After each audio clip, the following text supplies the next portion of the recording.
week for everyone. And Daryl Brownfield, I sure hope you enjoy this music right here.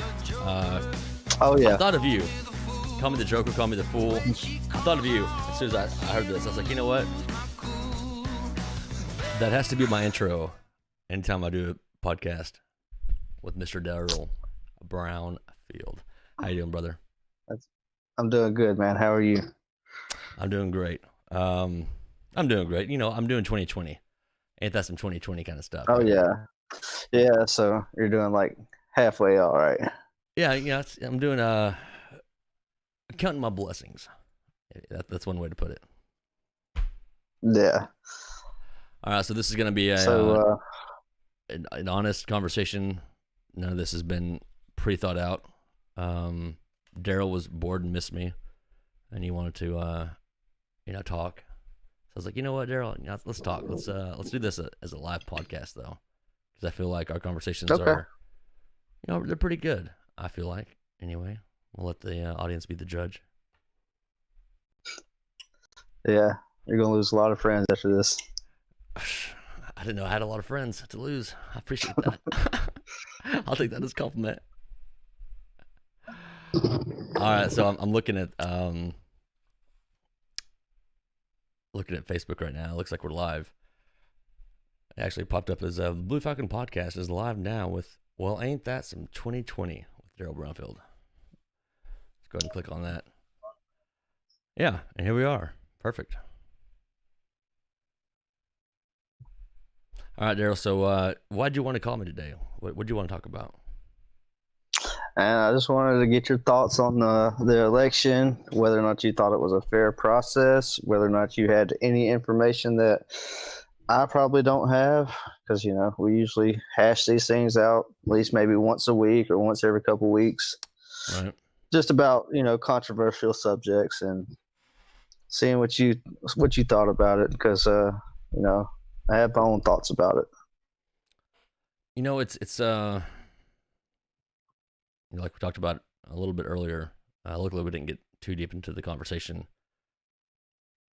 but it's a chess match at this point, right? Yeah, I mean, maybe, man. I mean, if somebody's playing with an advantage, I don't know how, I don't know, man, because I don't know all the facts, but I just don't see how it's a fair chess match if a lot of the rumors that are going around are true. There's rumors going around? It's like you're playing chess without your queen. Oh, playing chess. You already messed up. You know what? That's actually a really good analogy. So who would be the pawns in this chess game? Us, obviously.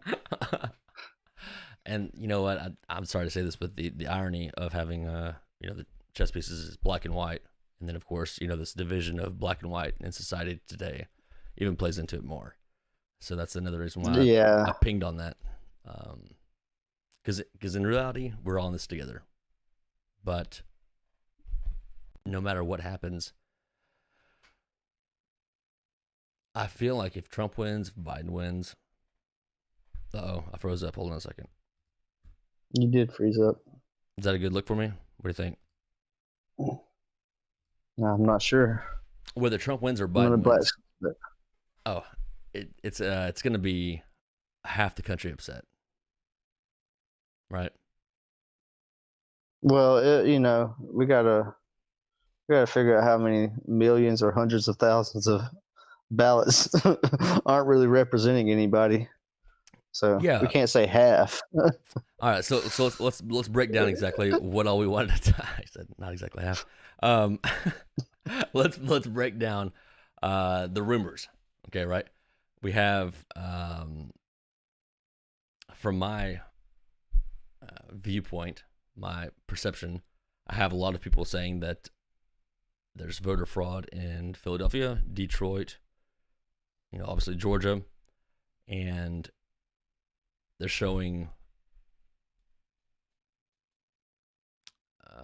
I've seen videos where it's evident where people are crumpling up ballots and throwing them away. Is that real? Is it not? I wasn't there. I don't know. Anything on camera can be portrayed in any certain way. But I've seen liberals or people who voted for Biden excited that Trump is losing, and they want nothing more than to relish in it, which I gotta admit, I can kind of understand that. Oh yeah, I would be talking a lot of shit right now if we were already confirmed. Yeah, I think everybody on either side is super stoked to have their say, right? Yeah. But as I see it right now, well, let's start with all the stories, okay?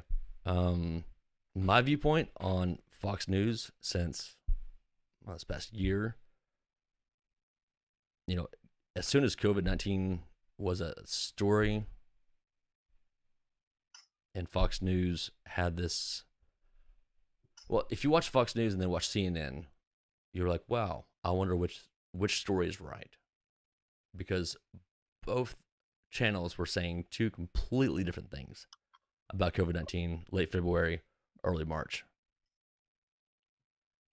And then as COVID progressed, I didn't feel like Fox News was doing anything that was like journalism. You remember how like news stations should have like journalism, research, statistics. If I see one more celebrity on the news giving their opinion, it's not any weight for me. Yeah, they're like, oh, we should lock up and just shut the economy down. Y'all do something about it. I'm just going to chill with my, couple meal in my mansion. I don't really have to leave if I don't need to. All right. So, yeah. I mean, at the same token, though, we had, man, I can't remember now because it's been so long. 2020 has been a long year for everybody. But you had people that were, quote unquote, doctors saying COVID-19 was nothing at all, that it was actually a fake conspiracy theory. Aaron Richmond, oh my gosh. Okay, hey Aaron. Aaron, I would love to get your opinion on this. I almost typed to you. Aaron Richmond actually is a friend of mine now. He's a blind gentleman. I was on his podcast. Of course, Daryl, you don't care enough about me to watch my podcast, but appreciate you being on here, Aaron. If you want to hop in on this, Aaron, by the way, let me know, and I'll send you a link. So back to what I was saying, though, the guest celebrities that were on Fox News or CNN or whoever for COVID-19, it was a joke. Like, if I talked to somebody how they felt about COVID-19 in early March, I could tell you exactly which channel they watched and how the information they had was strictly from the news source. Fast forward. Oh, absolutely. Thank you. I agree. That's why I said it. Absolutely. Well, what I was thinking is, like, if you see somebody quoting CNN, you're like, hey, if I wanted Nancy Pelosi's opinion, I'd follow her. Right. Yeah. So is the news, are the news stations these days, are they actually researching things, or are they just sharing us the load of manure that's being handed to them, and they're like, hey, here's this load of manure that we got. Do you guys want to smell it? We're gonna get paid a lot of money, I promise you. Just smell it, and then as you're smelling it, there's advertisements going by like, this is some bullshit. Yep, definitely. There's pharmaceutical company, buy gold. Antidepressant. Oh man, there were so many odd commercials on election night. Did you notice that? Man, I didn't watch any mainstream news for real. I watched a little bit of Fox, but I was just basically keeping up with the numbers. I wasn't listening to what they were saying. I'm sorry, what'd you say? I wasn't listening. Are you serious? No, that's funny. Yeah, I was over at my buddy Mike's house. I think I told you a little bit about this. I went over there with my uh, some of my gear on, just to be funny. Uh, Everyone's seeing the whole, this is gonna be a civil war kind of situation, and I go over there, in a good mood, hopeful for Trump having a not a divisive or decisive victory, but an evident one. I guess we were watching ABC, CBS, everyone except for Fox. And I was feeling really good. And then we flip it over to Fox. And then it was kind of like having somebody tell you about how your girlfriend's breaking up with you and you're not going to see her anymore. Like that feeling. I was like, hey, Yeah. Fox News, the way they're talking right now, I'm not sure if anybody else is like watching how they're talking, their rhetoric, their diction. It seems like they're trying to persuade us to think Trump's going to lose. And I haven't felt this way in the past 4 hours watching this. Now I'm watching Fox and they're like, oh, yeah, Arizona, that's going to Biden. And I'm looking at the numbers. 76% of the votes were in. Yeah.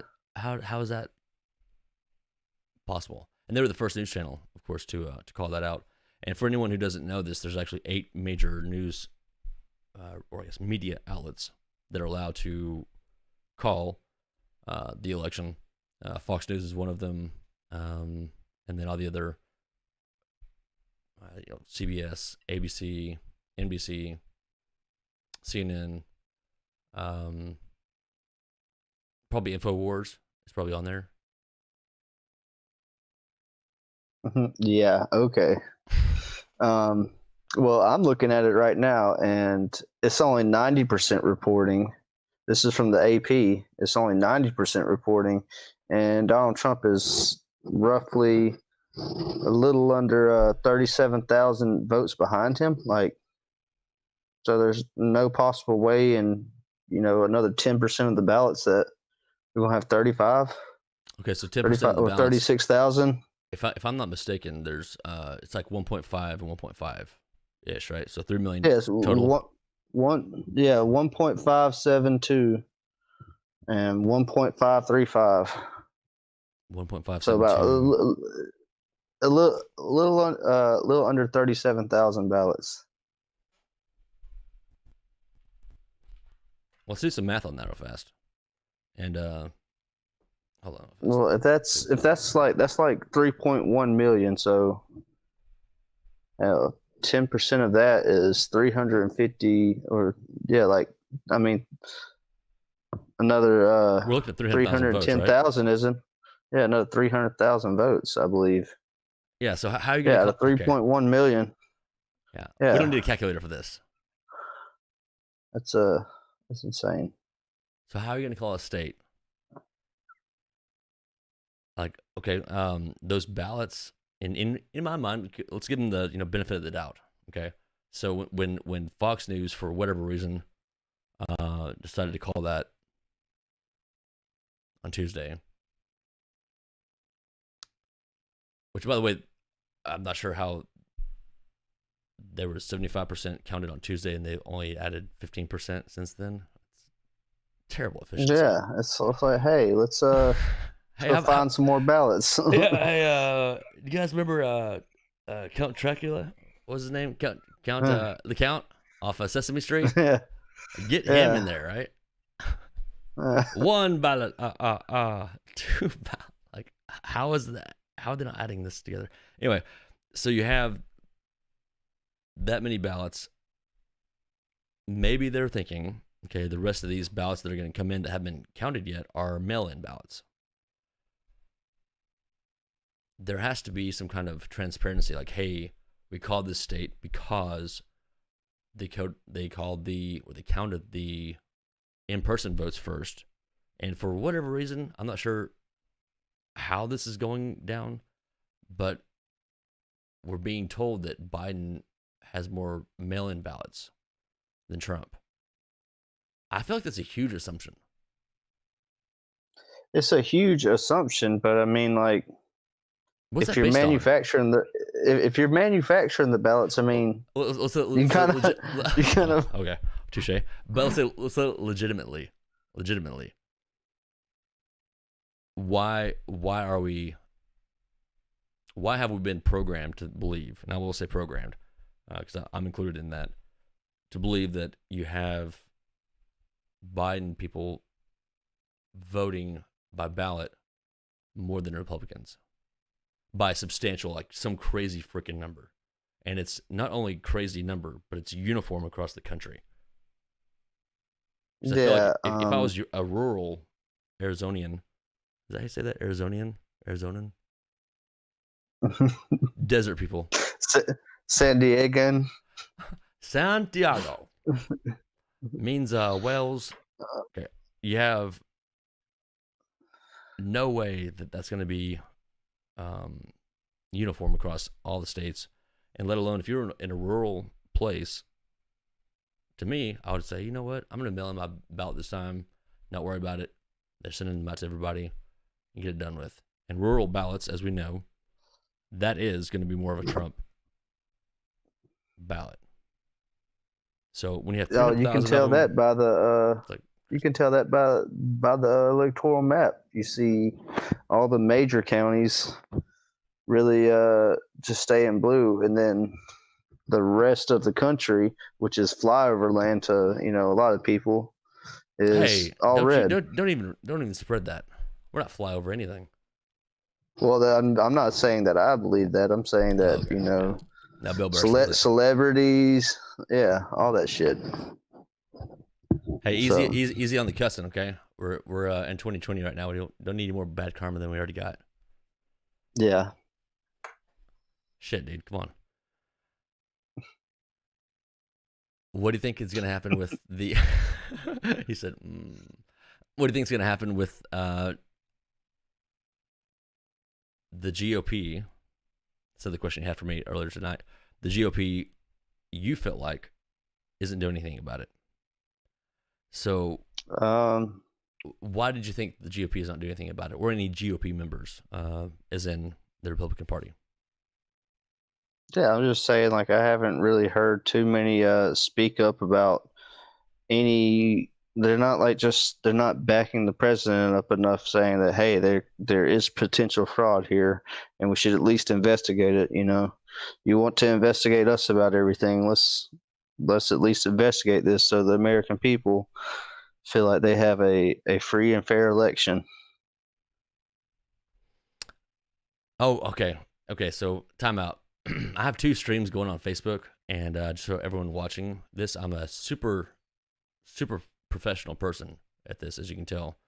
I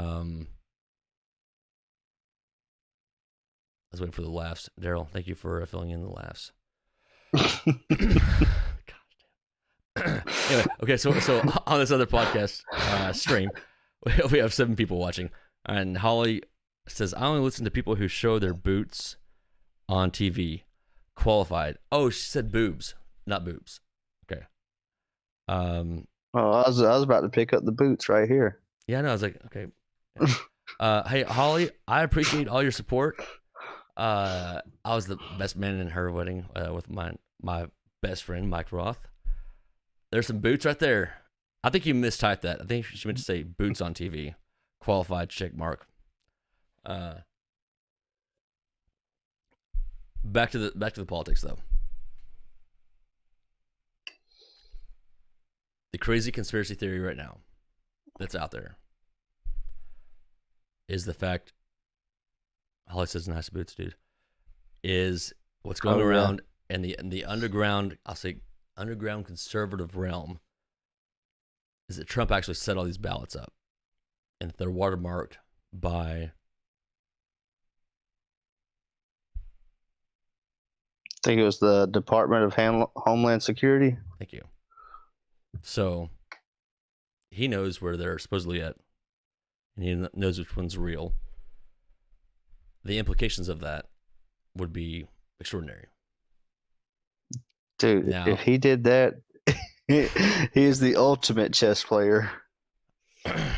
Okay, right. Well, you know what, Daryl, you tell me about why you think that's a possibility, and I'm actually going to pull up a graphic right now and for us to look at. Well, like I said to you earlier before the podcast, is that I don't have any verification for it, but it doesn't sound out of the realm for Trump. You know, he was talking about before the election, there's going to be massive fraud. They're going to try to steal this from me. So, you know, if he would have came out in the open and said, "Hey, we're going to have a watermark on all this shit," everybody would have screamed foul and tried to shut it down. So I didn't think about that aspect of it.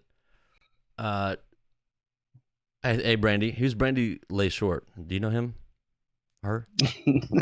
That's my girlfriend. I know. I'm messing with you. My girlfriend's watching too. Oh, cool.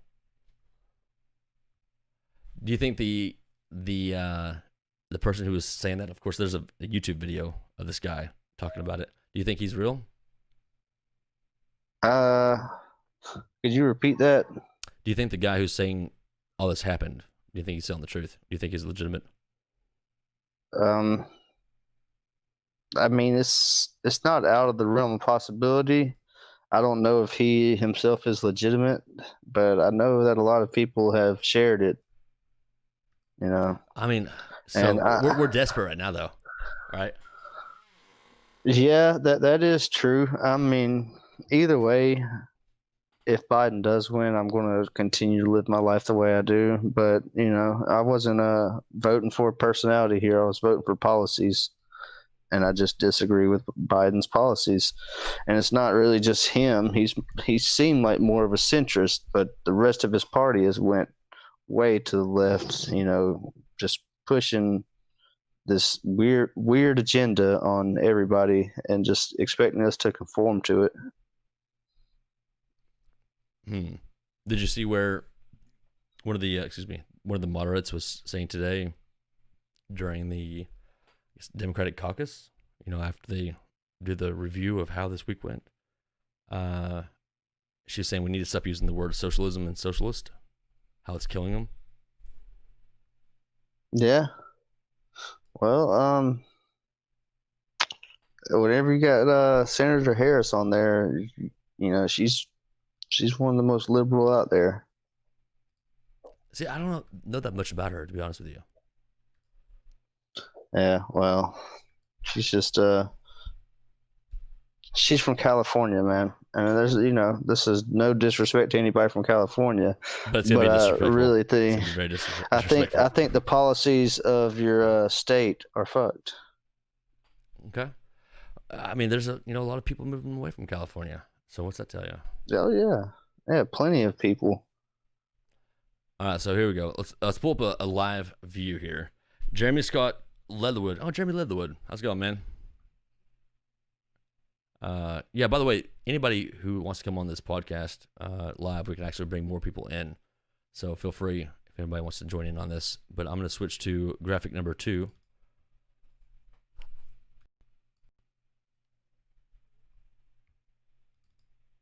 And we're going to run through what's going down here. So we have Georgia. Joe Biden's leading 4,000 votes? Less than 4,000. Yeah, about what is that, 89? So probably like 4,911 votes. Well, let's click on this real fast. Where's that at? Let's zoom in. Oh, this is not very user friendly. Hey, New York Times, is this very reliable? Should we use this? Whoa.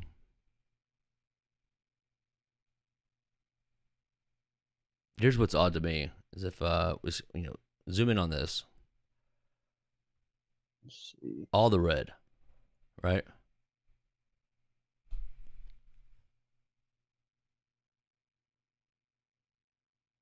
What do you think of when you see this, Daryl? I think that think it's not representing the whole country.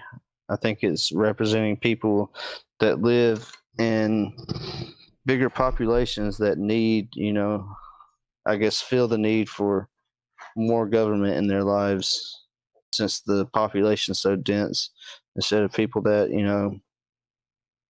in low populated areas that don't want all this government in their lives. And I mean, that's all you see is just the big cities in Georgia.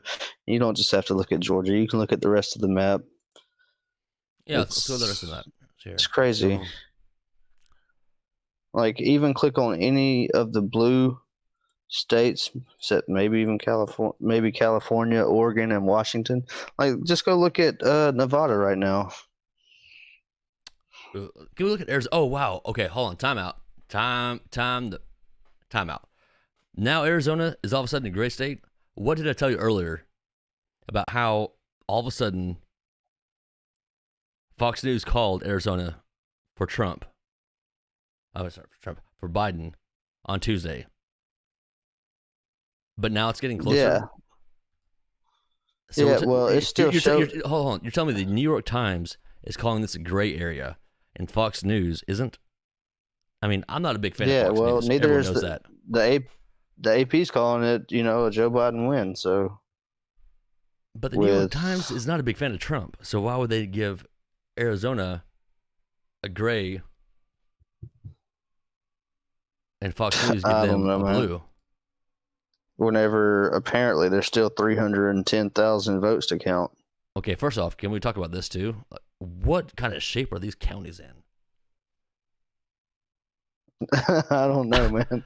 That is crazy. Who drew these counties? Nevada. You're using your own drugs over there. You're like on your own supply.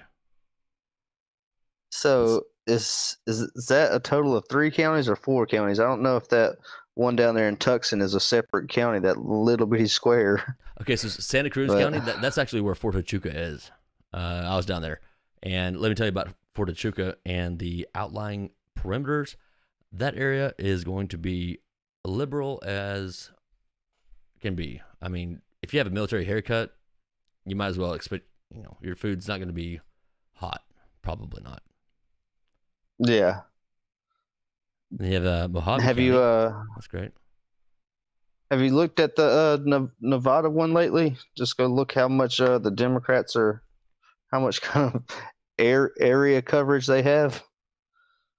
Well, they're compared to strong. The rest of the red. Yeah, one sliver and then a little boot down here.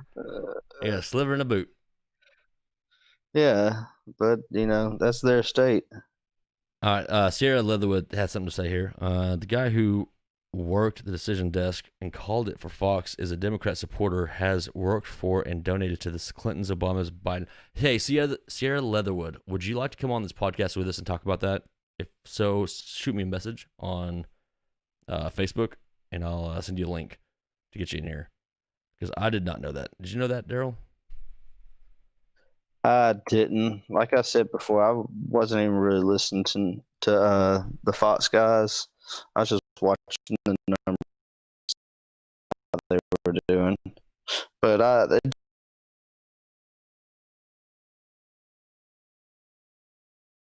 okay.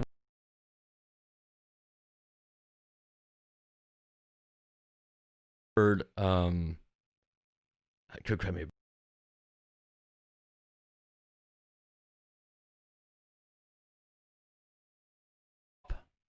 All these words, I don't know what.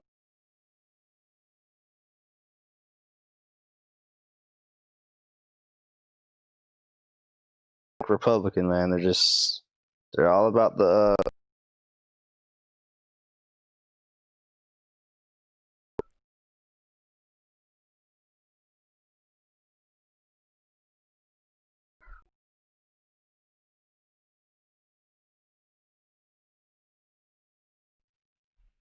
well,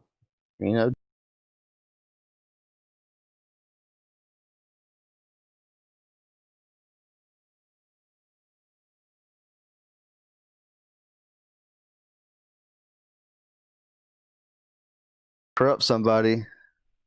if they already came in as a billionaire.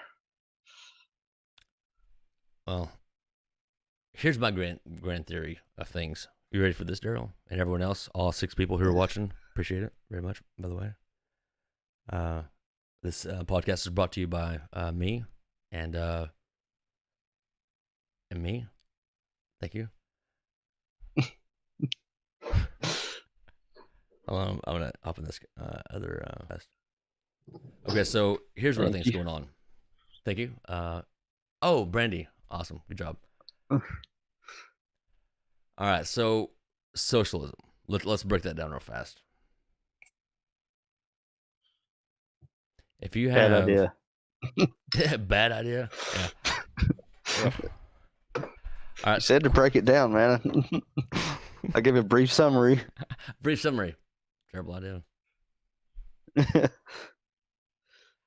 It looks great on paper. Venezuela, Cuba, Russia, China. Actually, you know, Mao. The estimates are between 70 and 100 million Chinese people were killed. For Russia, it was between 30 and 50 million were killed. And it's about collectivism, right? Now, when let's find as many identities that you can about, you know, an opposing group, but eventually you are going to fall in one of those oppressors versus the oppressed categories. You know, you might have 7 categories where you're oppressed, but then you have 3 where you're the oppressor. Oh, well, so what's the tally? Too bad. Off to the gulag. It doesn't matter. You even have one. It's called Call of Duty, right? No, I'm talking about the Gulag archipelago, man. No, that's the irony. The work camps. Of Gulag, right? Like, Gulag now is like a funny word. Like, I'll see you in the Gulag. Say that in Russia in 1970. Let me know how that came out for you. Yeah. Gulag? No, I'm not going to this Gulag, right? It's Gulag is not a good word, but for some reason, somehow, you know, with video games, we've miniaturized it. China. Let me ask you this, Daryl. Do you know this? Do you know how much NBA revenue is generated by China? How much? Well, you have to guess. That's why I asked you. Well, they have a huge population, man. I'm gonna say a huge, 65%. A huge. So 65% of NBA's revenue. Yeah, I guess, man. Oh, you're like so far off. I mean, do you know math anymore? Do you math? No, it's not 65. Not on a consistent basis. No, okay, fair enough. So here, I'll pull this up for us. NBA.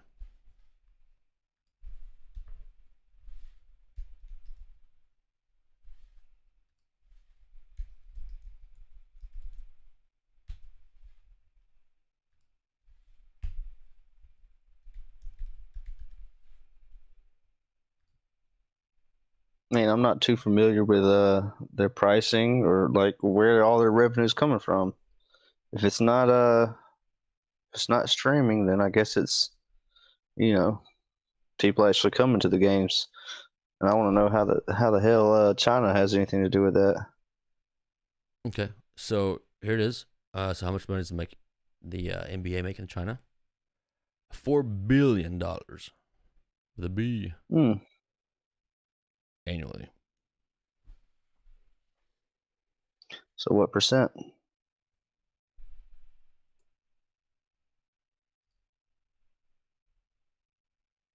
I want to say it's 10%. Oh, that's not a good look. Hold on, that website did not agree with my stream software. Oh, here's Fox News. We should click on it. Just kidding. No. Okay, the NBA could lose hundreds of millions of dollars in revenue this season in China. Man, when does anybody get all these cookies they keep talking about? Oh, I get them all the time, man. Okay, here we go. And the same 12% audience decline through the All-Star break. That was tragic with Kobe Bryant. I'm not getting the percentage though. That was my favorite player. I mean, he was an all-around awesome person from everything I've read. Anyway, long story short, $4 billion from China for the NBA. So 8.3. Hey, here we go. What'd you see? NBA revenue, annual revenue is 8.3 billion. So about 65% isn't so damn far fetched. She said I was way off, man. Okay. You know what? Guilty over here. Yeah, that's like half their revenue right there, man. Okay. All right. The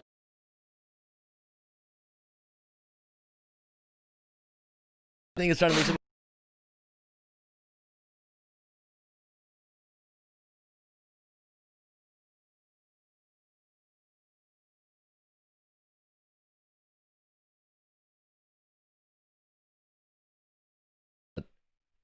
The growth for the NBA is coming from China, right?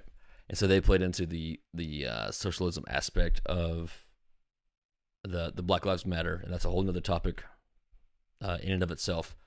If anybody's ever watched any of my, I already lost 5 people just by saying BLM. Awesome.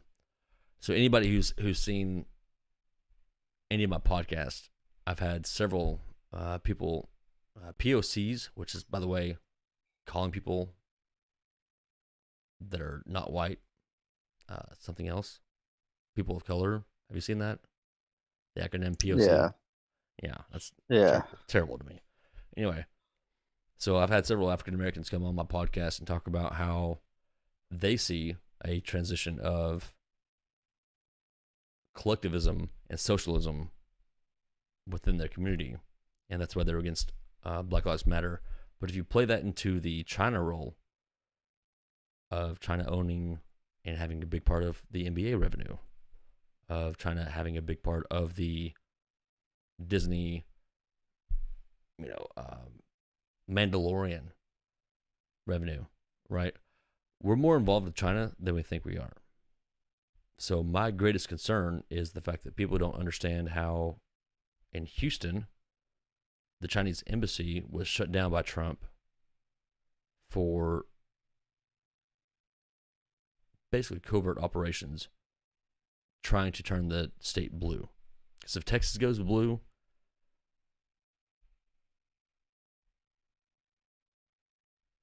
it's not a good look.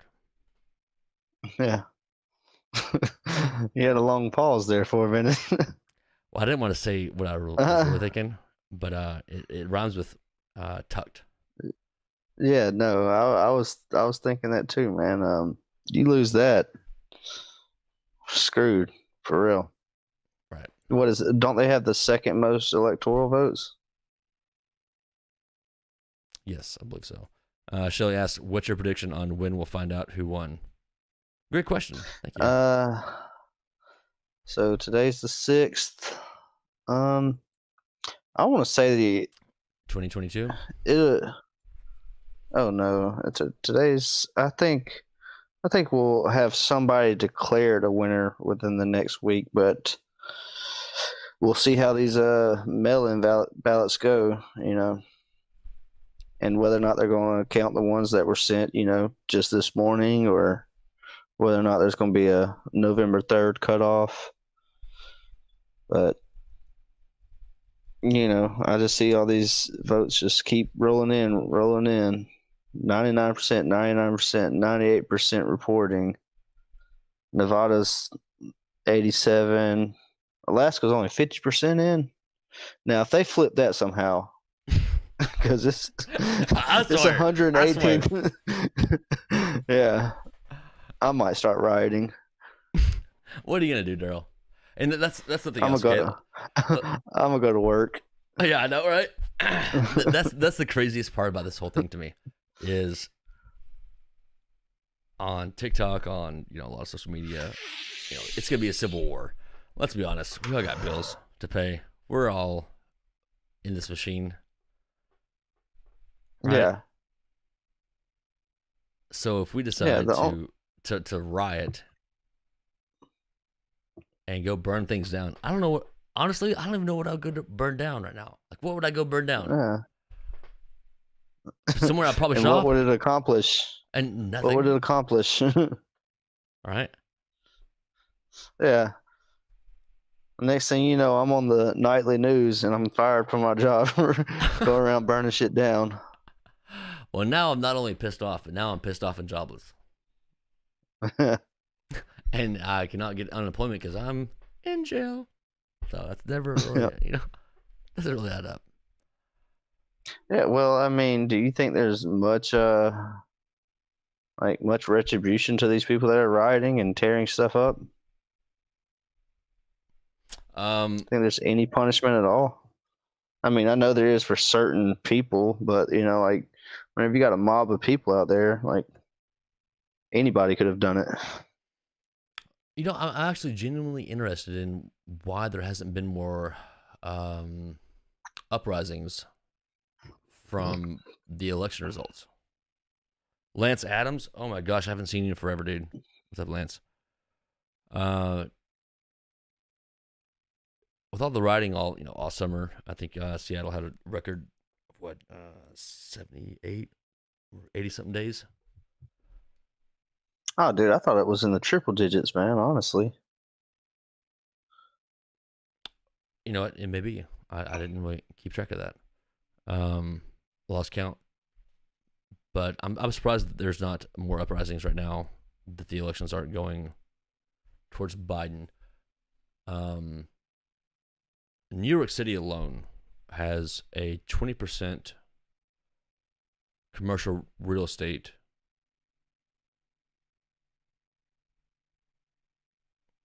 how would you put that? Out of all the commercial real estate in New York City, only 20% of it's being used right now.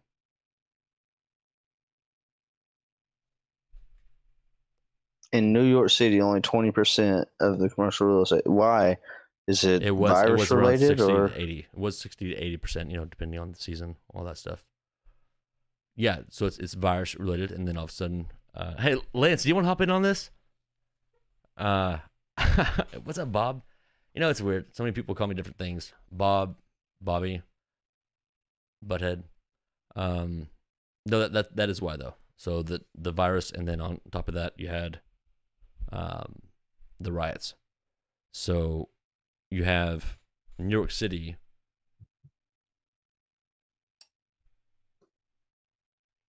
Basically a third of their, or 25% of their normal occupancy for commercial real estate is gone. So what's that going to accomplish when it comes to the way we're going to shut down the country for COVID? That's what scares me.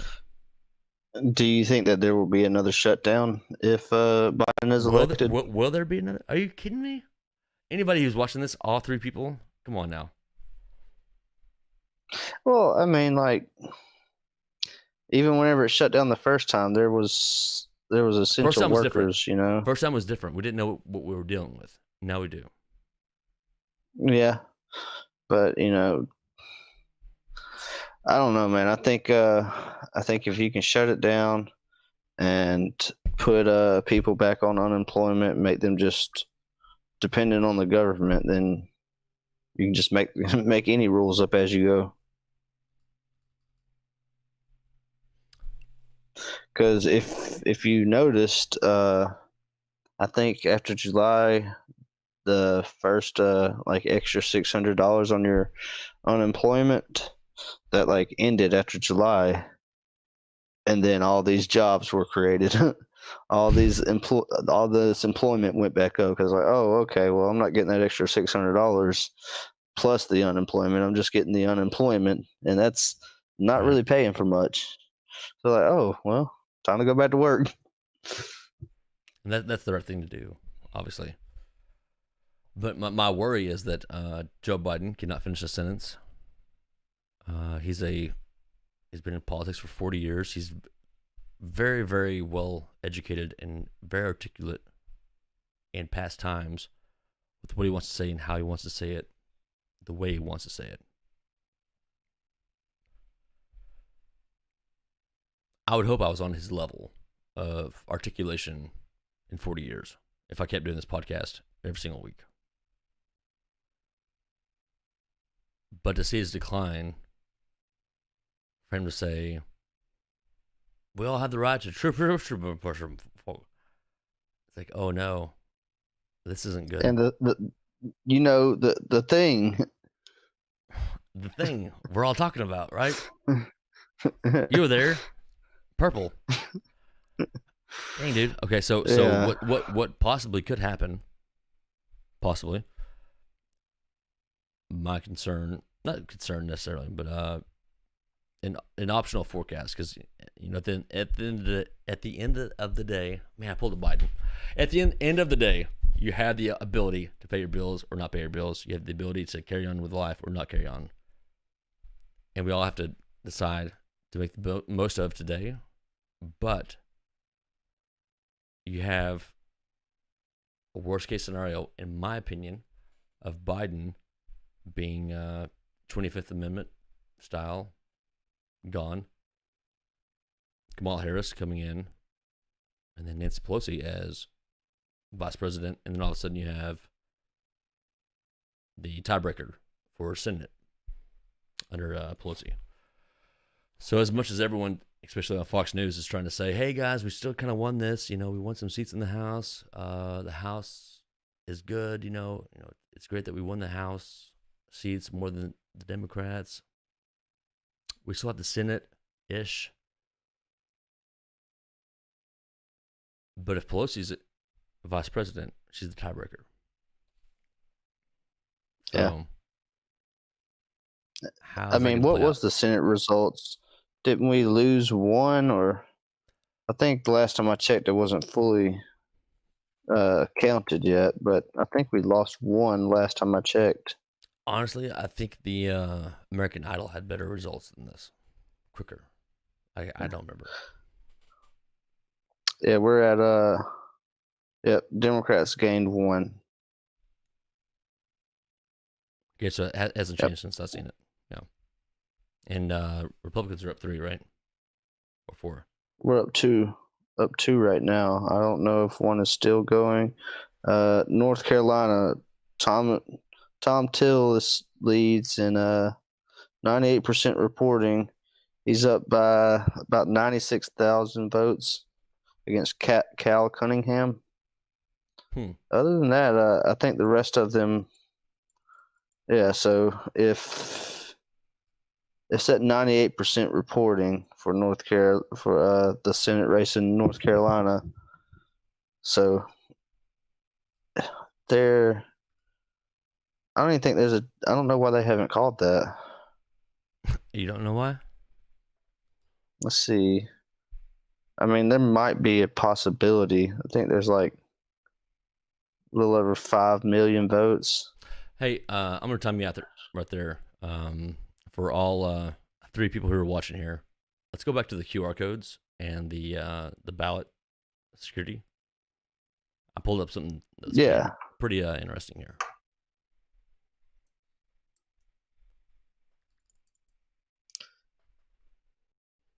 Yeah, so QFS blockchain watermark. Well, this is different. Okay. This is something I just looked up right now. By the way, Simply Safe, 25% off. Is not an advertisement on this podcast, but hey, there it is. First on CNN. That's the biggest thing I want everyone to see here. Colorado becomes the first state to ban barcodes for counting votes over security concerns. This is in, but here we go. So, Secretary of State told CNN she felt it was a necessary step to ensure Colorado maintains its position as a national leader on election security, and a further step to prioritizing the role of human eye rather than computers to count votes.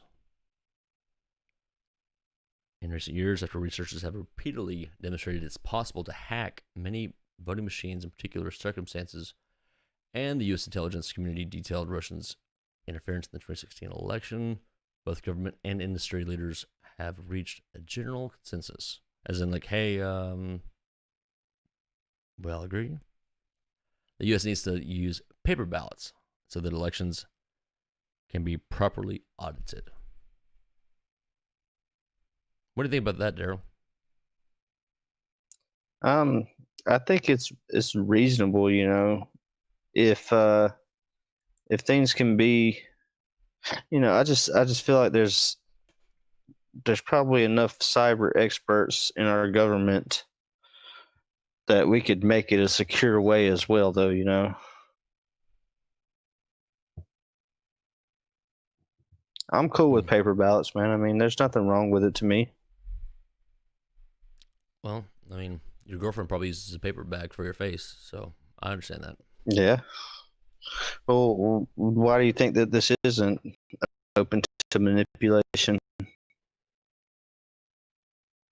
Well, I thought that.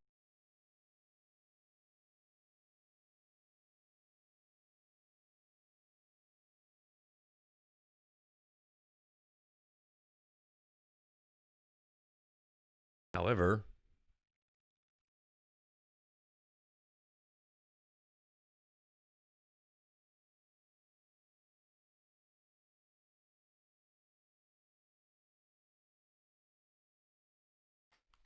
go ahead and talk, Daryl. Hey, what's up? Okay. I don't know what he's talking about. I would keep paper ballots. I'm not too sure about the whole electronic thing, but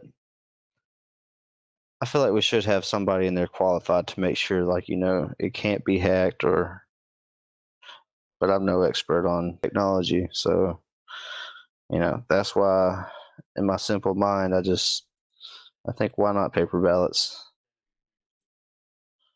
It's a people problem. It's not necessarily the ballots. If somebody's fudging ballots, they can do that. But also, maybe a computer could keep track of whether or not they're registered to vote, whether or not they are an American citizen, and whether or not they've already voted. I mean, I can see the upsides to it.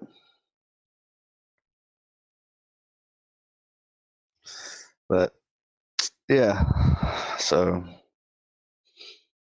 I don't think it's a necessarily bad idea. As long as it's secure, I don't really care. Let's see.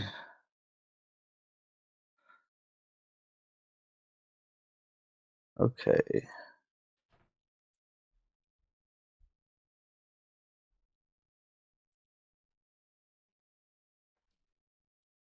Let's see.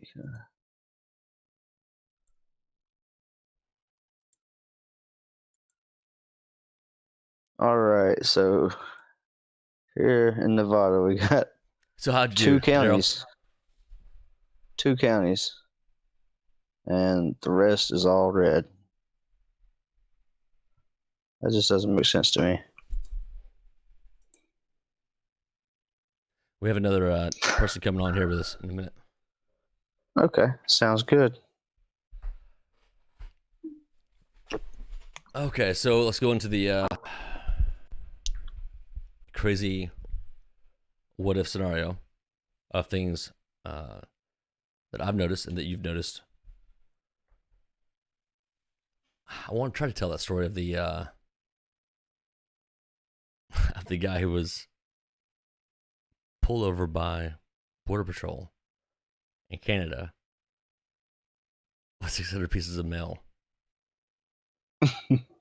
But that story is so ridiculous. I'm not really sure how to tell it. Yeah. Well, okay. I mean, it does show there is definitely some fraud. Like, so I see a lot of people on Facebook and whatever, like, oh, show me the evidence of fraud. I'm like, oh, well, that's only like this many votes. That's only like this. Like, you think that shit don't add up? If there's enough bad actors, and if you go to an inner city whenever something happens that isn't in their agenda, you'll see enough bad actors. So, well, my concern was the fact that this person. Actually, Daryl, will you look this up while I look something else up? So the Canadian, or it's U.S. Border Patrol, U.S. postal worker ballots. That'd probably U.S. postal worker caught at Canadian border. Thank you. Read that for us real fast. All right. So the title is USPS worker arrested at Canadian border with bin of mail undelivered ballots. An upstate USPS employee was arrested Tuesday while crossing the U.S.-Canada border with hundreds of envelopes and other undelivered mail, including several absentee ballots. Let's see. The Buffalo mailman, who was caught with over 800 pieces of mail inside his trunk that he had failed to deliver, said he ended up on a bridge between the U.S. and its neighbor to the north by accident. Ooh. On accident? Yeah. You ever just travel around and be like, oh man, I don't know what side of the border I'm on, but I'm on the wrong one. Oh, isn't there like customs that you have to go through? So how do you not know? Oh, he knows that. Probably you know this too, but when you go into Canada, there's no border patrol really, for the most part. Yeah. But then coming back in, they're like, "Hey, man, what you doing traveling around? You know, it's COVID-19 season and election time. What are you doing in Canada?" He's like, "Oh, nothing, just hanging out." Like, well, can we open up your trunk? He's like, "No, don't do that. I work for the U.S. Postal Service." Well, why can't we do that? Well, sometimes, I deliver out of my trunk. Specifically, items that are usually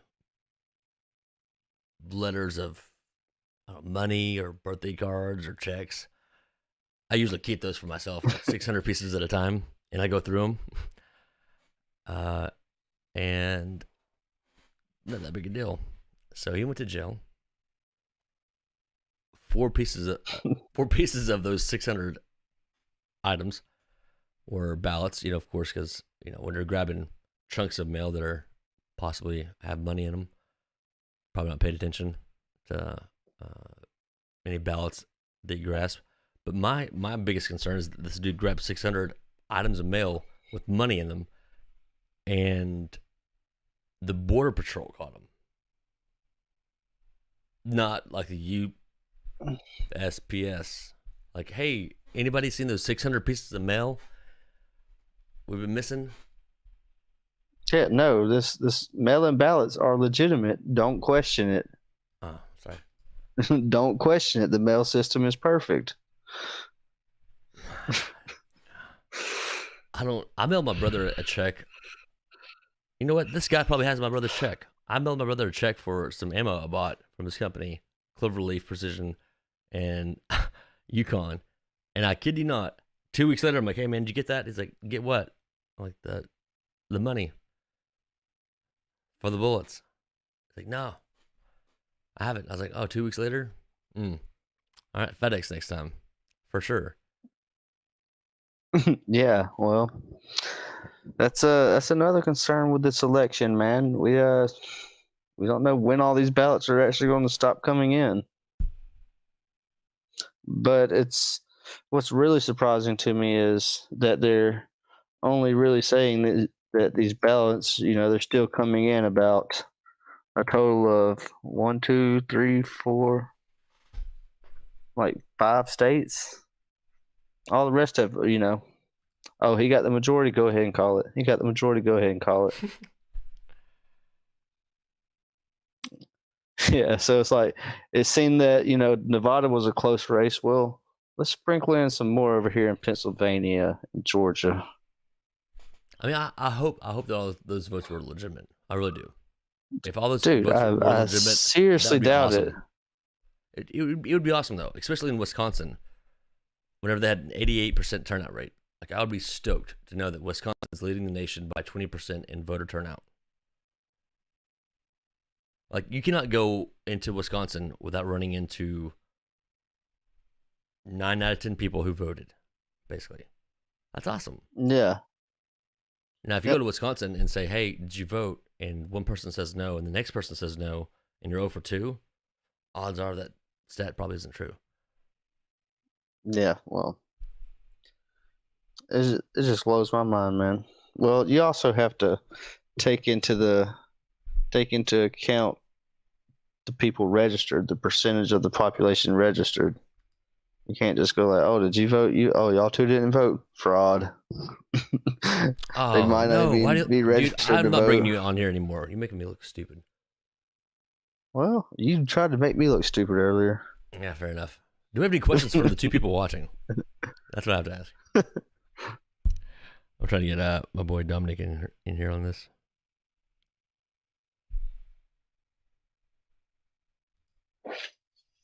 Daryl, pull up your web browser thing again. How'd you do that? I'm actually curious because I need to know how to do that for. Oh, the election rules. I just went to share screen. I went to Chrome tab, and I went to election results because I have like 4 tabs open right now.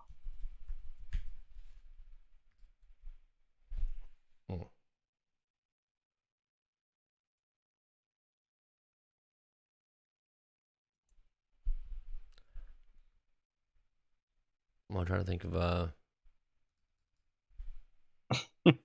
let you, yeah, thank you. Take this over, please. Appreciate it. This is ridiculous. Like,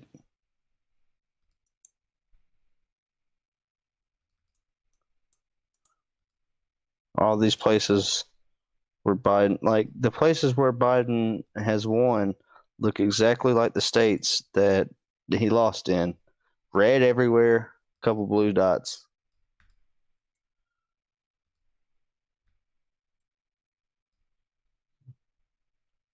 2, 3, 4, 5. So you're telling me he won Iowa with 6 counties? Maybe. Uh-huh.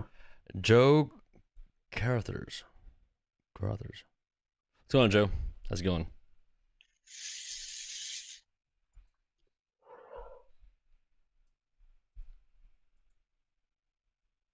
I could see that. What do you think about this whole Hunter Biden thing? Oh man, I haven't been paying attention to it honestly, man. What's he getting into now? You didn't see Bob Linsky's testimony? No, I haven't. The last like Senate hearing I watched was, the CEO of Facebook, Twitter, Jack Dorsey, and Mark Zuckerberg coming in being questioned about bias. Well, I guess we can go ahead and go with that. That's obviously. Who'd you say? Right? Bob Linsky. Yeah, who'd you say? Was it a Senate hearing or? No, before the debate. That was the second debate. Supposed to be third debate. Supposed to be. But the last debate. All right. Yeah, I haven't. I didn't see that, man. Oh my gosh. Okay. Has anybody else here seen all 4 people watching Bob Linsky? Did y'all watch that? Ooh.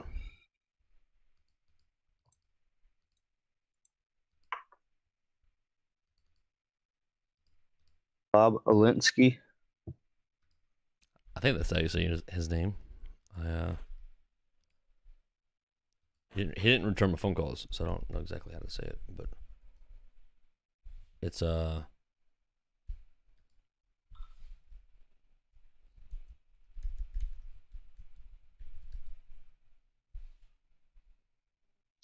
the former business partner. Exactly. Thank you. Yep.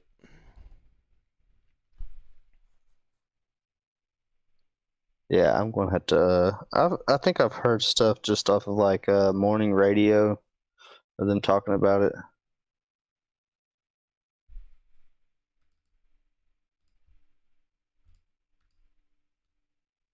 So he turned in 3 of his cell phones and has evidence of Joe Biden. From what he says, is that where the 10% going to the big man? Well, originally that was for me, but then they said it was Joe Biden. But yeah. Okay.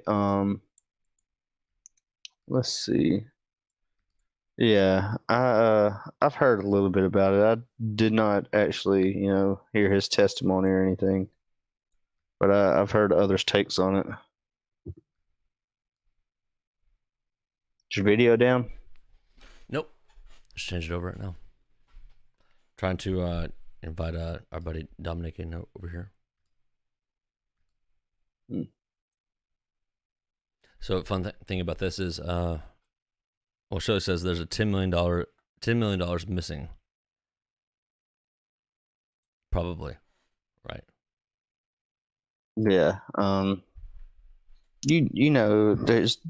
He's definitely got some money from all that crap, man. Well, what Blonsky was saying was that he's involved with China and Russia. Is basically what he's saying. Yeah, I believe that. Okay, so worst case scenario, right? You have Biden, who's involved with China and Russia, about to get elected president. Yeah, well, we all know that he's going to do China's bidding. He's not going to look out for our welfare. All these manufacturing jobs are going to go right back over there, and his family's probably going to get rich off of it. Well, I doubt it. His son's actually a stand-up guy. So. Yeah, he's got the best crack too. So. Did you see those pictures of him in bed with that crack pipe? I've seen that. Fake, tell me those are fake, please. I hope someone says these are debunked. These are just fake videos or photos. Oh well, just give Facebook a little bit more time. They're gonna have missing context. Missing context. He fell asleep while the hooker got impregnated in D.C. That was her crack pipe. That was actually his crack pipe. Yep. It was the hooker he impregnated in 2016. Yeah. Do you remember what we were talking about earlier? Whenever I said I seen a post on Facebook, and it's like Biden says we've developed the biggest voter fraud. And then it's like missing context. Well, I go into the article and it's like, well, he did say that, but that's not really what he meant. How awesome would that be? Like that is like, can you imagine your dating life if you were like, say something stupid, guys do, and then someone comes in and is like, he said that, but what he actually meant was this. All dating relationships, marriages would be perfect. Like, I know, honey, it sounds like he said some crazy stuff and totally disrespected you, but what he actually meant was this. Yeah, he meant the exact opposite. Yeah, I don't know if sometimes I feel like they're just playing us to see if hey, y'all really paying attention to this shit, or can we just skip the formalities and take over power? I sure hope not, Yeah, well, everybody's so distracted nowadays, man. I have no idea. I know a lot of people I talk to. They're like, dude, I don't keep up with that shit. I'm like, okay, fair enough. Oh man, so that reminds me of high school. Like when people are like, I don't know that. Like, wow, why is everyone so proud to be dumb? When is it so awesome to be dumb? Yeah. So here's what's actually interesting that I think I wish more people were paying attention to. So there are a lot of actual laws passed within this past election. They're very, very important within the investing community. So I'll pull that up for everybody here. Graphic 2. Bam. So, this is Canopy Growth. Okay, they are a Canadian company that apparently does something with marijuana. I'm not exactly sure the specifics of it. Dude, I just heard about this the other day. Didn't they have like a 1,200% increase since So September 25th, they're $14, and now they're at 23. So that's a $7 increase. So that's they're 14 then, 23 now. It's a 100% increase in value. So it's a 100% return in the past 2 weeks. If you ask why in the world has this stock all of a sudden increased that much, so let's look at the past year to date. They're rolling at 20. Folks like weed, man. Well, okay. Thanks, Daryl. Appreciate your input there. So intellectual. You should be a stockbroker. Okay, so you have to be the manager of this company. You know what? I'll call them. They're actually a Canadian company. So why Aurora Cannabis Growth and Tilray stocks are rebounding today? If you actually click on that, you'll actually find that because of the legalization of marijuana in several red states, these companies are actually betting on Trump winning.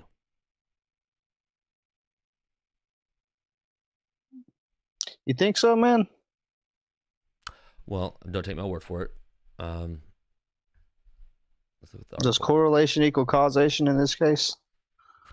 Does manipulation equal manifestation? We're just making up words here. You've never heard of that, man? I'm joking. Of course I've heard of that. And it's not letting me click on this. At the end of the day, you have this stock of Canadian marijuana ready to be sold to all these red states who have legalized marijuana.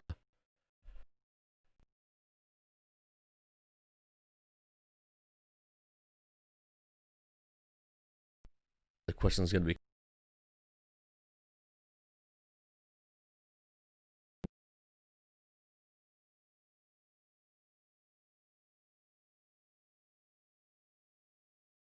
about the criminal putting people in jail for marijuana. Yeah. And then Kamala Harris did that too.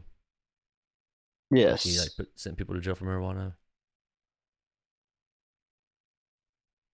Let's see. So if you have that going on, it's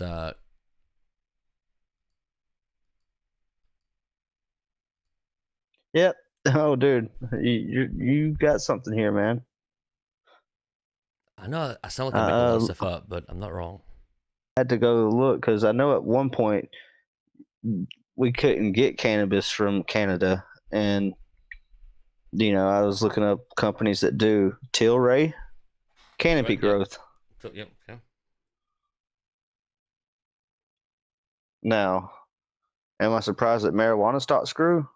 Hell no.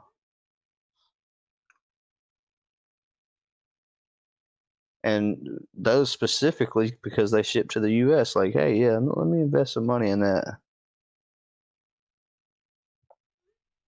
Or let me spend some money with y'all.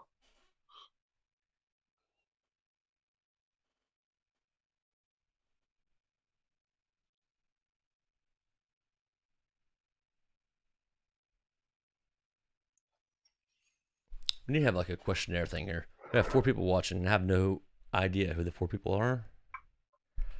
Well, okay, yes. All of a sudden, when I say that, it says Tina Marie is watching. So what are we talking about? Why is this important? We're just 2 guys who were in the Army who made a friendship over MREs. Yes. And we realized that for some reason, everyone else, for the most part, what'd you say, Daryl? Like 60%, 70% of people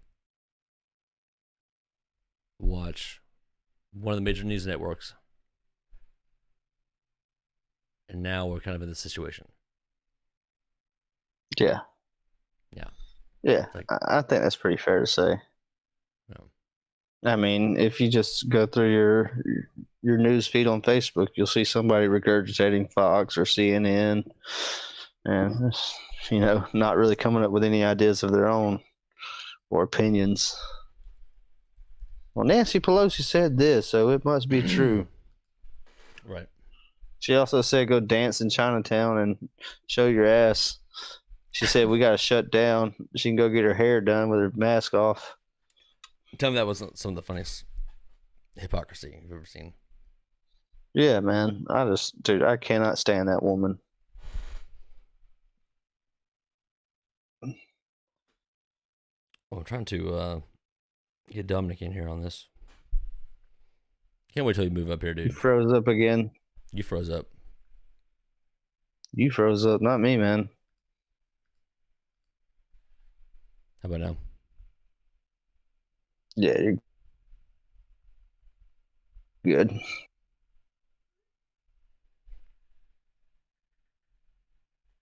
Dude, that song I sent you was so good, man.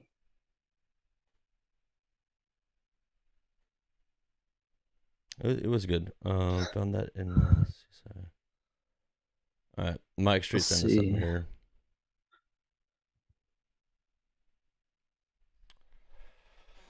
All right.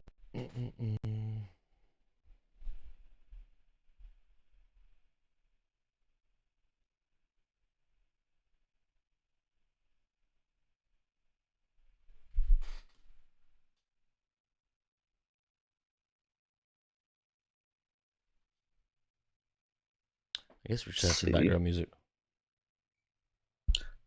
Well,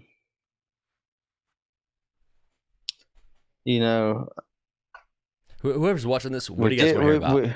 We have politics. We did come in with an agenda, but a lot of I mean, we've covered some of it, but I've already drank a lot of beer since I got off work.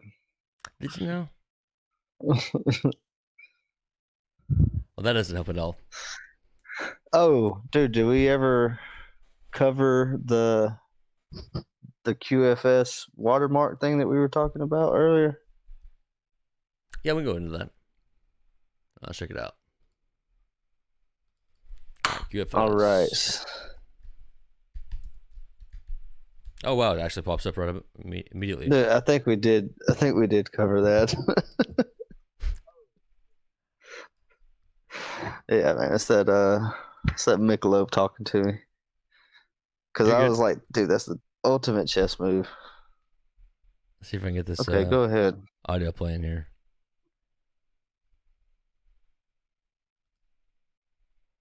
Well, that's not the audio.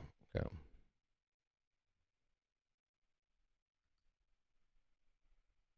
So this is the U.S. election sting.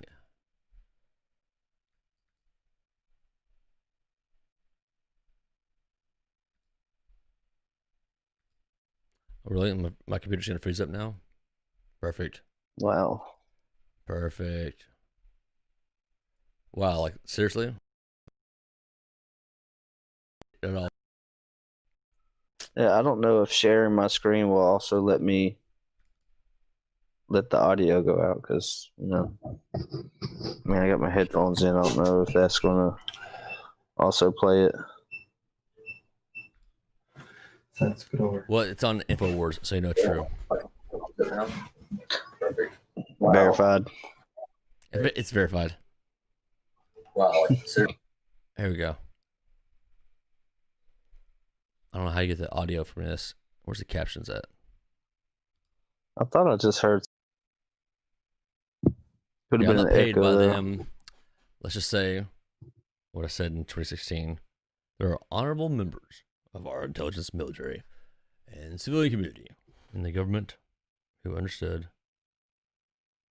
how corrupt Biden, I think, and the Democratic machinery was, and will be. It's really sting operation. I'm probably not really matching his voice very well, but I don't know how to get the audio on this. So this is actually worth telling though.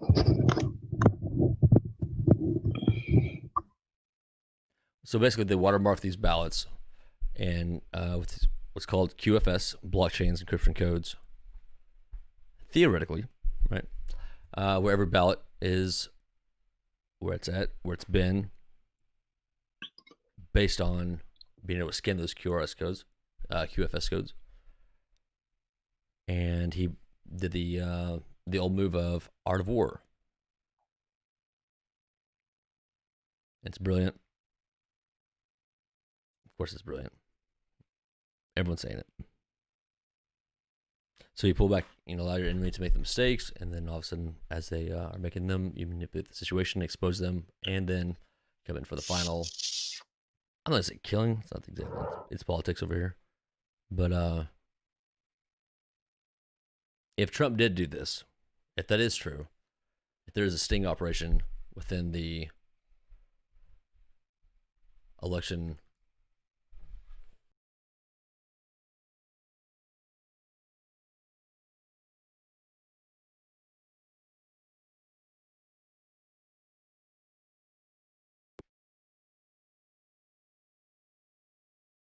would go in and do that? Like the guy who's on the outside? Dude, if he did that, man, that is... Well, he's fanning the flames of civil war. Right, which isn't healthy, right? No. I don't want it to pop off. Look, can I also anybody want a fair hear me election. right here? Did you hear that? It came on for a second. Yeah. Yeah, That wasn't me, man. This is Catfish Wrangler. I joined in. This is Domenick. How are you guys doing? Domenick, oh my gosh, dude. You scared the Evan Lim out of me and How's it going? Mr. Daryl Brownfield over Yeah, here. I was kind of waiting for the. Yeah, sorry about that. I was Oh just my waiting for the gosh, right you gotta moment to kind of step in. This is my first You know- three-way. You gotta give a guy warning. I've seen this video that you just shown, and how great would that be if that is indeed what's going on. But what I don't hear a lot of talking about, and I'm on social media quite often, is some of the more obvious measures of corruption that's been taking place for the last 4 years. The suppression of speech by the big tech companies and what have you, posts being taken down, people with millions of followers having been suspended, news companies, even with articles, factual, articles that are being pulled down from the big tech companies. And that's our right. Our freedom of speech is a right. And then our freedom of press too. And when you have a 90% monopoly in press, there becomes an issue. And, Right. Our right to freedom of speech and our right to press, these are two rights that we can't as Americans take for granted. And so people aren't talking about that though. They're talking about these ballots. How did these 100,000 ballots show up? How did this happen? How did that happen? How come we're not letting, people to go in and watch the polls? We're talking about all of those things. But what about what's been going for the past 3 years to our rights, which can, if you have a proper narrative, can turn an election? We've proven this. Facebook has come out with articles and have said, they've tested this where they can actually manipulate people into voting a certain way. And that's what happens when you spin a narrative to the majority of the people and they can't get factual evidence. And they're having to seek sources outside of the United States, like Australia. Why is nobody talking about this? You listen to Australian news also? That's funny. I do. Yeah, it's social engineering. It's Yeah. whenever the New York can come. Which was it? The New York Post. Yes. That dropped the 100 What, story. isn't that the third or second oldest newspaper in America? And Twitter took them down for several days.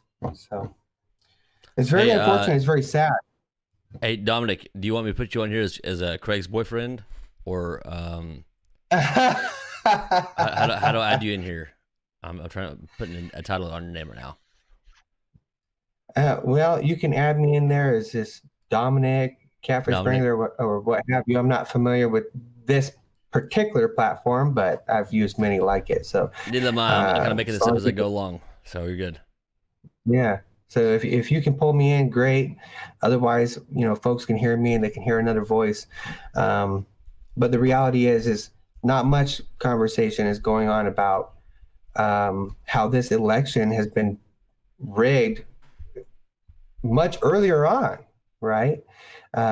They've been casting smear campaigns and covering up issues and legalities for a long time. You know, for this has been going on for years. So why are we not discussing this? Why is Fox News not discussing this, or any of the other major news companies out there? Or are all of us just crazy? Or all of us just crazy, right? Like it's just crazy, yeah. There's always that third option, like where I sit back and I'm thinking, maybe I need to put on my tinfoil hat and just play the role, because I feel pretty crazy right now.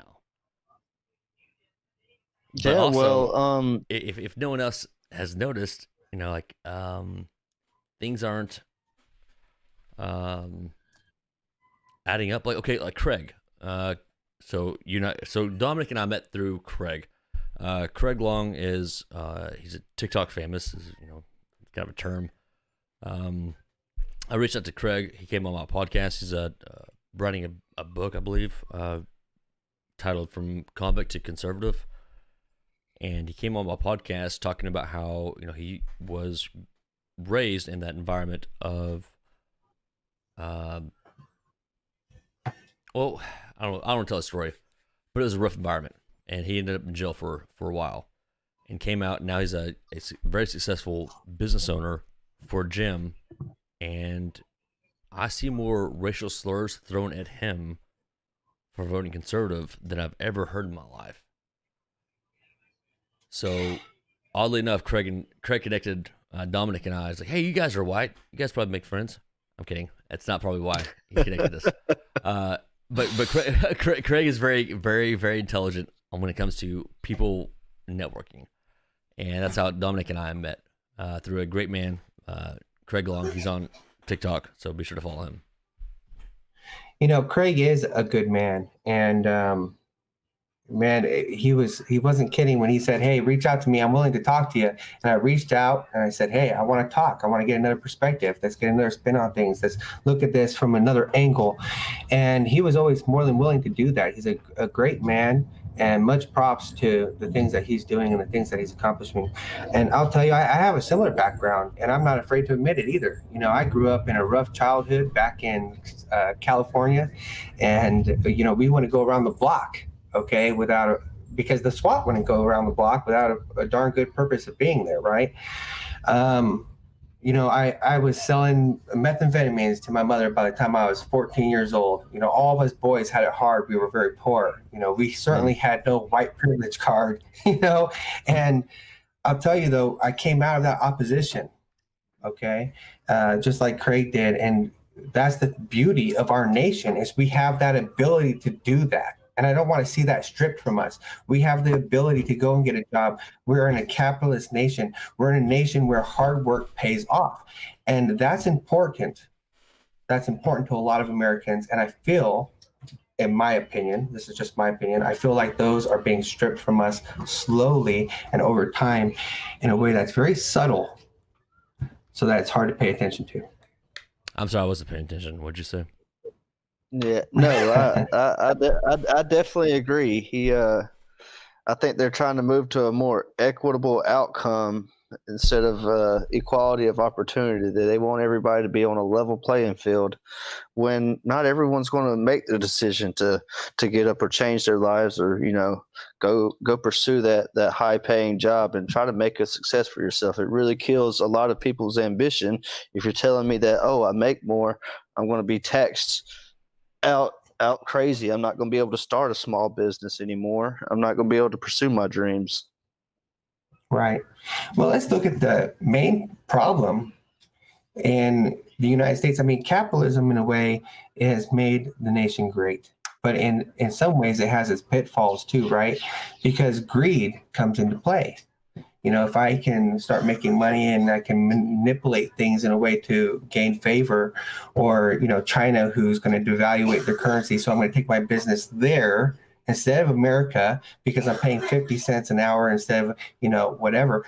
And the point is it's hard to compete. And Trump has been saying this forever, long before he ever even ran for presidency. We've been fandangled, right? And it comes That's to a funny how word. much Sorry. money Say that one more can time. I make? That's a funny word. Fandangled. We've been fandangled. How much money can I make? And that's what it comes down to.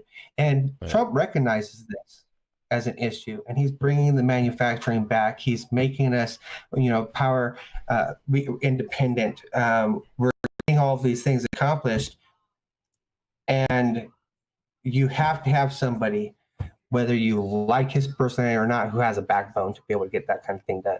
Okay, so Trump loses. What do we do? I think that's something a lot of people haven't actually thought about, and I was talking months ago about how we have to plan for 2024, right? That's how planning prevents poor failure. Well, if you're asking me directly, this is my opinion. The American people have always come together against tyranny of all sorts.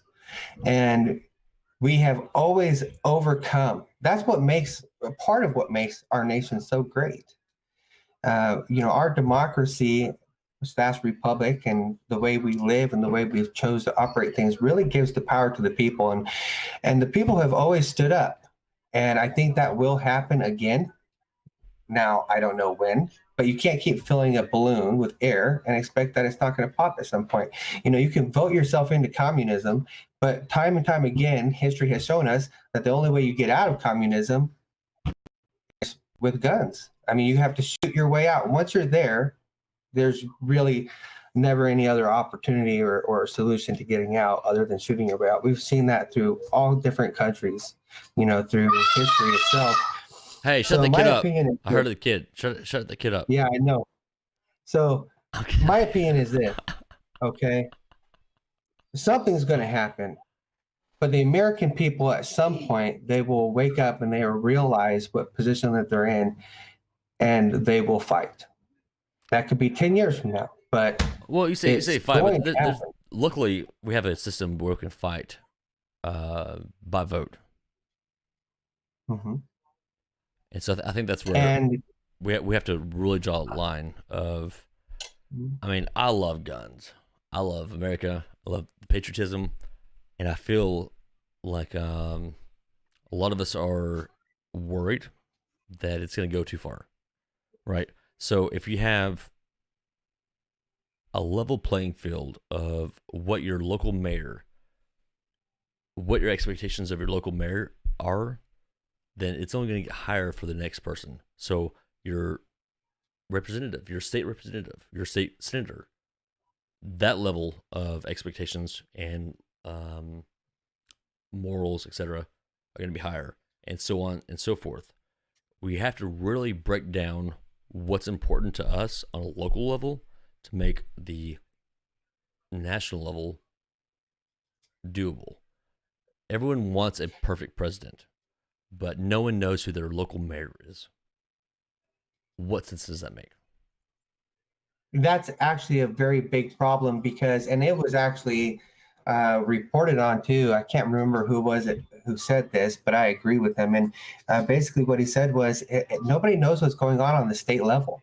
And so they go in, they vote for a president, okay? And then they go down and they're electing the last name they heard. And really, that is a problem. We need to know who we're voting for and for what reasons and what their policies are. And it's tough too, because I'll tell you, like here in Nebraska, and I'm not going to throw out names, but we'll just say that there was two candidates, okay, to avoid the heat of the press or whatever, but there was two candidates and I went to both of their websites and neither of them even discussed policies. Hey, this is why you should vote for me. I'm a good person. That's not what I want to find out. The people need to have knowledge, and we can't be stripped of our right to that knowledge. And here's another thing too. Please don't mistake me in saying that I want to fight or that people want to fight. No. Yeah, heavens no. Yeah, heavens no. Nobody wants that. That is like an absolute end result. I mean, nobody wants brother against brother, family stripped apart, neighbor against neighbor. We don't want that. Right. The reality though is that the people of America, we always rebound, and we always will rebound. And I'm sure the rest of the whole world is looking to us and saying, what's next? Because we are the powerhouse. And they're saying, something's going on. And that affects the whole world. A lot of people don't realize that, but economically, we affect the whole rest of the world. And that's why you see protests going on in other countries. They understand this. The American people somehow forgot. Daryl, did you see how there's different protests around the world when there was protests here? Did you see that? Yeah, I did see that. Yeah. Yeah, that blew my mind how people in other countries were protesting for rights here when we have more rights than them. Yeah, well, you know, I heard something that was pretty funny. It's like people from other countries making fun of American politics because they can't make fun of their own without the threat of persecution. Yeah, you know, you bring up a great point too, because that's like, okay, let's bring COVID into this, for example. Everybody wants to say, oh, Trump didn't do a good job, this and that, the other, and you know, and they're pushing these type of mandates. And it's like, you don't understand the freedoms that we have in our country.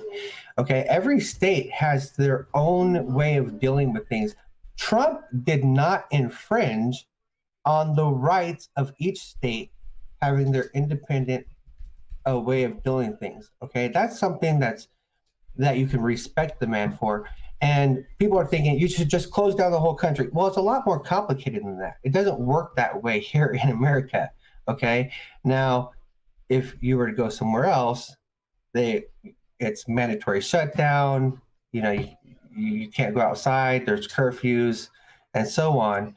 And there was a hard push to prevent that because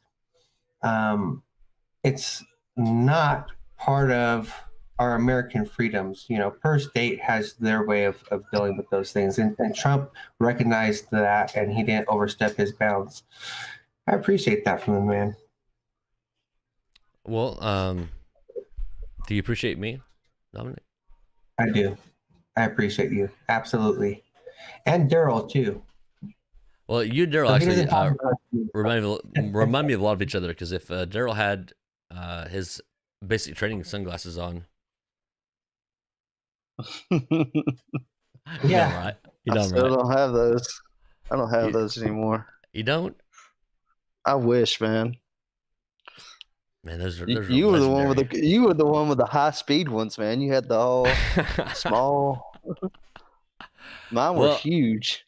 Yeah, yours look like you're about to go back to 1970 in the Back to the Future machine. It was legendary. Yeah, yours didn't look that great, but I was like, whoa, those look good compared to mine. Well, sorry, Domenick. Flashback to the Army.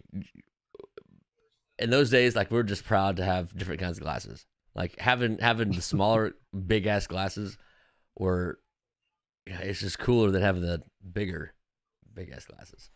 So. I think that was kind of a thing in many places, you know. So yeah. All right. Well, I'm trying to get some. Sorry. Go ahead. I'm going to jump off of here and leave you to it. But leave us with a final statement. That's what I was going to do. I was going to leave you with a final statement, and I appreciate you also, by the way, bringing me in and allowing just another voice to be heard, another opinion, another angle. But here's the thing. Is that American people will prevail no matter what the outcome is. And so we can have faith in that. And we can have faith in my opinion, in our God. And so what's going to come about will be met somehow, and we will overcome. No matter the situation, that's the American way, and the rest of the world already knows it. Well, let me ask you one other question real quick, Domenick, and feel free to answer this how you will. You're a very honest guy, so I love it about you. Let's say Trump loses. Will you reach across the aisle to make things work? Yes. The answer in short is yes, because we need more of that. We need more communication. We need to discuss our issues amongst one another in a civil way. And we need to come to some sort of agreement, at least maybe not on everything, but we have commonality. And everybody I've spoken to so far who has a different viewpoint, we have found things together that we can agree on. Unfortunately, the way it's been going down is a lot of people are not willing to do that. There's a lot of smearing going on, a lot of, they're not just debates. I mean, they're just harassment. You know, if we sit down and talk, there's commonality. There are things that we can agree on. And if we can get most of that right, I think we'll be in good shape. I couldn't have said it better myself, Daryl. Yep. That was good, man. Well, I don't like you coming on my podcast anymore, showing me up like that, Domenick. You're not invited back. Whatever, man. Come on, give me a break. You know, this is the first podcast I've ever been on. No way. Yeah, it's the first one. Well, Daryl, show him your boobs. Oh, that's great. Oh man, I love it. You guys, you know, you're great people, and it's nice just to be able to sit down and talk these things out. So I hope a lot of people. I'm hoping to have you back on here on a one-on-one episode, and what I'm hoping more than anything is that people will share this, and we'll get some different viewpoints. Yeah, that obviously like I got this. He's wearing the hat, and Daryl. I mean, he's in Alabama. You know what he voted for. It'd be great if anybody who's watching this, holla, if you have a different viewpoint. Probably heard my kid over here laughing. Yeah, this person literally made this school. Yeah, bring him over. It's fine. So, hey, come on over here, son. All right, this is my son. Hey, Jake. What's up, buddy? This is my son, Liam, right here. Who do you support? Trump. Yeah. His teacher, one of his teachers, actually, they did like a little vote thing at school, and some of the teachers came over to him because there was, and said, you know, they gave him kudos about some of the things that he said, and I want him to look at both sides, though, right, as you're growing up, so you can make these decisions on your own. That almost all my classmates, only 3 of them voted Trump, and the rest of them Joe Biden. It's super sad. So, well, I love that you're involved with politics at that young age. Jake, is that correct? Yeah, absolutely. You know, and there's one more thing I'd like to share. You know, and I apologize for taking up your guys' time. We're hanging out. Hey, you know what? Here's one more thing that I want to debunk. Okay, let's debunk this right now. Shoot. There's this smear campaign that somehow, if you're a Republican, that you're racist.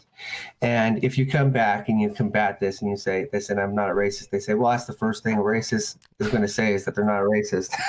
You know, but here's the reality. Okay. I have several friends that are black, and that doesn't make me perfect by any means. Okay. And I know it's coming from a Republican with a MAGA hat on who's white. But, you know, I have some good friends, really good friends that I would consider family that are black. And even some of them have opposing views, but we still get together for barbecues and let our kids play. And I'll tell you, there's nothing different between either of us. We both love our kids. We both love and hug and kiss on our kids, and we discipline our kids and everything the same. There is really no difference. And so, you know, we need to come together if we can, you know, but at the same time, as Americans, we do have to make sure that our rights don't get stripped from us. And that can come from various different ways, as something as simple yet lost as communication with one another. I cannot agree more. Talk to your neighbors, talk to your friends, turn the TV off. All right. See you guys later. Thanks for inviting me on the show. Daryl, bye, Jake. Bye, Domenick. Thank you again. And listen, you're welcome. Thanks for your service and everything too. And you all be blessed now. Take care. Yes, sir. Thank you, Domenick. Sir. Thank you. Cool. That was nice. Cool guest appearance. Who's next? I know you got work tomorrow. You're probably ready to turn in, huh? Yeah. Yeah, he made a lot of good points, man. I mean, I've only talked to Domenick twice, and the person who he and I have in common is pretty solid. So he's right. You know, every parent wants to love their kids and raise their kids in a good environment. Like, what parent doesn't want that? Yeah. Whenever he was talking about like reaching across the aisle too, you know, I definitely believe in doing that. It, you know, because it's not impossible either. As you know, I don't want to hate on the other side as much, but they do like to shut down speech a lot. But I do know plenty of people that have opposing viewpoints to me that we can talk about it. And well, I'm trying to get some opposing viewpoints in here right now. Like, who should we call? Who in the Army did we disagree with? Well, whenever it's one-on-one, you can actually convey that you're not this bigot, this racist, this you name it. Like, hey man, I'm telling you how I feel, and I'm not battling the mob right now. Let's see where our differences are, and if they're even that big. You know, if it's not enough to sever connections just because we think differently. Well, I have a friend of 15 years who would disagree with that. Are they still a friend? I haven't heard from him in a while. Yeah, I think I know who you're talking about. Yeah, that's unfortunate, man. That's really unfortunate. Like, oh, you voted this way because like that's all I see on my timeline. You voted for him, you know, delete me. Like, what's going on, man? Is it that big of a deal to you? All right. Well, I mean, I love politics, but I hate them too, man. When are you gonna run for office? Never after this podcast. Yeah, I guess KKK members from November 6, 2020, making their bias known. Yeah. You know that you just gave them the clip, right? Yeah. They'll chop it up however they need to. Here, what I'm trying to do right now is hold on, let me say this real fast.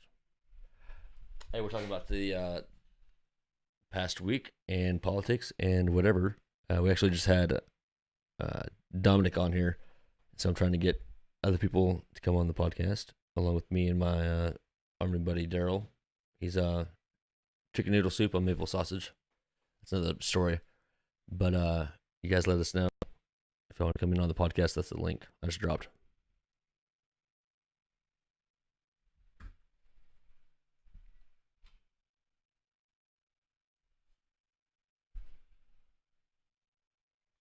You have to be on an iPad or a computer, desktop, or laptop, not a phone. Daryl, what are you showing us?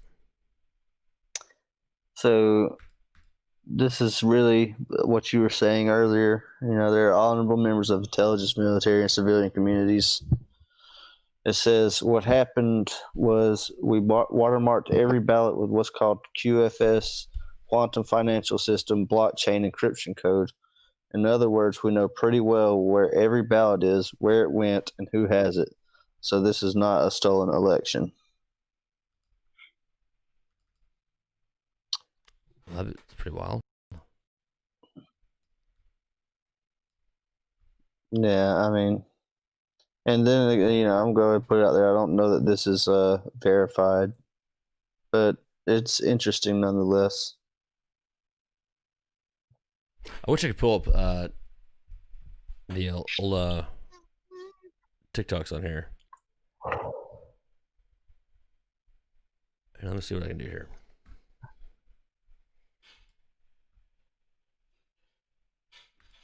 Oh, you're on the big screen, by the way, Daryl. It's just you on here. So you have to clap and dance. I noticed just a minute ago. Oh, my bad. Here, let me... I'm very glad I don't have my music playing. God, I wish the audience could hear it, man. They're like, okay, let's stick around for this. This guy's all right, right? Let's see. So, what other topics can we cover on this, man? I know we probably had some more. Well, he made a pretty good point with how like everybody's been being conditioned for this, like through censorship or promoting ideas through the tech market. You know. Yeah, we actually have another lady joining us in a few seconds, which is great. Yeah, let me do this real fast. How about a 5-minute break? Okay. And I'm gonna play something really cool on YouTube for us.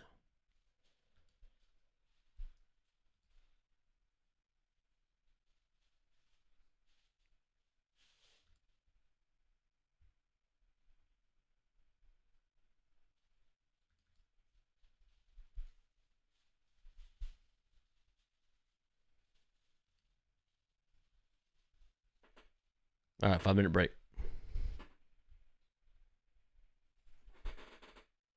Cool, Daryl? Yeah, man, I might be getting off soon, so I mean, I don't know if you're stopping it or what you're doing. No, I'm just gonna take a 5-minute break. Like I said. Okay. After the Joe Rogan live stream running. Okay. Sounds good, man. All right, you can keep talking if you want to. Just a few. Yeah, you had I'll be back in just a. All right, cool.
All right, Stella, can you hear me?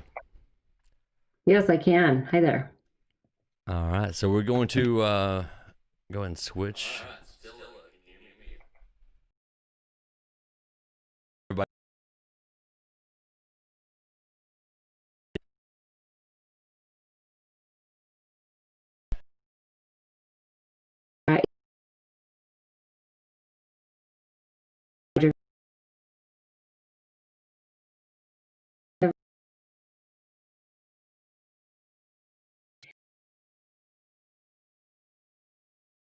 I went back to Brazil a few times, in fact, as well, and moved to then Utah, settled down a little bit. And I have two girls that came in June to visit. Oh my God, I love it here. It's the weather is fantastic. Everyone should be a Texan, and it's now where my heart is. So this is where I'm at now. As far as education goes, I have a degree in family science. I'm getting my second degree in education, special education. I want to change the way that we teach history, the way that we approach education, the way that I think from kindergarten all the way through a doctorate degree, I think the way that we learn things needs to be edited, right, and needs to be evaluated. I don't like what's going on now, so I thought I'd put my little 2 cents in there, try to get my degree and become a principal or maybe even work for the government someday, address those issues. Wow. I'm so glad that you decided to give your own introduction than me. That was much more impressive than I could ever imagine. You said Houston. I have family in Houston. So what's the best part? Yeah, we talked about that. We have a I'm sorry, for everyone who's watching this and who's been paying attention for the past couple hours, this is another Craig Long friend. And you know, Craig's the best at making friends, and he introduces the best people to me, and I sincerely appreciate that. So I got to ask, what's your favorite part about Houston? And you moved from California to Houston, so what's your favorite part about Houston versus California? Sure, that's a great question because California, you know, we pay for the weather there. The first thing I have to say is the again, the weather is phenomenal. That's what I love. I really do believe that vitamin D from the sun affects us all, right? First and foremost, adore the weather here. But there is something very special about Texas. I don't know what it is, and I'm not trying to toot their horn. I'm not getting paid for it. I don't know what it is, but Texas, people are kind here. In other states, when I've dropped off my children at school, you know, it's like this, they go somewhere, right? I mean, the children just, it rings and everyone just leaves school. And right. Here it is so organized. Like children come out and someone comes up to the door and opens the door of my car and my child gets in and out. And they truly do care about the education here. It's just, I love it. I feel welcome here. It's a little intimidating because I don't know what to do with a gun, but everyone wears them and has them here. I'm not going to lie. It's a little intimidating, but I can't tell you, like, knowing that I'm going into Target, that I'm going into stores and someone is carrying a gun, and they all are, actually makes me feel comfortable versus a place where, you know, maybe one or two people might have a gun. And that'll bring us to our topic today of politics and so forth. But it's just, every Texan here is very proud to be a Texan, and everywhere there are Texas flags. It's like crazy, but I feel very much at home and very safe here. I don't know what to say. I mean, that's Texas for you. Well, you carry a gun. Oh, right. Yes, You're yeah. in the Yeah, wasn't in the military. So let's talk about that. I mean, I don't know how much time we have here, but we were talking about this the other day, you know, chatting back and forth about a gun. You know, to be able to carry a gun, I'm terrified of them because they can do so much damage, right? I mean, one shot, you aim and it's over. I mean, in some cases, and I don't know, maybe it's the self-confidence level of my own that I'm nervous to ever pick up one and really truly inflict pain like that. But for you, you know, you're in the military, you understand guns, you understand the safety and that sort of thing. But does it ever bother you how much damage they truly can do? It does bother me. Actually, that is a great question in reciprocation. Wow, I did not expect that, Stella. So yeah, while you asked me about gun control, I'm a little bit more different than most Republicans when it comes to gun control. I would hope that laws would not be required to educate people on the proper ways to use weapons. Oddly enough, I'm probably one of the very few people who believe that it should be something taught in high school or middle school about how to properly handle a weapon, not to shoot somebody, but let's say, hold on. So, for example, how often do we hear about a kid who, is at a friend's house, and all of a sudden, their friend, says, "Hey, this is my dad's gun." Sure. Where is the education on how to handle that situation? Right. Right. So, Well, and the respect for the, the object, right? I mean, it's almost like, oh, look, there. I mean, as bad as this might sound or whatever, and I probably shouldn't even compare it to this, but like, oh, look, there's hot woman I want to show you, or this hot guy I want to show you, tell you about, or hey, look at this really cool watch that, or this expensive phone. It is respected, but accidentally playing with it in the wrong way is deadly. Exactly. And, it's unfortunate, but Josh Landry's in here. Hey, what's up, Josh? And Spencer, my cousin Spencer. What's up? So what I would hope would one day happen, especially in middle school or high school, is, let's say, a child is introduced to a weapon like this. Sure. His friend says, "Hey, look at my dad's gun. This is, so cool, whatever." How do you respond to that? So immediately, back away from the situation if you can, but then also be taught how to disarm and take out the bullets and make the weapon safe. And as easy as that is for me to do, it's from muscle memory. And we're teaching kids how to, do cursive, which is great. I think cursive is very important to teach a lot of different aspects of, someone's life.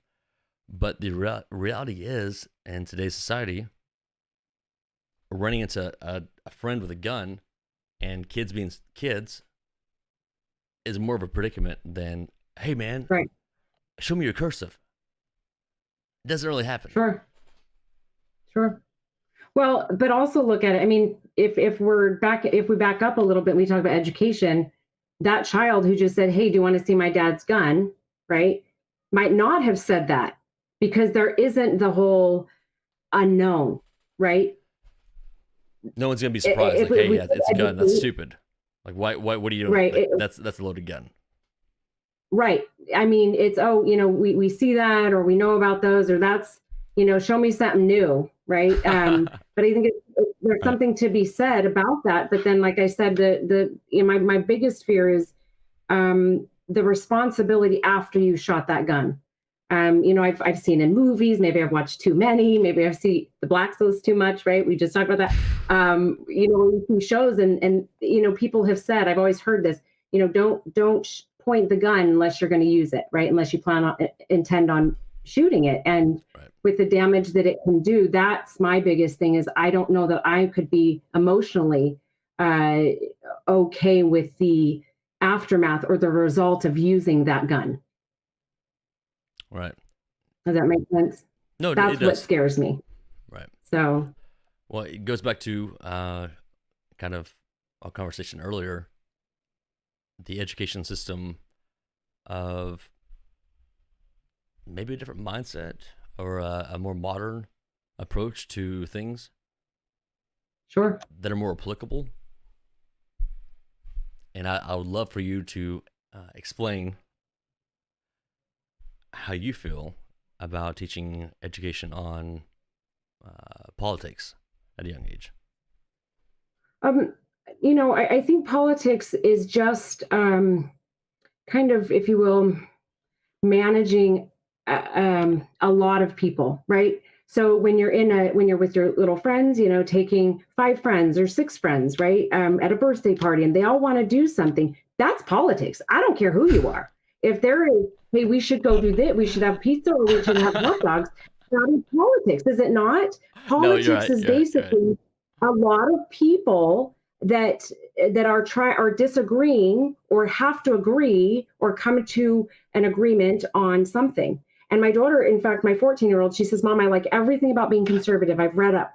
The one thing I don't like, and I'm not changing the subject here, but she said, the one thing I don't like is I think it's a woman's body. I think the woman should be able to choose what they're going to do with their body regarding abortion.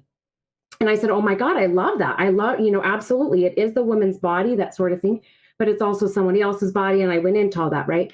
And I said, the other problem, baby, is that, in speaking to my daughter, is that we're not dealing with 7 siblings. We're not dealing with 32 class members. We're not dealing with even a small little town. We're dealing with entire America. So right. If you will, I'm not necessarily Christian per se, but if you take the 10 Commandments, for example, God had to say, okay, here's rules, follow them, because he knows that there's hundreds of thousands and thousands of people. You have to give thousands of people, you can't let them run rampant, right? We have to have laws. We have to have stop signs. We have to have certain things in place so that we don't bump into each other, right?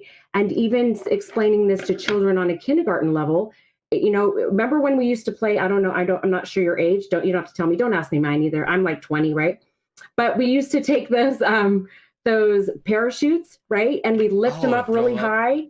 And then, and then what do we do? Turn on, yeah. You run. Right. Run underneath, right? You run underneath, and what would happen? Boom! You smack somebody in the face, and then you start, right? And they set us up for that. They set us up for that. They did. But do you remember doing that? It's so much fun. I remember doing that and loving that, right? Because everyone who had the number 5 or whatever would be able to run while everybody else held it, so it didn't fly away. And everyone else was trying to hold it as long as possible, so you had more time. You had enough time to get across. It's politics. It's politics. Think about that. Because what's going to happen is I'm going to run and I'm going to hit you, aren't I? Unless there's rules, right? So that's how I would approach. That's a little bit what my thesis is on, is how to approach education, how to approach history, how to approach these problems. You and I, we're basically big kids having a conversation, and it's civilized. We're not interrupting one another, right? We're having conversation. So sometimes when I'm talking to my kids, it's the same thing. We're 2 people having a conversation. And if you can share that with your children, right, and teach at a children's level, I think we'd be a lot more successful, even in politics right now. Stop, breathe, be kind to one another. We don't push and shove. And look what's happening with Antifa right now and all these other things, Black Lives Matter, right? All these different Antifa, organizations that's an idea. Antifa, it's the group that, I guess it's the group that is, okay, good. But these different groups that are, I'm not able to see your faces as well. It goes in and out. I apologize. But these different groups that are being mean to each other, right? Right. And what do we teach in kindergarten? What do we teach in 5th grade? Stop fighting. You're going to have to separate yourselves. So how to answer your question, how are we going to teach this? Bring it down to a 5th grade level, a 3rd grade level. We don't hit, right? Yeah, we don't cheat. We don't lie. Honestly. Because that's really what we need to do. Is right? I mean, who does that? Who spits in a police officer's face? These other things that are going on, all these different things. So to kind of, wrap that up is let's get back to basics, right? And teach people how to be kind again. I have a funny story about the police officer thing. Please. For me, it boils down to, in my situation, I think maybe your situation is different.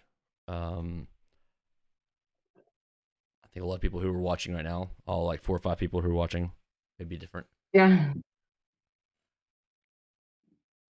My dad was known as the person who was, that 70s show, right? Everyone's seen that 70s show. Yeah. Remember Red? Yeah. Yeah. My dad made red look like a. Oh, wow. Okay. Right. Yeah. Speechless, but okay. It's a little extreme, but hold on. Wait till I tell you the story. Okay. I got my driver's license at 16. I got my vehicle. Maybe 1 or 2 weeks after I started driving, I was late for the one date I got a year in high school. Okay. So I was hauling butt, from a country farm to in town. I say in town, it's huge, 20,000 people. Small. Yeah. I was going 79 miles an hour on a 65 mile an hour highway. Sweet. Yeah, my luck, of course. I get pulled over. The guy by the one cop. By the one cop, right? Highway patrol. Right. I'll never forget. I was sweating so bad. I was like, I'm dead. I'm like, yeah. My dad's gonna kill me. He's probably gonna set the truck on fire with me inside of it, saying, you want to speed? Here you go. This is it. I'm done. Sure.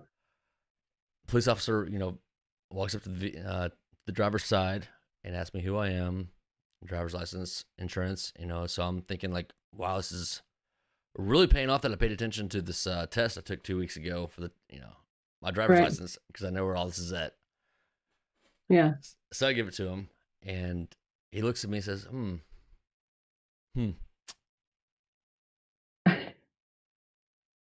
David, huh? That's your dad? Yeah. I said, yes, sir. I said, yes, sir, it is. Well, I'm going to write you a warning. And if you don't tell your dad that you got this warning, well, I'm sure he'll find out. But if I give you tickets, it's not going to be worse than what's already going to happen to you anyway. And I was like, I know. So I got the warning. And then I remember going home and I was thinking, hey, Dad, I got pulled over tonight, scared out of my mind. And that police officer was right, though. Small town, but at the same time, respect the officers. Our parents were very, I guess, disciplined on me. Okay. Yeah. Strict. Yeah. Strict, very strict. Mm-hmm. But they taught us, how to be nice to each other. Like, if you're not going to do anything that's productive for the group, then what are you doing? Right. And that's what my biggest concern is this whole, the single ladies, all these songs, right? that are promoting how cool you can be by yourself. In all honesty, it comes down to the people who are around you. Right. Yeah, absolutely. Well, and I think the way we grew up, if I can throw myself into that box, Bobby, is very different, right? From the way, at least I'm raising my kids. I think I'm not hard enough on my kids. I'd love to be, but I'm terrified that, I don't know. It was a great upbringing, I guess you could say, in the fact that I turned out decent. Yeah. But I got the belt. I got slapped in the face, and I wasn't like my child. Let's be honest, right? I mean, my child has told me she hates me. Hey, Andrew, what's up? Sorry. Andrew Foster was a guy who used to make fun of me in high school. So I hope that he would come in on this podcast, because he has plenty to tell about me right now. And talk about, speaking of beatings. Yeah, speaking of beatings. But yeah, I think we grew up in a different time, a different age, just like our parents did, right? And but being able to, I don't know, do you have kids? I have a dog. It's 12 years old. Does that count? There you go. That works. Yeah. You know what? I'll send mine over and try it out for a little bit. Put her on a podcast. They're plenty. They're plenty. Yeah. They're good. They're good. But the way that we raise kids, I do. There is something to be said about if you can raise your kids right in this day and age. It'll help. More than we know, right? So that they can grow up and be responsible. That's what blows my mind about this whole education system, is the fact that you can get a doctorate in women's studies, or doctorate in African American studies, or foreign studies, et cetera, et cetera. It's like, why didn't we all get you like go back to kindergarten and teach everyone to be nice to each other and just get a like a base level of Well, and here's nice one of my biggest concerns, Bobby, of education, and it's frustrating to me. I got a scholarship, so I didn't owe any money to the government. But what I think kind of should be illegal is the fact that you can get a government student loan to give you an education, and when you graduate from college, you have nothing. For example, why is there a major of family science? Where the hell is that going to get you? A major in, there's hundreds of thousands of majors. The government will help you fund, or anyone for that matter. You'll pay for it yourself. But my frustration is you graduate in family science, but you can't do shit with it. So why is the government funding? But why is he funding something where you can't do anything with it? I'm degree in psychology. Hold on. So you're telling me like you have I wish I had a pen and paper with me. You have a business idea that's not going to work, and the government funds it, and then you're not able to make any money, but yet you owe the money back to the government. Yep. That's a bad. And you idea. pay the rest of your life. What's that? That's a bad idea to you. That's bad. I don't know. I would think, yeah. I'm kidding. It's a terrible idea. It sounds stupid. I'm like, yeah. I just, and the government knows that there's no plan. So my thought process is, okay, then let's make degrees where you graduate in 4 years with somewhere you can go. And I don't mean socialism where, okay, if you did this, then you're going to do this, you graduate in medicine, you're going to be a doctor. No. And I get it that people, you have to have a basic, like for a therapist, right? They have to have 4 years of undergrad, and then they go to their 2 years of therapy degree or what have you to get their master's. But there's got to be something in between that, so that we're not wasting money, we're not wasting time. Because truly, what is an education at this point? What is education in the United States? It's an investment, right? If you're not investment into yourself as a business. But is it? Hopefully it is, but not oftentimes it's not. You're right. But okay, so you have nursing, you have engineering, right? There are very few degrees that I can think of right now. You graduate with 4 years and you can go directly into that field. A social worker, I guess you can, but you're technically going to have that master's degree, right? Teaching you can, nursing you can, engineering you can, civil and mechanical, right? And chemical, okay? But really, let's think about that. What other fields are there where you can graduate in a 4-year degree and go straight into a job that's going to provide for you and your family? Okay, yeah. So that's what my dad harped on me, engineering.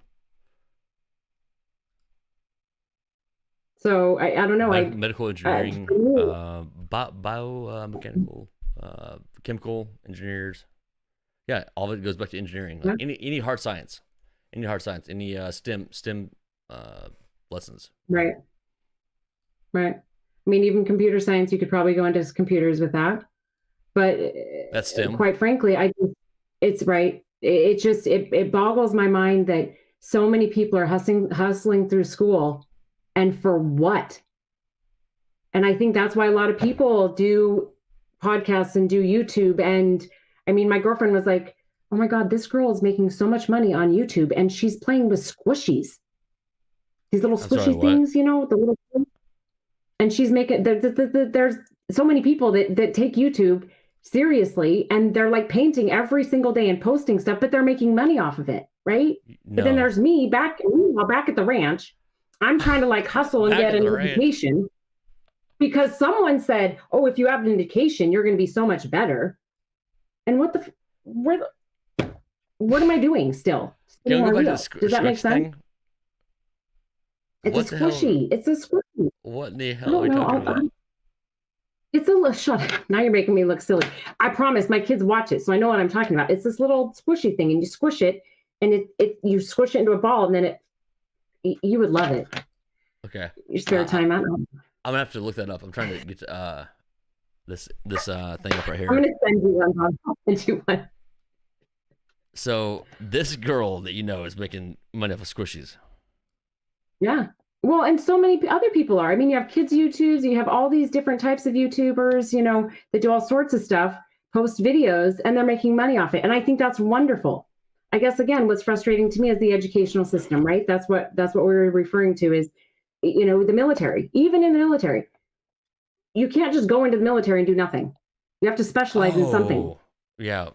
Well, that's debatable, but yes, you're totally right. To You're some supposed to have a extent, job. yes. You're supposed to have a job. Right. And right. And I would just like to see if we're going to have people go to college. You know, I think it should be more reasonably priced, but also what is the true end goal when you're done? Hey, and what Dana, are you truly going to do? So, is that you or me? Do you hear that? It's you. Me? Are you hearing voices again? Oh no. We did talk about this. Bert, shut up. No, it sounds like a river flowing. Oh. Sure. I don't think it's me. It's definitely getting picked up somehow. Huh. You broke the system. Congratulations. My bad. That's all right. It's a first for everything. Oh, hold on. We got somebody else is trying to come in here. Maybe that's it.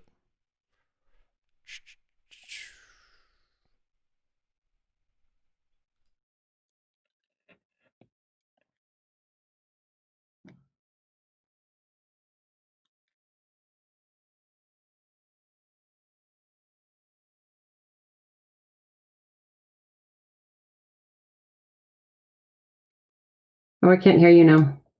Is that on purpose? Mm-mm. Did you mute yourself? I think the river is too loud. Time out. I can't hear you.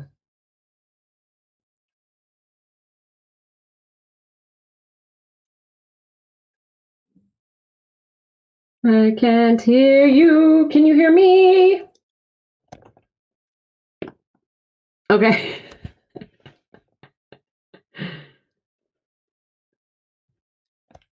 Yeah, I can't hear you.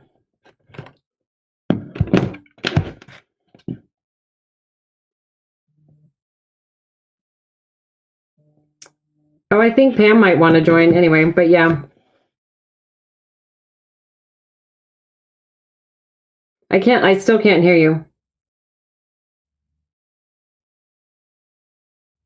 I can't hear you. You broke it. Oh. There we go. Oh, there you go. Yeah. You have to push unmute. Ha ha ha. Shut up. So I ended up my drink. Pushing the wrong button. What are you drinking? Okay. Rum with my cat. Rumpelstiltskin? No, rum, as in rum and Coke, as in Captain Morgan. Okay. Is that because you're from Brazil? Yes. Is that kind of a Brazilian thing? This is the one and only thing that completely relaxes me. So I have to stick with that. And I hardly drink. But I'm not gonna lie, I was a little nervous and I thought, oh my God, I have to have a drink before I go on. So well, Dana is my friend from work. She's asking me, is this charades? And she actually got in just at the perfect time to make fun of me. So I cannot wait to hear about this. Oh, more the merrier. Yeah, this is great. And I cannot believe that no one else can hear this background noise. It's in your head. That's all right. You know what? I hear that a lot. I do. Did you not hear that? I can't. Hold on. Okay. Picking up some outside feedback here. So back to you're from Brazil. Let's talk about how you ended up from Brazil to Houston. Okay. I was adopted in Brazil. The way that I was adopted was how the story is told. Of course, I was too little. My mom had me and for whatever reason left me on the street. So I was so sorry. Well, yes and no. I don't remember it. until I was about 3 years old. I remember vaguely different parts of it. I don't know who really raised me. But it's oddly enough, so I do speak Portuguese. My dad, who adopted me, has a master's in Portuguese and also an MBA, but when he adopted me, he would always speak Portuguese to me, and the rest of the family, the 7 siblings that I have, never spoke Portuguese, but my dad would speak to me. And I kept up my Portuguese, right? Probably at the 2nd, 3rd grade level throughout my life. We moved to the States when I was about 6 in California, and I kept up my Portuguese. I went back when I was 21 to Brazil for about 3 years total.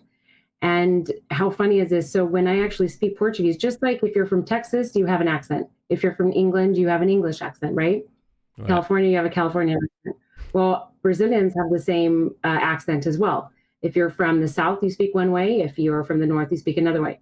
Well, if you talk to me in Portuguese, you actually can tell that I'm from Brazil, that I'm from Rio.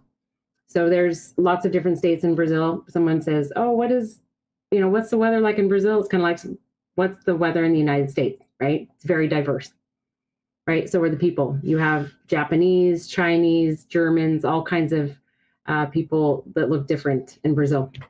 Definitely a melting pot.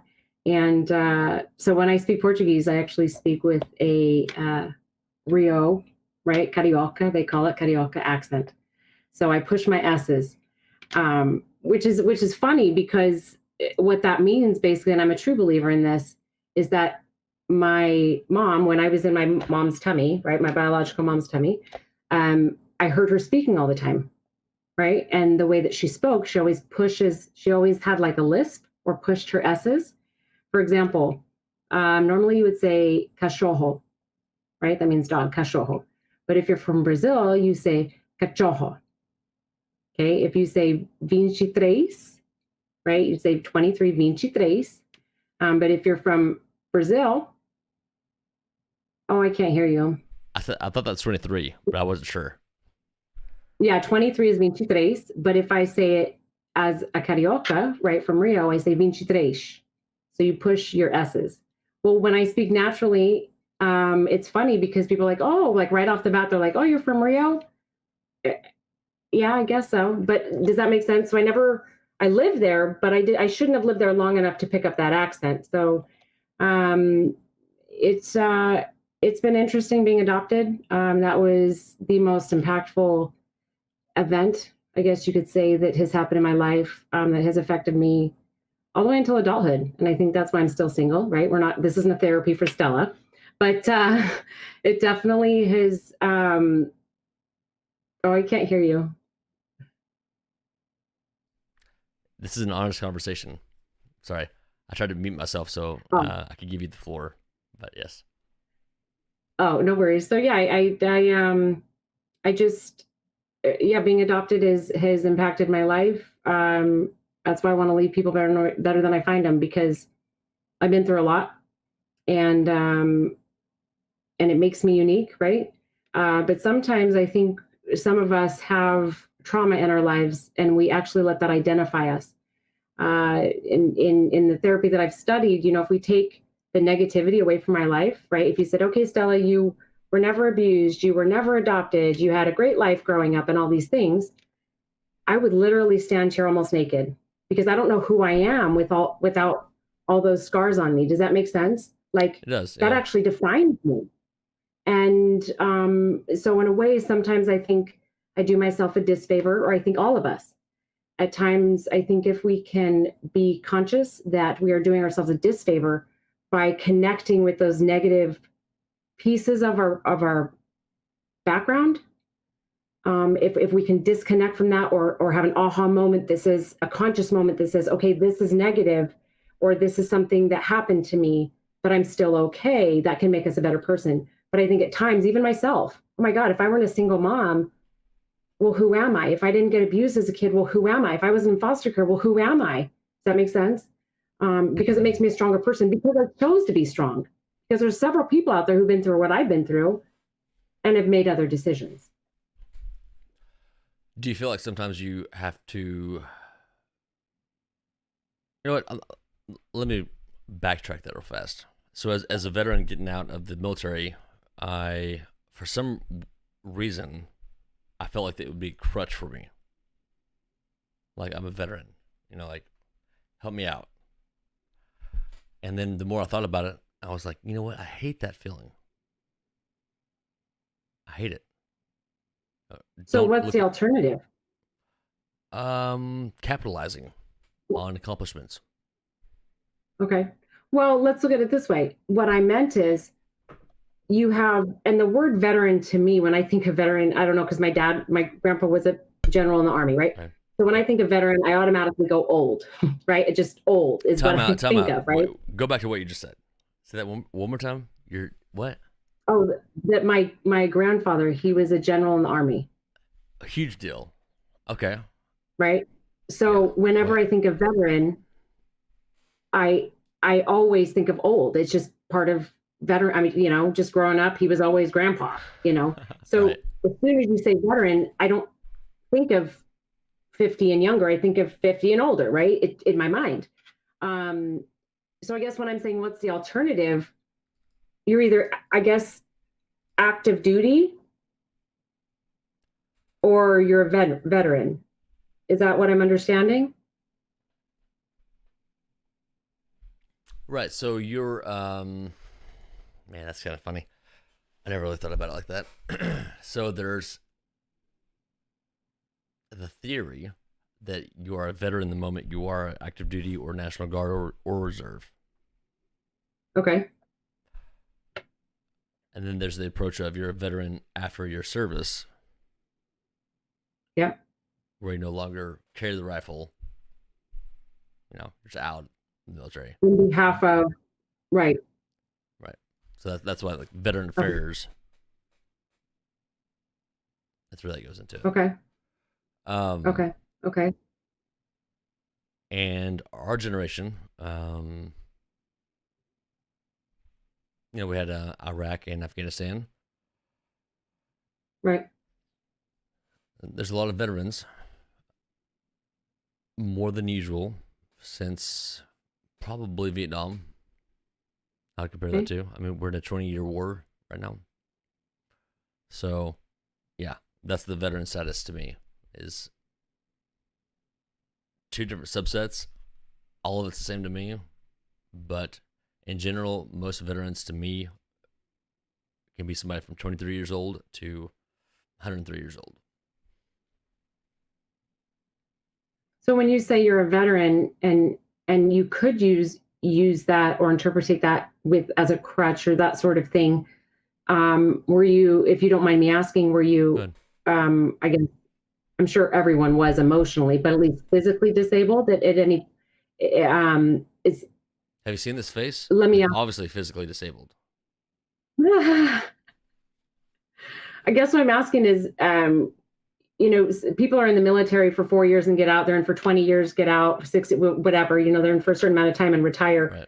Right. So I guess in your circumstance, obviously you'll divulge what you want to, but when you speak of using it as a crutch, why do you assume that? Why do you think that? Oh, right. Man, that's a good question. Nailed it on the head.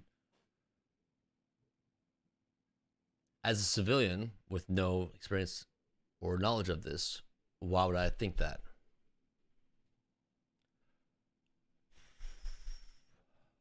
So you remember high school?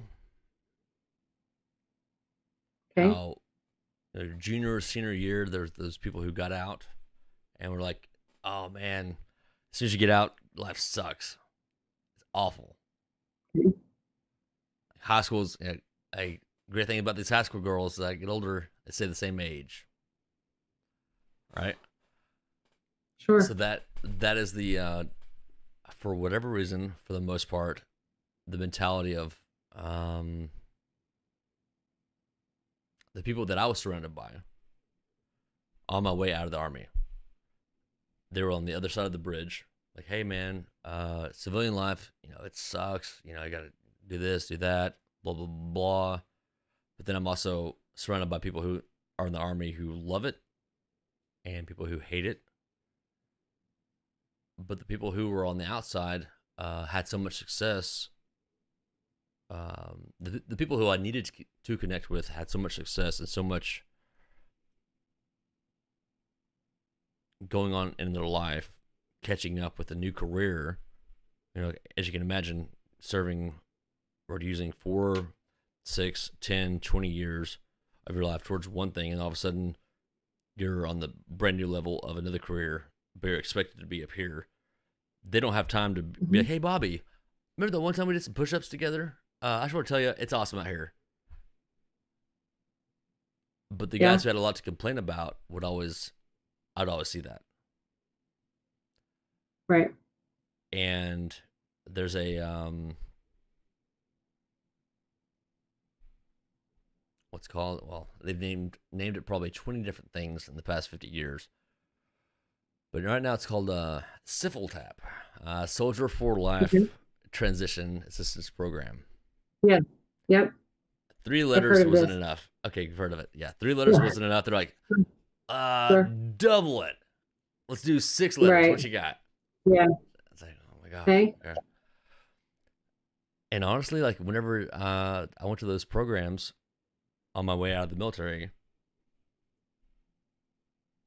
I was in a room with 30 people, there were probably 2 or 3 others that were very interested in what the teacher was telling us, how, you know, whether it was our LinkedIn or our resume, you know, et cetera, et cetera. A lot of people were there like, yeah, let's get out of here so I can go home and sleep. I'm done with the Army. Yep. I'm out. You have to go to it to retire. Yeah. Yep. In my opinion and in my experience, if you ever force somebody to do something that's good for them, they're not going to appreciate it. Right. It shouldn't be mandatory. Well, and to me, like, yes and no, because okay. The reason why I say that is if it is mandatory, you're gonna have, pardon the French here, folks, you're gonna have shit bags, a lot of them, who are just there to be like, to sit in the back of the class like, yeah, whatever, I'm fucking, you know, I'm going to college, I don't need to listen to this. And then you have people like me who are like, oh man, I put in 100 resumes, I hope I get a call back. This is a little scary for me. You know, I have high expectations for myself, and I'm not succeeding in that right now. But if you made it voluntary, you have this group of people who are like, hey, man, all of us want to be here. All of us want to succeed after we get out of here. We should probably all figure out how to network together. So you eliminate in my opinion, the people who don't want to. And this is the fact of life. If you have a virus between me and somebody that I would connect with and benefit from, but there's somebody in between us or multiple people who are putting a damper on the situation, like, you know, the odds of me and him connecting, they get smaller. You know, as you bring that up, a couple of things. We do home loans, right, for my company. And you do a lot of VA loans. Time out. Home loans, VA loans. Welcome. There you go. Plug your business. Really? Houston, let's go. What you got? What's the name of the business? Cross Country Mortgage. So if you're interested in that, let me know. That is not why I'm on. But I did want to mention that, you know, this is me. I'm plugging it for you. We do home loans, and we do them for veterans of VA loans, and with rates and all that other good stuff. But one thing is interesting is that mentality of the military, and you might get upset that I'm going to say this, and I hope it doesn't. Good. You know, I'm just going to say it because a thought came to me just now as I'm thinking. The military, I would put under the same category as not religion, but an organized group of people, right? So in the military, you had to be taught, right, how to shoot a gun. I don't know. I've never been to boot camp. I've heard that there's like emotional, not manipulation, but right. So, you know, depending on which military you're in, there's a boot camp, 9 weeks of craziness, right, that you go through. Some people can't handle it, but they actually train you how to be able to mentally be okay with shooting somebody. Where right now I couldn't shoot someone, right? Emotionally, I couldn't do that. Okay. But you put me through 9 weeks of boot camp, I might be okay with that. Okay. My point is, you're going to be in the military for 2, 4, 20, 80 years, 60 years, whatever. You come out of it and it's almost doing people a disfavor. It's kind of like prison. You're in prison for 30 years, 20 years, 4 years. You come out of prison, right? And what is prison? What is the military? What is all these different things? One thing we always talk about this, like military? The prison and the military, like how long do you got left? That's one of the questions we ask in the military. No, really. But think about that. No, seriously, Bobby, think about this. Okay, I have to be serious. Think about this. Wow, cramping my foot. Listen, my point is, think about the military. It's kind of socialist. It's so socialistic, is it not? Communistic. I mean, everyone gets the same thing. Everyone gets the same this. Everyone gets the same that. We all get the same benefits. We all have the greatest healthcare. We all, right? All these things. It's very communist. So what happens when you take someone out of communism, right? After World War II, what happened to a lot of those Jews? What happened to these people? Those soldiers even, right? They didn't know what to do with their lives, just like lots of religions. Okay. When you take them away from their religion, they feel naked. They stand there and like, oh my God, I don't know what to do because no one's telling me when to jump, how far to jump, who to shoot, what to eat, when to wake up. Right. The military does that. Jails do that.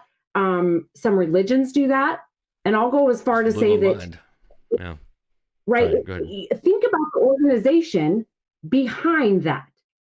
Behind human behavior. You have to have rules. You have to, and I'm not saying we should be communist. No, not at all. But think about what the military is. You're talking about the psychology behind what happens in the military. Not necessarily, not even necessarily that. But right now in the military, you guys were comfortable. Men and women are comfortable there because someone is telling them what to eat, when to eat, where their money is coming from, how to do it, how to make your bed. Everyone makes how the same many push-ups can you do? All that stuff right now. Yeah. Okay. And there's signs, there's things that you do, hoorah, there's all these different things. Everyone has their own thing. So what I'm saying is you take someone out of the military who's retired, who's leaving after 20 years. Oh my God, they're terrified. That's why they have that program. I'm not saying it's working, but I dated one guy who came out of the military. He graduated he retired when he was 40, and it was pretty cool actually. I was like, oh my God, you're old enough to retire? Like, it's weird. But he retired and he had to go through this course, I think like you were talking about, before he could retire, right? He couldn't just retire. His time came and he then retired. And he was like, Stella, I'm terrified. Because who's going to tell me where to go, what to do? Can I ask what job he had? He was in the Air Force and he did something with flying. That's all I know. We didn't get that close. Can you tell? I hope he had something to do with flying if he's in the Air Force. I don't know. He did something. He built the airplane. I don't know what the hell. But my point is that he was told what to do. Point. Right.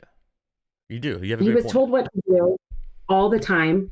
And then you have to leave the military. And you're standing there with no one to tell you what to do, when to do it, any of that stuff, right? And that's why people that have been in prison for so long repeat what they did. Well, because I'm gonna throw you for a loop here. Weird. Oh my gosh! You know what I figured out? No one's listening. Story of my life. This dead-gum audio I've been hearing in my background is damn Biden Harris.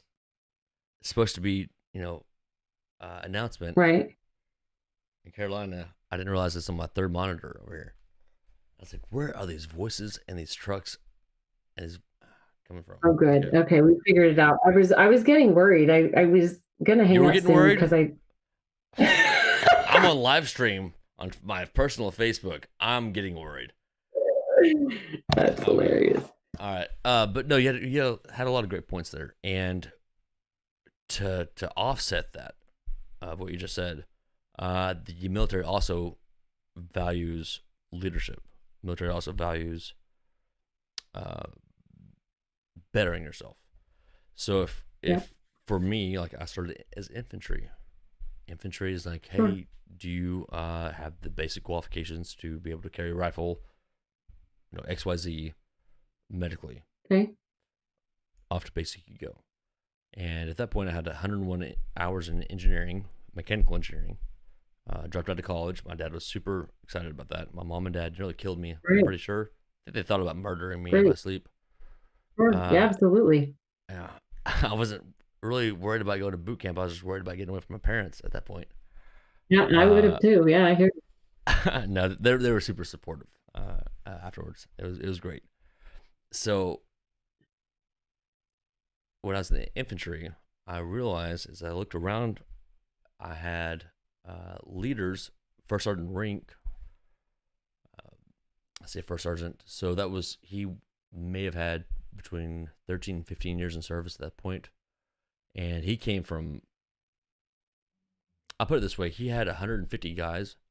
He had men, 150 men in an auditorium, teary-eyed, not crying, but with tears running down their face about what he's gone through to get to where he's at. Wow. And these are all men who were trained to kill. And he asked us to follow him. So that's a leader.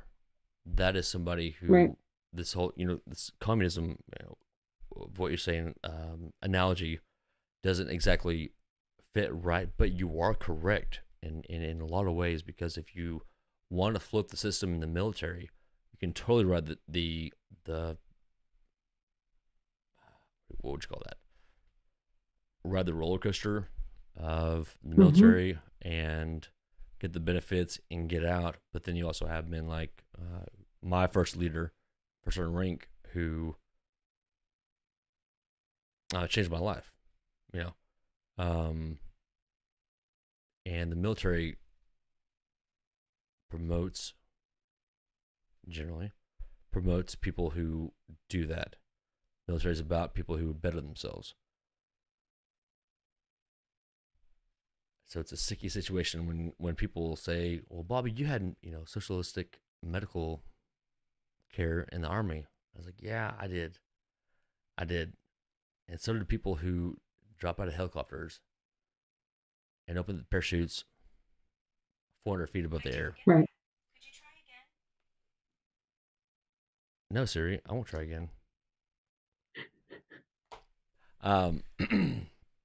So. Well, Siri. Well, yeah. Hey, Siri. I know that you think that I'm on that Biden stuff, but I'm not. So, anyway, it's really.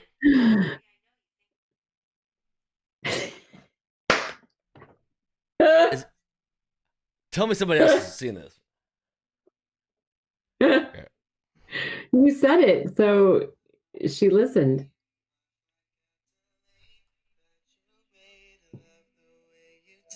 I don't know what this song is, but okay, cool. Thank you, Siri. You Again by Garrick. Yeah, there you go. You know this song?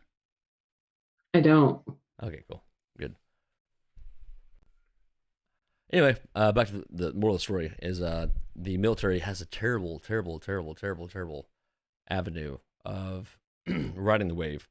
However, fortunately enough, there are people who get in there to ride the wave, end up being on top of the wave and leading others over it. Right. So it's kind of like a mixed bag, if you will. And I will say one thing, the funniest thing to me about the military as I was getting out, so I got a DUI my way out of the military. That's why they asked me to leave. I was like, hey, I got a DUI. They're like, great, this is your way out. I was like, okay, cool, thanks. Wow. Yeah, it was really a long story. But I had a couple of people who had to sign the paper to get me out of the military who had two of them had 2 DUIs, which I think was really odd. But what was most disturbing to me of all was the lack of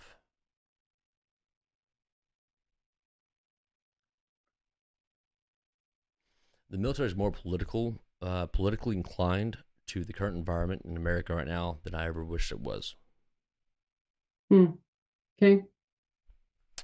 So when I had gotten that DUI, guilty. Police officers pulled up and said, I am drunk. DUI right here. Sure.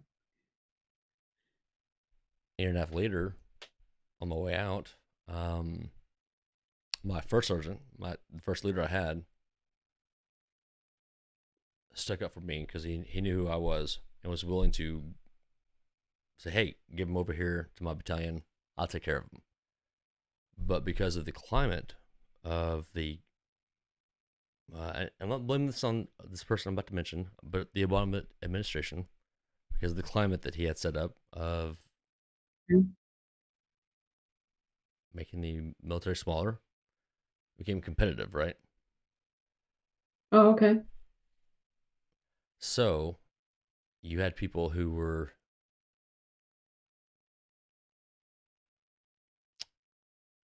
guilty of the same crime I had committed, signing off on my dismissal of the military after 7 years. Yep. And I'll probably regret saying this, but I remember being ordered to go to a transgender,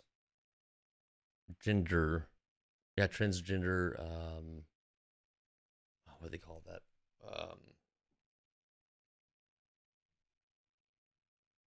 It's transgender information session about how to react and be cool with the transgenders. It's like a day-long program. Whoa. And I'm over here thinking, I don't know what the hell we're going to do about our military anymore when we're taking training days out of learning how to do our jobs to learn how to make friends with people who want us to know that they're transgender. Like, in the military, we literally don't care. Like, I served with several homosexuals. Several. Some people thought I was homosexual. Maybe I am. I don't know. Let you guess. Okay. Yeah. Okay. But at the end of the day, we don't care. We literally do not care what you want to identify as. But as I got out of the military for a DUI, which multiple people had to sign off on that had DUIs, and then I got asked to go to, or told to go to, a transgender information session about how to treat them with respect. I'm thinking, if you don't treat humans with respect, what the hell are you doing here? Right. So that worried. Right. And then Trump took over, and apparently things have changed. I just can't, yeah.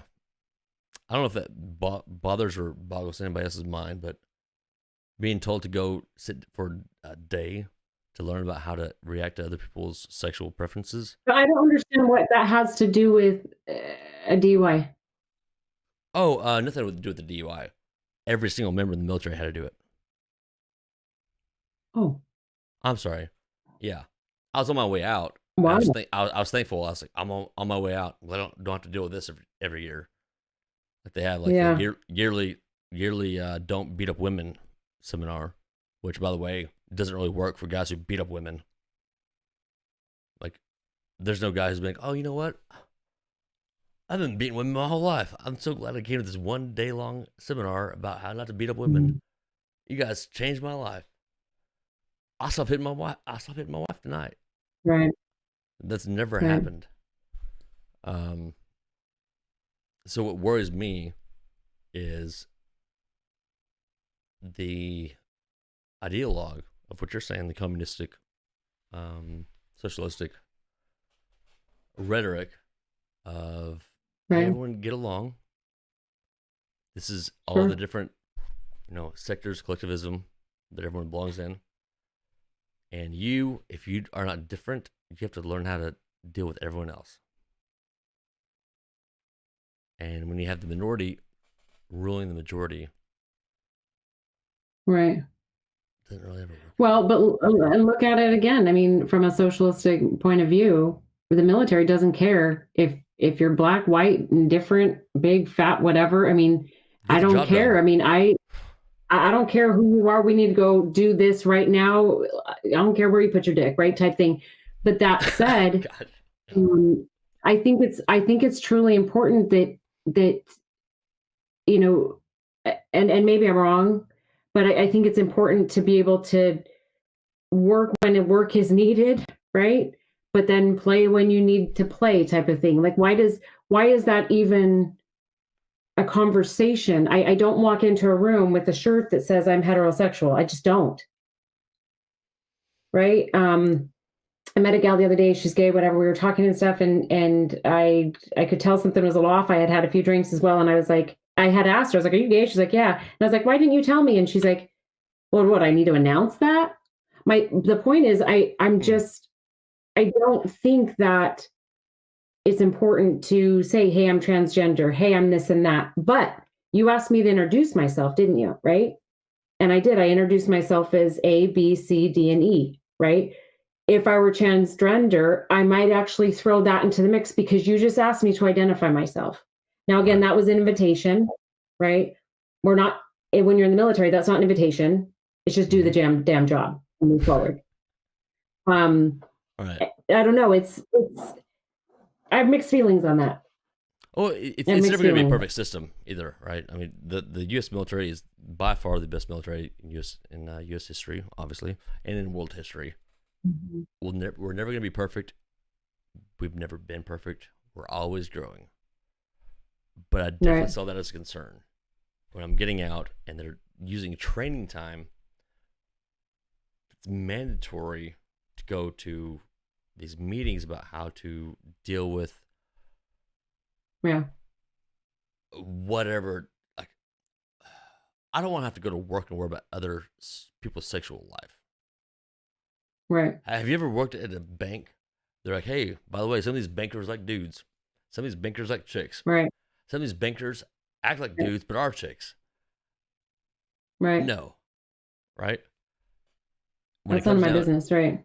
None of your business, right? You show up, get the money, fuck out. So when I saw that whole transition going down, I was thinking, man, this is not where I want to be. And, thank Jesus Christ, I learned my lesson on the DUI, and it was actually a blessing in disguise to get out of that situation. Because, as you said, when you have been told when to eat, how to eat, where to eat, how long it's going to take, until you rank up. Yep. That was weighing more on me than I knew. And now the whole world. Well, I mean, think about it. That's what we do to our kids, right? What do I raise my kid? I raised my kids their whole life. I protect them. Shit, they're 18 or what have you. I leave for a week on a business trip and all hell breaks loose, apparently, about a month ago. Anyways, Right. But it's the same thing with our kids. It's the same thing with anything else. We train our children to be able to someday leave, but the military doesn't train you to someday leave. In fact, they do the exact opposite, which is why people keep re-enlisting, keep it, in your 401k and your retirement and all this other stuff. I knew a guy who ended up cheating on his wife, whatever, but he lost his retirement, right? But truly, I'm grateful that the United States doesn't rule the government the same way that it rules its citizens. I'm very grateful that that's divided, because that's actually why I left religion, to be quite frank with you, is because I like to think for myself. I don't want someone to tell me, if you tell me to go left, fuck it, I'm going to go right. So you better tell me to go right, because I'm going to go, that's just me, right? I've always had that innate personality where I'm going to wonder why. And so I'm grateful that I'm in a position in my life, even now as an adult. I tell my children, they don't believe in God, right? I'm not good on that tangent, but I told my kids, I don't believe in a higher being or anything like that. I believe in you. And it's empowering to believe like this. Very empowering. And if you can believe in this, when I put my head down on my pillow at night, I don't pray to nobody. How does this feel? Can I breathe? oh, I am okay. So then I move forward, right? So there's a lot of background noise. This is a very, very emotional conversation. Hope everyone else is enjoying this. Can you hear the background noise? I cannot hear any background noise. No, can you? Oh, it's bad. That's probably me. Hello? Hi. Oh my gosh, it's starting Pamela. I gotta turn her down. As soon as There I she hit is. the thing to join, my dog wanted out, so I had to put my Thank you for saying iPad about the down. background noise. Thank you very much. All right, This- so here. Did the background noise stop? We're gonna add her in here. Why am I so Hey, it's starting close? Pamela. It's 'cause I'm... Sideways. Don't worry. Hi, Pam. What? All right. You're upside What am I down. doing? Yeah, I'll get you in here. I've never used this before, so... Okay. Yeah, join the club. So I am a Christian, and I definitely understand what you're saying with that. And I hope that my negative comments about the military don't outweigh the positive comments, because I do believe that my experience has been blessed with Absolutely. the Oh, people I wanna around. Tell you this before I move on. I want to tell you this. Apparently it's getting hot in here. I'm having a hot flash. I will tell you this. I think the military is phenomenal for some people. I think that it works well for people. I know plenty of people that have been in it, love it, adore it, and it works for them. I don't think it works for everyone, but I think there's something to be said about that type of environment for some people. I mean, sometimes you gotta be told what to do. Like, hey man, don't be messing up. Or also Right. To boost your confidence. So I needed a confidence booster. I needed to stretch my limits of what I thought I was capable of. And that's what the Sure. military did for me. I feel weird Well, jumping in and- the middle of a conversation. Trying to do this Don't. here. There's nothing, this is exciting, but I will say the military does the same job that gangs do, that any type of group of people that comes together does, right? And I'm not saying that in a negative way. I think that there are, even in Brazil, they have huge mafia and gangs. Hey, Pamela, can you not have your camera sideways? Because you're just like really messing I up don't shit know. right I now. don't... So, is this... I can't... Go the other way. That way? One more time. I can't see. Okay, now I'm upside down. What? Okay, I can't tell. I'm on my iPad, so Yeah, I'm gonna put you in here, and you'll see what's happening. okay. This is hilarious. Oh God, I don't want to see You're myself. still sideways, but you know what? Looking good sideways. Okay, so I appreciate that. is this correct? I can't. I can't see you. It's so when I hold it like this. So this it's like is off to the sideways, side. upside down. Miss Sergeant Pamela. There you go. All right, cool. There she is. Oh my Hey, God, girl. this is crazy. Hi. We cannot Hey. hear you, Pamela. Oh, why do I see But you myself are- twice? Your audio's still coming in. Yeah, is. I see myself twice now.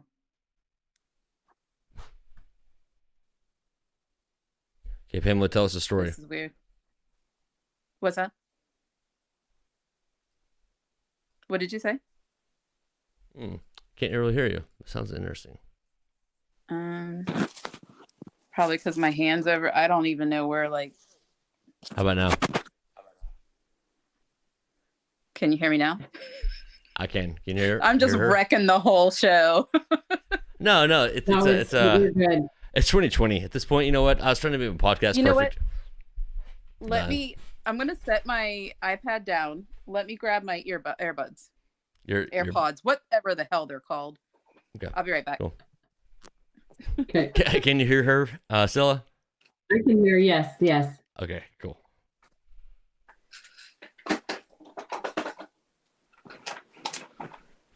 I gotta go out of here to connect them. So hang on.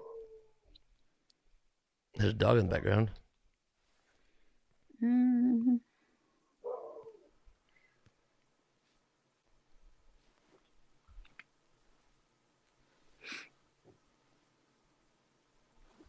I cannot wait till I have like a Theo or Jamie. It didn't connect. Damn it.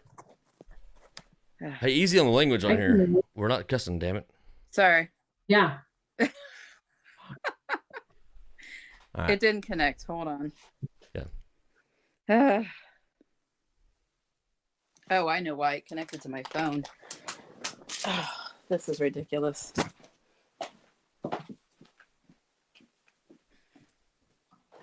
Come on, doggy. Bobby, where'd you get your shirt? Oh man, great! Thank you so much. There you go. My mommy made it for me. No, she didn't. Really? I'm an awesome mom. Does she want to make your friend from iPod World one too? Just kidding. You just say like a random friend. I don't know. You know what? I will ask her, but I bet she would say yes. That's really cool. Did she hand make it? Like like legit? Just like I don't know how to. Wow. Like, That's cool. Really cool. Yeah. I'd buy that. Sell it as your merch, dude. I'll buy it. I bet. Don't get me started. Don't get me started on that. Oh, okay. Okay. That's cute. I think she could make a lot of money doing that, but at the end of the day, you know what? It's not about defund the media. It's about refund the people. Absolutely. Well, and just be truthful to them. That's something that I want to talk about, not to change the subject from religion, but I was just talking to Craig about this a couple of weeks ago when we first chatted. Who's doing it? I mean, who's all being run by? Like I cut you out. All this shit. What's that? I cut Sarah and Pamela out. Hold on. Oh, she'll come back. You're African American right now. Me? No,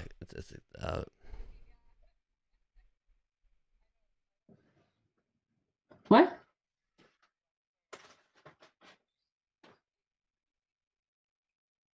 I can't hear you. She has a black square. What is it? Why is there no video? Yeah. Her video's not working. Come back in. Come back in a second. Click on the link again. Try again. I booted her out. Oh, you're talking to him. Okay. Can you give me an advice for the pliers? I can't, honey. I'm on a call. I can do it in a little bit, though. See, I was going earlier. She kept yelling at me and saying just leave. Okay, I'll be there in a minute then, okay? She knows what pliers are? That's very impressive. Oh my God, he heard that. Oh, wow. That's good hearing. You know what? Ladies always say I know how to listen. So. Good job. Okay. But my question is, and we can get that when Pam gets on, I just want to know, like, who's doing all this fraud stuff? Okay, so you have Kamala Harris, you've got Biden. Do you like that how I said Biden? I mean, we Biden, sound very educated right now. Hey guys, welcome to the podcast. There she is. We're gonna say Biden, Obama, Osama bin Laden. So who's doing it all, right? Right. I mean, where's the source coming from? That's what I kind of want to know. The fake media. I mean, you have to have hundreds, I mean, literally thousands of people participating in this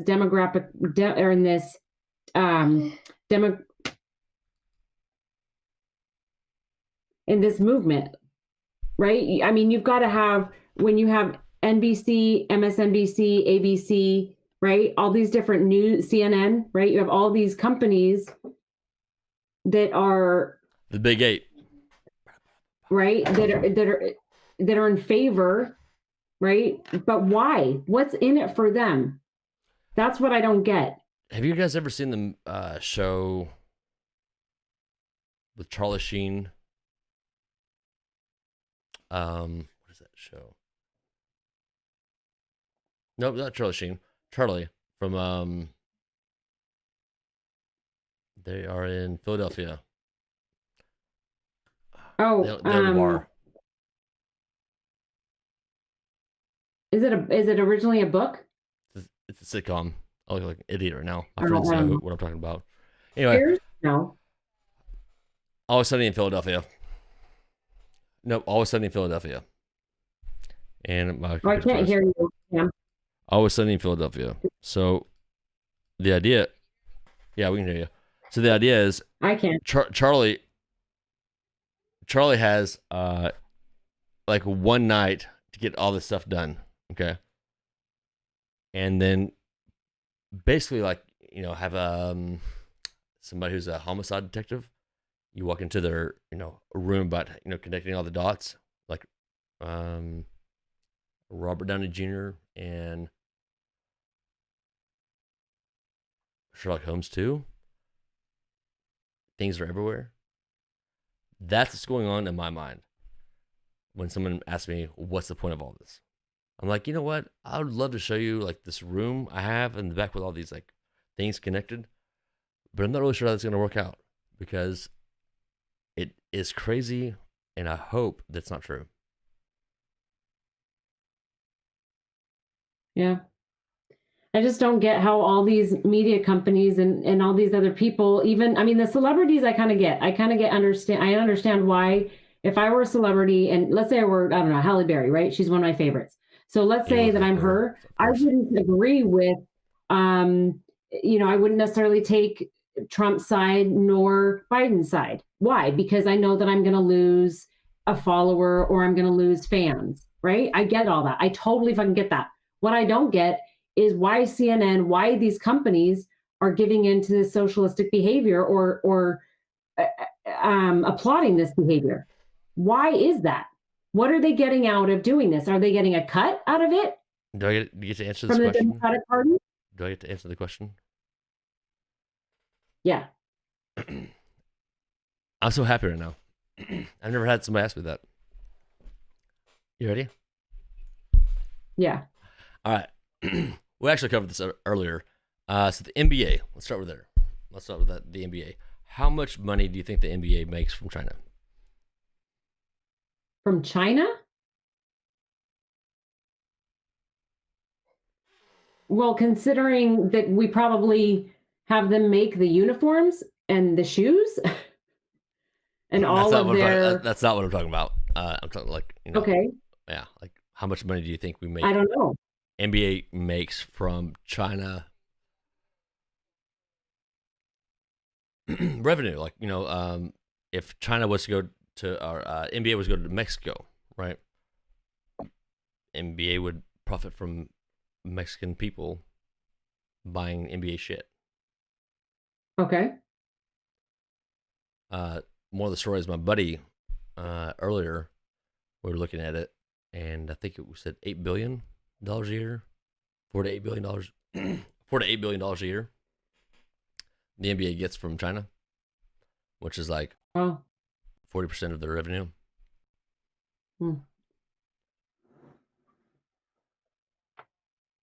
Yeah, I didn't either. And somebody fact check me. I'm sure that those numbers are probably wrong. Like, in all honesty, those numbers are probably wrong, but they're very close. Because I know last night when I looked at it, I was like, wow, okay.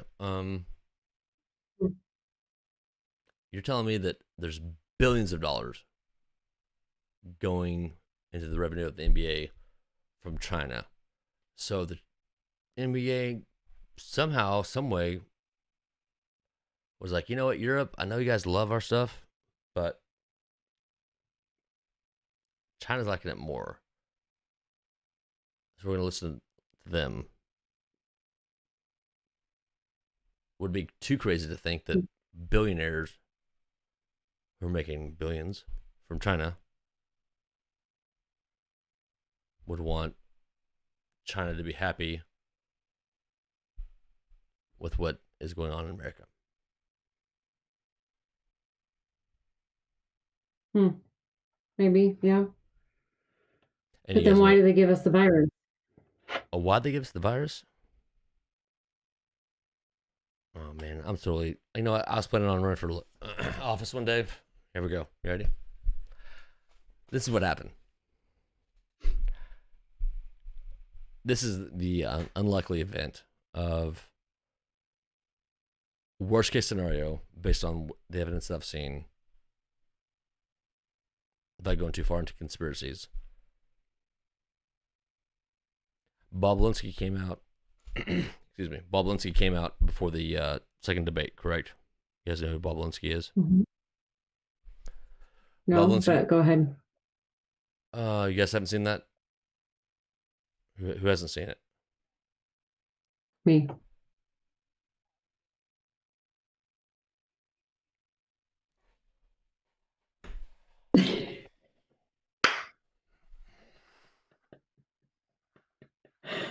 Crickets.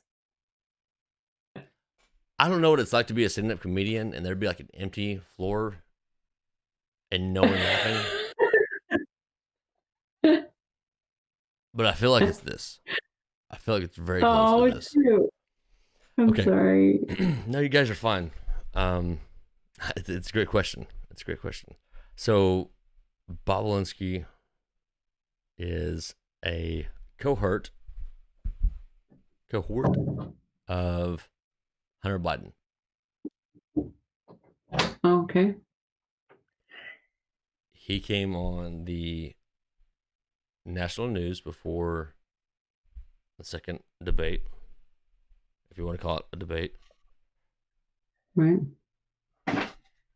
Saying how Hunter Biden is guilty of using him. Oh, he was the one that said all that? Okay. Okay. So okay, cool. Welcome back. Yeah, I was like, oh, man. I didn't know his name. You guys might want to strap in for this one. Okay, cool. So that guy. So, he gave over his 3 phones, which, by the way, like giving over 3 cell phones for a middle-aged guy to anybody, let alone the FBI or CIA, is like suicide. Like, right. Whatever's on there or used to be on there is on there forever. So, yep. They said, yeah. Okay, you know what's up. So he gave that over. His whole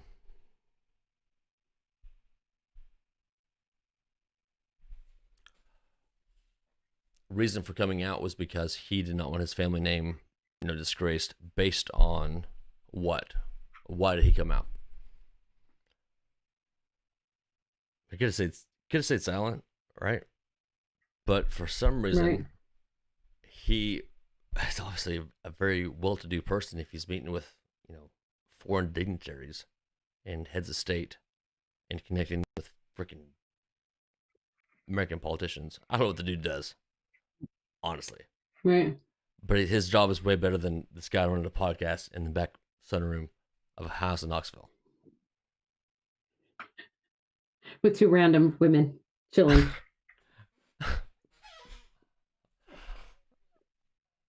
When I say it like that, it sounds way better. So he has the ability to have those kind of connections, and tomato, turns over all that stuff. It says how China and Russia and Ukraine and Yugoslavia, along with other Romania dignitaries, are all involved with the Bidens and Hunters, Clintons, etc. He knew at some point this stuff was going to come back to him. Right. Hunter actually cut him out of these deals. He only raised the alarm for his business whenever he realized that Hunter was going around him and talking to these foreign dignitaries with his dad or Big Papa or Big Daddy, whatever. Yeah. The big man or something. Yeah. Dead man. Dead man? Was that what it was? Big guy or Big Daddy or whatever. Yeah, some weird ass name. Daddy. So he had some kind of idea, some crazy ass name. So he had some idea of him going around him, and so he's like, you know what? So I'm gonna record all this stuff. I'm gonna record all this information, and if I ever need it, I will. So some kind of trail is coming back to him, and he's like, you know what? I'm gonna stop this before it even comes to me. This is all the evidence before it gets to me about what happened and why you're basically looking at the Chinese, Russian investigations for Hunter Biden into Ukraine involvement with Joe Biden. Everything that they've been allegating against Trump is literally, for some weird reason, which seems crazy, looks like things that they were doing. Yeah. And it's hard to swallow. Like it's like, where's my tinfoil hat? Yeah. Like you cannot be that crazy, right? So. Yeah, I feel like I'm in the Twilight Zone sometimes. Yeah. So when you ask why, who has to benefit from this? China, just like we mentioned before, in Houston. You should know this. Houston, you know about the Chinese consulate in Houston? No, you're going to tell me though. No, I'm not. I don't know anything about it either. Him does though. Anybody can look this up. I hear they have great dance parties. That's all I have to say. Okay. They're no, but that was my biggest concern is these news stations. I don't understand what they get out of supporting Biden. Imagine having this big pile of shit to sell, and you're really not really sure how to sell it. So you're like, you know what? We'll have some celebrities coming here, and we're gonna sell this big pile of shit to the American people, and they have to believe it, because if we actually, dig through this, we're gonna find what the shit is made of and the story behind it. But keep shoveling it over here, keep shoveling it, and we're not gonna do any research or journalism behind this, because we're actually involved with the people who are doing all the messed up stuff. Mm-hmm. Whenever, oh my gosh, Janice Sullivan, my aunt Janice is watching it now. This is so nerve wracking. She's like my coolest. Well, you know what I say back. They're all cool, but Aunt Janice and I have a certain relationship where I have this idea there's aliens maybe out there, and she's been on the forefront of believing me. Oh. Yeah. Come 2020, whenever the Pentagon admits that there's off-world vehicles not made on this earth, and I've been saying this for 20 years, and I'm like, hey guys, have y'all read this article? And they're like, have you heard about Trump? I'm like, oh. Here we go, yeah. The 1 year the Pentagon says something crazy about aliens, and you guys are worried about Biden and Trump. Okay. Anyway, if the Fox News and 8 other corporations are involved with the establishment, is all it comes down to. Mm-hmm. Well, and I've always thought, with 9/11, I've always wondered, how did we actually see that first plane hit the tower? Back then we didn't have phones like that, right? So my thought process is, the way that I look at it is, there's no way we should have been able to see that. None, right? Someone was filming that. We have that, and well, hold on, we have it. The first plane hitting, and the second one within 5 minutes, less than that. So, okay, I get it. Maybe we should have seen the end of that first plane hitting the tower. Maybe just the end of it.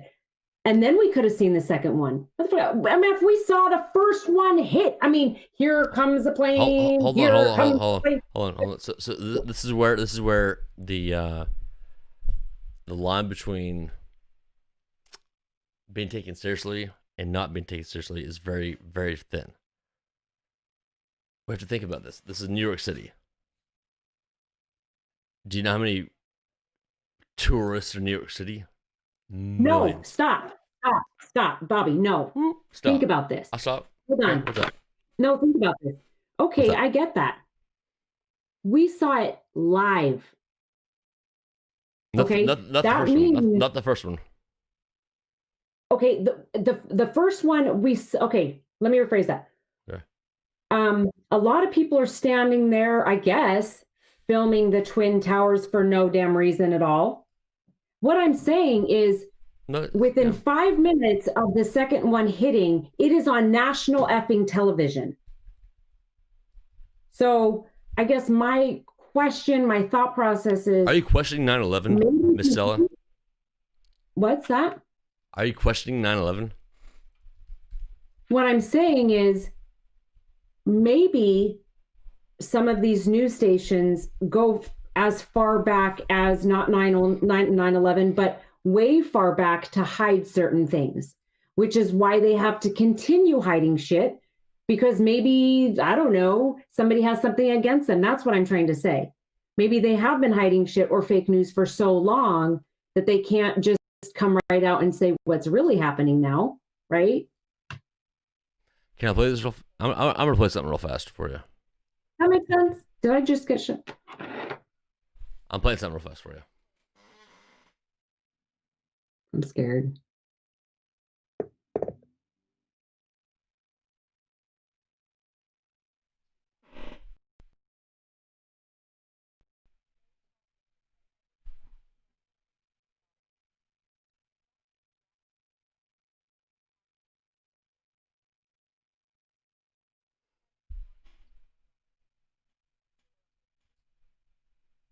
Which is no reason why that building should have fallen from the bottom. I was trying to help your case out. So my point is, maybe it wasn't just involved in that as well, as far as what they're hiding and what they're not. I truly believe that. Okay, so here's my tobacco here. So if I promote the idea that 9/11 was an inside job, right? I'll never be able to run for Congress. I'm putting this out on live on Facebook, on YouTube, etc. Okay. You know why I am? Because honestly, at this point, I don't know what's real. I see that tower fall, and I cannot sit here and tell anybody with a straight face that looks freaking weird. And I pray to God that when I do run for office, no one will judge me for wondering and questioning something like that. There you go. I think it's important to question that. I think it's important to question anything, or everything. I think that's what a good politician does. That's what makes Trump different from the rest of all the bullshit, is because he questions stuff. He doesn't just go along with it. If someday I ever ran for whatever, I could listen to this and go, you know what? In that moment, at that time, with the education I had, from the little that I know of engineering, right? That building should not have fallen. I don't know. Maybe I'm dumb, but why is it falling at the bottom?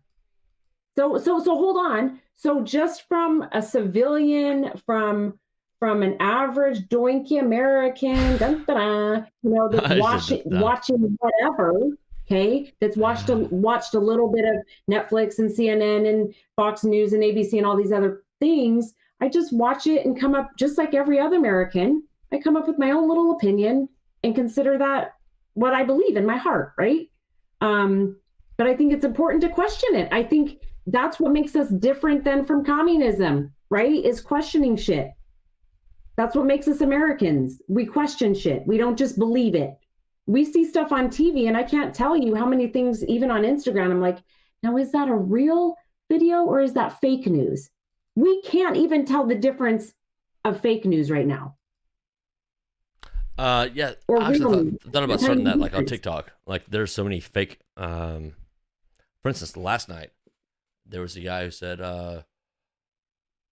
"Mr. Putin is tipping down tonight. How odd is that? Boom, boom, boom. I'm like, yeah, he's had Parkinson's for a year. Google it.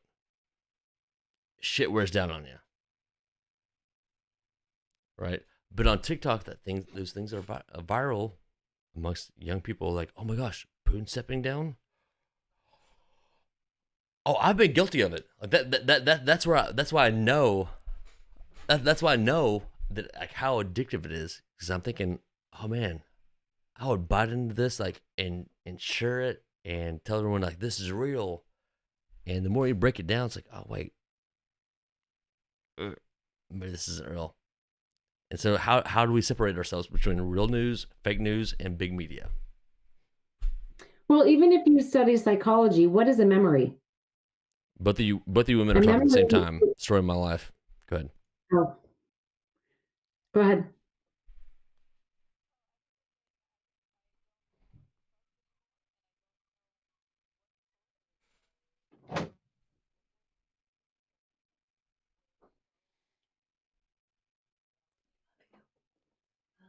Mm-hmm. Is there any news source that says like we don't know everything? That's where I want to go. We don't know everything, but this is what we know. That'd be great.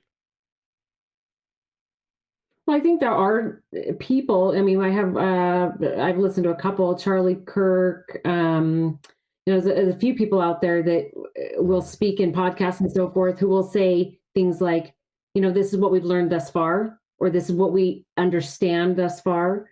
But like I was saying, even memories. I mean, I think about when I was a child and the trauma I went through as a child, right? Or anybody that has trauma, yourself, right? Someone that's been in war. If we were to close our eyes and we could regurgitate or put out on paper or in a movie, oh my God, how scary would that be if Life According to Stella, from my memories, was put out on a video? I would watch it and my mom would watch it, or the person who inflicted that pain, and go, that's not what happened. So these are pieces of memory that we're trying to put together. So I go through my Instagram, right? Pam and I were on there, whatever we're going through. We read something, we watch something, people tag me. Well, it's like telephone, isn't it? So I get the message. This just in. Sorry. Breaking news. Sorry about your personal life. Go ahead. Joking, Stella. Thank you. Sincerely. Thank you. But that's exactly what I'm talking about. We get stuff and we play Constantly. telephone. Oh, right. And I snap it and then I put it on this one and then I put it on this one. And by the time you know it, oh yeah, I think I saw this. This is what's going to happen. And it could be a video that's been edited. A million different times. Edited. A million different times. Right? This is from Eric Trump, though. Eric Trump, he's trustworthy, I guess. Anybody else know what this guy's done his whole life? No, okay. All I know is he's like super pro dad. So. Okay. He says, "Wait, I'm pro dad Trump." All right. He says, "Wait until you see what we are uncovering." ... And that's his response to Bill O'Reilly, which right, fart in his mouth. That fucking hear him talk. But President Trump allegedly. Did I say that out loud? Shit, sorry. No. So I've been listening to podcasts my whole life. When I say whole life, like since college. And Bill O'Reilly was one of the first podcasts I subscribed to. And I realized on my way to class and back from class, if I listened to Bill O'Reilly, I was ready to just like, this world sucks. Like, fuck everybody. But if I listen to Beatles or like Queen, I'm like, I'm just like, dancing, having a good time. Like Bill O'Reilly, have you heard? Have you heard? Right. What they're trying to do to me, us, America, and I realized really quickly this guy's playing balls and dicks over here, and I'm not a big fan.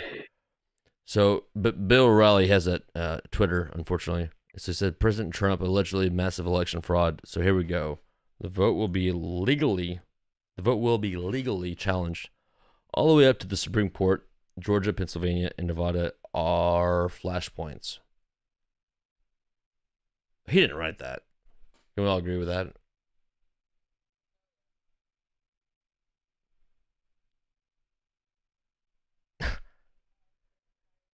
Sorry.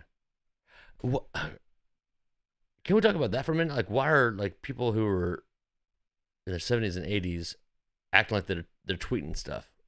Like, dude, Bill O'Reilly, we know you got a team. Why not just name it Team Bill O'Reilly?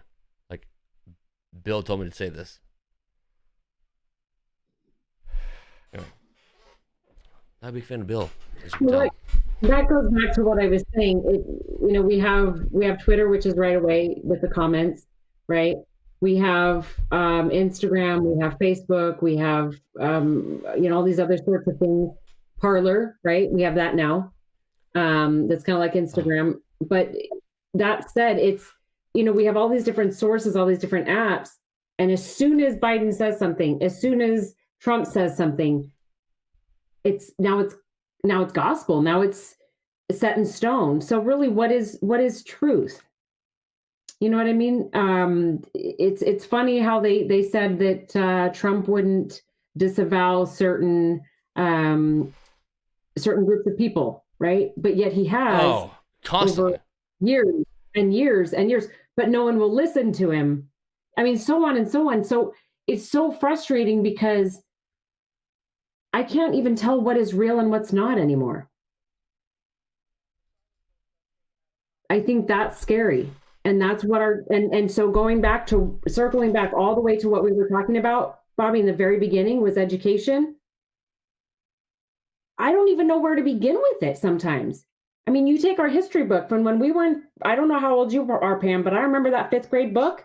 And I remember going to chapter 4 and it said Christopher Columbus discovered America. And this is what happened. And you wrote down the date. And then you did your little test, didn't you? Then you closed the book and you went home. That's what happened back then. Right. And now we don't even have Columbus Day anymore. Right. And so on and so on. Do we? Because I feel like we did, because the banks are definitely closed. Well, it's a different name now. Right. But it's frustrating to me because I didn't realize, just like the Bible, right? Just like any other book that is written, newspaper, newscast, the person who wrote it has an opinion. I don't give an F who you are. That person who wrote it has an opinion. 1, 2, they wrote it in a language. There are certain things in Portuguese that are not translatable into English. I don't care who you are. So if you take the Bible, for example, and you translate that into a completely foreign language, such as English, which is a totally messed up language, right? You're going to get a different I beg to differ. You're speaking version. It, so. Well, you're getting a different version than you would if it were translated into Italian, French. I'm messing with you. I'm messing with you, Stella. So you look at the Bible, you look at anything that's written, and you interpretate that, it's going to be different. You have the news, you have CNN. I don't care who you are, because I'd like to equate the Bible and the news from CNN and Fox News differently, just because the Bible speaks to me, personally, spiritually. Okay. However, I do see what you're saying. So if you have a way to transcribe something that's imagine like you and I are talking still, and somebody's in the middle. Like this is Mr. Middle. He's like, hey, I'm gonna translate things for you. I say, hey, Stella, you're awesome. He's like, hey, Stella, he thinks you're cool, but not that cool, right? Like it's the translation, right? It's all about the media and the. Well, and I guess what I'm getting at is I'm not trying to degrade anything here, Bobby. What I'm trying to say is that the Bible is written, but who took the pen and wrote it down, that was an opinion. I'm good, bad, and different. The point is there's a human being that is interpreting something that the sky is blue, but the way they see it is the sky is light blue. Does that make sense what I'm saying? So all I'm saying is that people take facts And as soon as you write it down, the way that for example, let's say that you're in love with your girlfriend, right? And you're writing it down. As soon as you write it down, you've distorted it. Does that make sense? And I don't mean negative or positive, but you have distorted it. You've put it into a different format that is translatable, but not really. So what I'm saying is with the news is that they're going to take an opinion, they're going to take a fact, they're going to take an event that happened and say the glass is half full, right? My mom's watching. Hold on. Hey, Mom. Hey, Mom. I got a shirt on. We love his shirt. And my Genesis, the Bible is transcribed by a huge committee of experts in every field. But okay, yeah. So Stella, you're not gonna get any argument against you. Okay, like this cute thing you got going right here, I can do it too. Yeah, it's working. It's not working. Not working on me. No, My Janice and my mom. No. Oh. I'm just saying it's a matter of opinion. I'm sure, 100%, I'm 100% sure. And ladies, my Aunt Janice and Mom, correct me if I'm wrong, what you were saying is that we were talking about politics, but now we're talking about religion in the Bible. So let's make a difference here. Cool? The Bible, fair? Okay. You have different feelings about the Bible than I do. However, you look at the Bible as written by man and maybe sometimes incorrectly done because of the inability of men, or men and women, however you want to put that. Human nature. Mm-hmm. Human nature. Literally, like through language, the inability to translate sunshine is sunny skies, right? From Hebrew to English, from Hebrew to actually Germanic to English. Actually, I think Hebrew to Roman, Italian to German to English. So anyway, multiple transcriptions. However, to me, when I read the Bible, it speaks to me. So, okay. My mama says, "I love your shirt, Bobby." That's how I feel about the Bible, because I don't ever when someone says, the Bible was written by men, it wasn't written by God. I said, well, tell that to somebody who believes in it, because to me, it was written by God the way I read it. Okay. See, look, we agree. And that is, it couldn't be more accurate. That's how you interpreted it. That's exactly my point. See, to me, we're on the same page. We're on the same page. That makes sense. That's all we're saying. And so all we're comparing this to is the media and what it's doing to us now. It's giving us something, and you have people that are like, "Oh my God, I'm so in love with Trump," and then there's other people, "I'm so in love with Biden, and he's this and that, and I'm a believer. I'm giving thousands of dollars." It speaks to them. That's all I'm saying. And then back to education. How do we educate people? What is education if not an opinion of what we truly believe? Unless it's math or something of those. My mom's watching right now. She said she loves my t-shirt. I know it's a very important conversation, very deep. Everyone who's watching, I'm sorry. But my mom says, "I like your t-shirt, Bobby."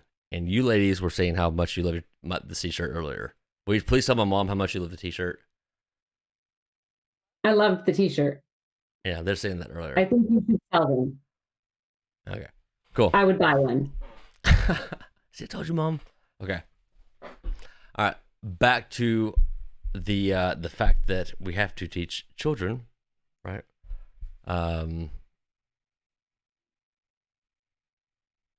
How to discern from communism, from capitalism. I saw this hilarious skit where this dad was like, "Hey, let's go get all this candy." Took him on Halloween, get all the candy. You saw that probably on TikTok. It's like, here's like all the candy you earned, and I'm gonna keep all this and a couple of those. And the kid's like, what? Oh, you have allowances? Hey, Mom, hey, I didn't have an allowance. Mom, tell these kids I didn't have an allowance.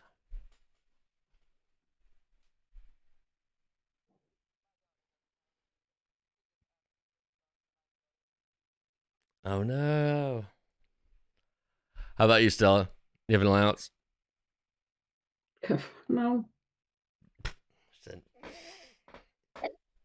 I can't even spell allowance. You killing me? No.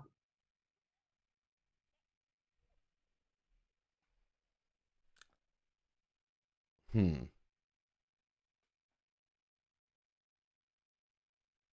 feel like right now we're kind of like, no. That's a deep conversation. No, I actually am quiet because I can't hear Pamela this whole time. I don't even know what her voice sounds like. I'm so sorry. No, that's my fault. Hold on, Pamela. I just look and see that your mouth is moving, Pam. So I'm like, oh, that's nice. Pam, what does your shirt say? Go. Oh, beautiful badass. Oh, there. Oh my god. Oh my god. I have the exact same shirt. Wait. From Grunstown? I do. I have that exact same shirt. Mine's a shirt, not a sweatshirt. Yeah, I have the t-shirt, the sweatshirt, the long sleeve t-shirt. I love it. But yeah, I was actually in my pajamas when I don't know how to, there we go. I love it, Aunt Janice. I don't know how to hold the camera, but yeah. The ladies That's can't see cool. your message, but I agree. She's saying that's where there's Matthew, Mark, Luke, and John, because each disciple was there recording the events in a different way. And so naturally there'd be different discrepancies. And if not, that'd indicate that it was being copied. Oh. Yeah, and Janice is like on the next level. Yeah. Like I never heard it put that way. I have a mom and her three sisters, and they're all like, well, I have 3 older brothers, right? And Mom has 3 sisters. So when I hang out with my mom and her aunts, or my aunts, I'm like, oh, wow, this is what women think like. I cannot handle this very long. This is very deep. It's way too intelligent. Different level. Yeah, different level, right? Yeah. I do want to talk I'm not feeling very intelligent right now. Well, Pamela, to be honest with you, I'm so sorry. I think I just now got your audio working. So you have to introduce yourself. Oh. As Seth Sargent. Oh, I do? I don't. I'm just Pam. Just go with Pam. I don't know why I put that in there, but I was a staff sergeant. I've been out for 18 years. Wow. I've been out for 18 years. That just smacked me right in the face. We heard it as you said it. Yeah. What was it like leaving? Well, I got out right after 9/11, and it was a tough decision to make. So I was my late 20s, and I haven't had kids yet, and I knew, like my doctor said, it's either now or never. Like, time to think about that. If you really want that to happen, you got to think seriously. And I couldn't justify staying in the military and trying to be a mom at the same time. Thinking from my perspective, when I was a kid, I don't know how I would have survived that if my mom had ever, been deployed or anything. So I had an ETS of July 2002, right after 9/11, and they had a stop loss going where they weren't letting anybody out.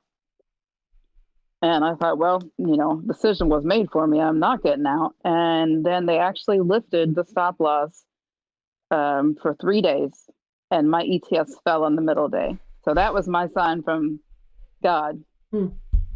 It's your time to get out. And so as much as I miss it, I felt it was the right decision. And then I had my daughter like 3 years later, but just I don't know. It was I saw a lot of what the other moms that were in the military went through whenever they deployed, and what a hardship it was. I don't know, I can't say that it's any harder on the mom than it is a dad, but I just know from my perspective, it at a young age. Now later on in life, I miss my dad terribly, but when I was on active duty, I don't know, I couldn't put myself through that or put any kids through that, the risk of being deployed. So I just, when they lifted the stop loss, that was like my cue, and it was like lifted for 3 days, I think. And when my ETS fell right on that middle day, I don't like looking at myself like this. You don't have to look at it. But Yeah. Mind me asking, what was scary about leaving? When you first leave, when you're in, everything is paid for: your housing, your medical, your meals, everything. But I transitioned from active duty to the Air National Guard. I think that made it easier for me. And I was in college at the time. And so I was already like transitioned. But for most people that go from active duty to nothing, that's what's hard. Having everything paid for to having to figure it out on your own. But how did you feel emotionally? I'm still tore up about it. I still feel, especially being a disabled veteran, I feel a sense of, I don't know, like being a little bit useless now compared to, because my body is broke. No, nothing happened to me. I got injured in the military. It wasn't anything combat related. And just that, plus I had an illness. That was one of my biggest issues. I had an illness that I just could not get well. I was sick for like 8 months, and I had to just get off of active duty and go home and rest. I rested for about 1.5 years. Well, no, it wasn't that long. No, I think I went home and signed up with the Air National Guard right away, but I had time before I left. I went to another tech school, so I had time to sit and rest before that happened and get myself back together. But yeah, I think that's the biggest thing, is not feeling a good sense of self-worth, I guess. Is that the right way to say it? But it's hard. I did Definitely wind up with You're right, Pamela. Oh yeah. And I did luck out with a very rewarding career as a civilian, which helped a lot. I was working with law enforcement, so that was kind of had the military feel to it. I was working as a civilian with law enforcement, but that had a military feel to it. And I think actually harder for me than getting out of the military was when I had to leave my civilian job when my husband got located here to Virginia, and I had to technically retire from my civilian job because my daughter was young at the time. She was 2 when we moved here, and the position that I was in to work here in Virginia, I was missing 3 college classes. I got one of them under my belt, but health-wise, I don't know if I'll be able to return. Not quite giving up hope, but I guess sort of, kind of giving up hope. But. Sure. It's hard. Like my husband, We were just talking about he it. works. Go ahead. Oh no, go ahead. I was just going to say it's hard to see my, husband go to work every day, and I'm on disability now. That was a battle too, but just always dealing with health issues, and of course all of mine are the invisible ones. So people Sure. looking at me, they look at you and say, "There's nothing wrong with you," and meanwhile I've got like body-wide pain almost constantly, and migraines, and I have a connective tissue disorder, which I actually always had. It's a genetic disorder, but it a lot of times doesn't present itself obviously until you get older. And so like I have joints that constantly dislocate, but it's fun. I'm just looking at the screen. Wow. That screen looks sharp, Bobby.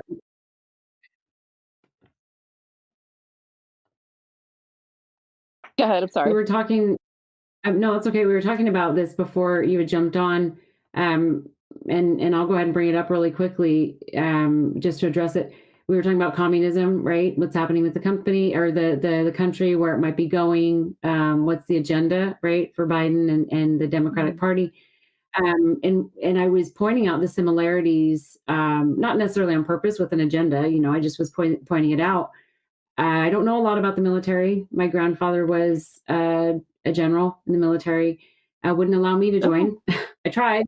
It took me ASVAB and everything, but he called the officer, the enlisting officer, and shot him down. So, needless to say, I wasn't in the military. But I have a lot of respect for those that are in the military, and I appreciate their service.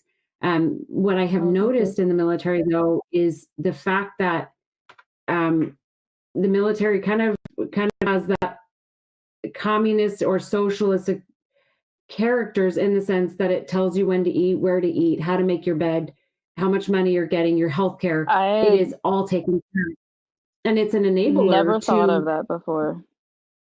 To make people, or to want to have people, I'm always going to stay in the military, because it's kind of incentive. Like your children. I mean, well, not only an incentive, but up here. I mean, it is taught you, need me, you need me, you need me. Yep. You're right. You are. Oh, wow. Right. So ironically, I feel like, and I'm not saying negative or positive, right? Because I think the military is phenomenal. I was just telling Bobby that. I think, like religion or anything, I think it works. I think for some people it works and they fit into that box. For my personality, I don't think I probably wouldn't have kicked out, right? I don't think boot camp and I would have gotten along. I think I would have punched someone in the throat. But what I'm saying is, I think there are people, but look at it.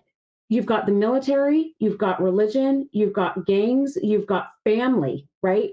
And in family, my mom, her rules, if you do what I say, when I say it, I grew up in a military family, so to speak, because my mom was an Army brat, right? Yes, ma'am. Yes, sir. You knew what you were doing. You knew how many pieces of bread you got. Everyone, I mean, I grew up in a family of 8 kids. Yep.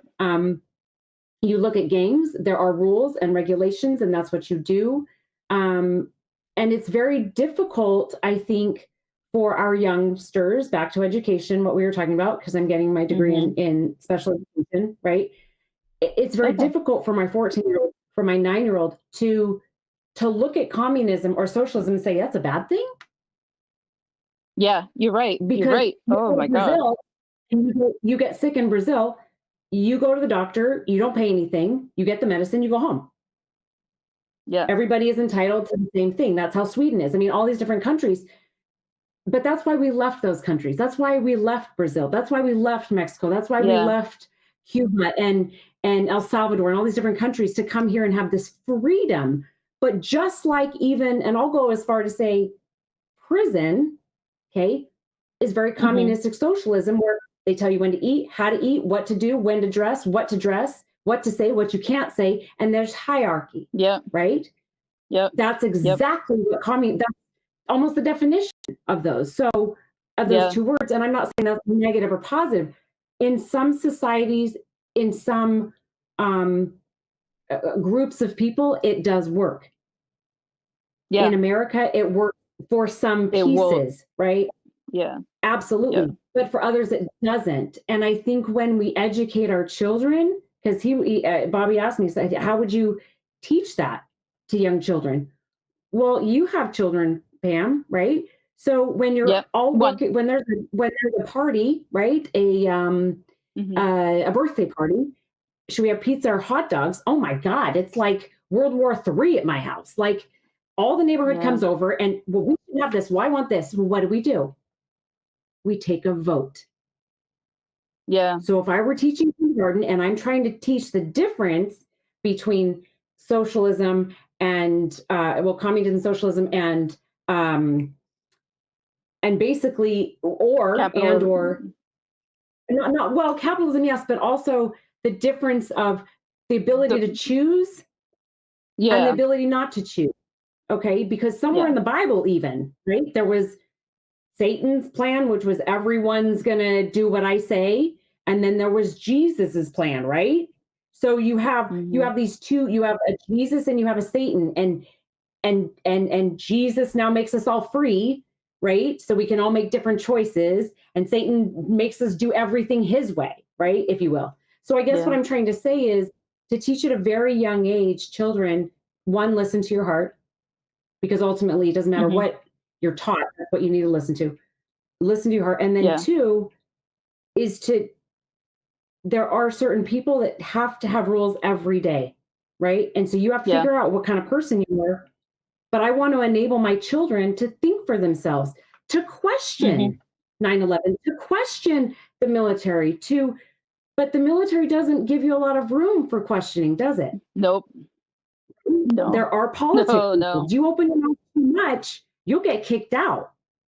And I find that in our day and age now of this thing with, the votes and everything going on, you open your mouth too much, you're going to get shut down. But I can respect that to some extent, because if I go live in your house, Pam, your house, your rules, right? And what did our moms used to say?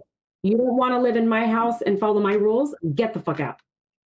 Yep. Right? My mom used to say that to me. Yep. But guess what? Now I get it.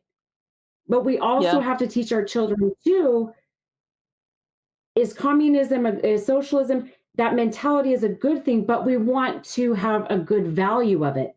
So the value of education, because guess what? Military, you get to go to college for what? For free. Yep. But Biden just said he wants to make college free. So in my mind, I'm thinking, okay, is he using, because you see what I'm saying? Yeah, I want to go to college for free, but then what's the value of it? Yeah. If there's no value. Right. Right. So that's what we were talking with, about, because it's a very fine line, but we've got to be careful as well. Yeah.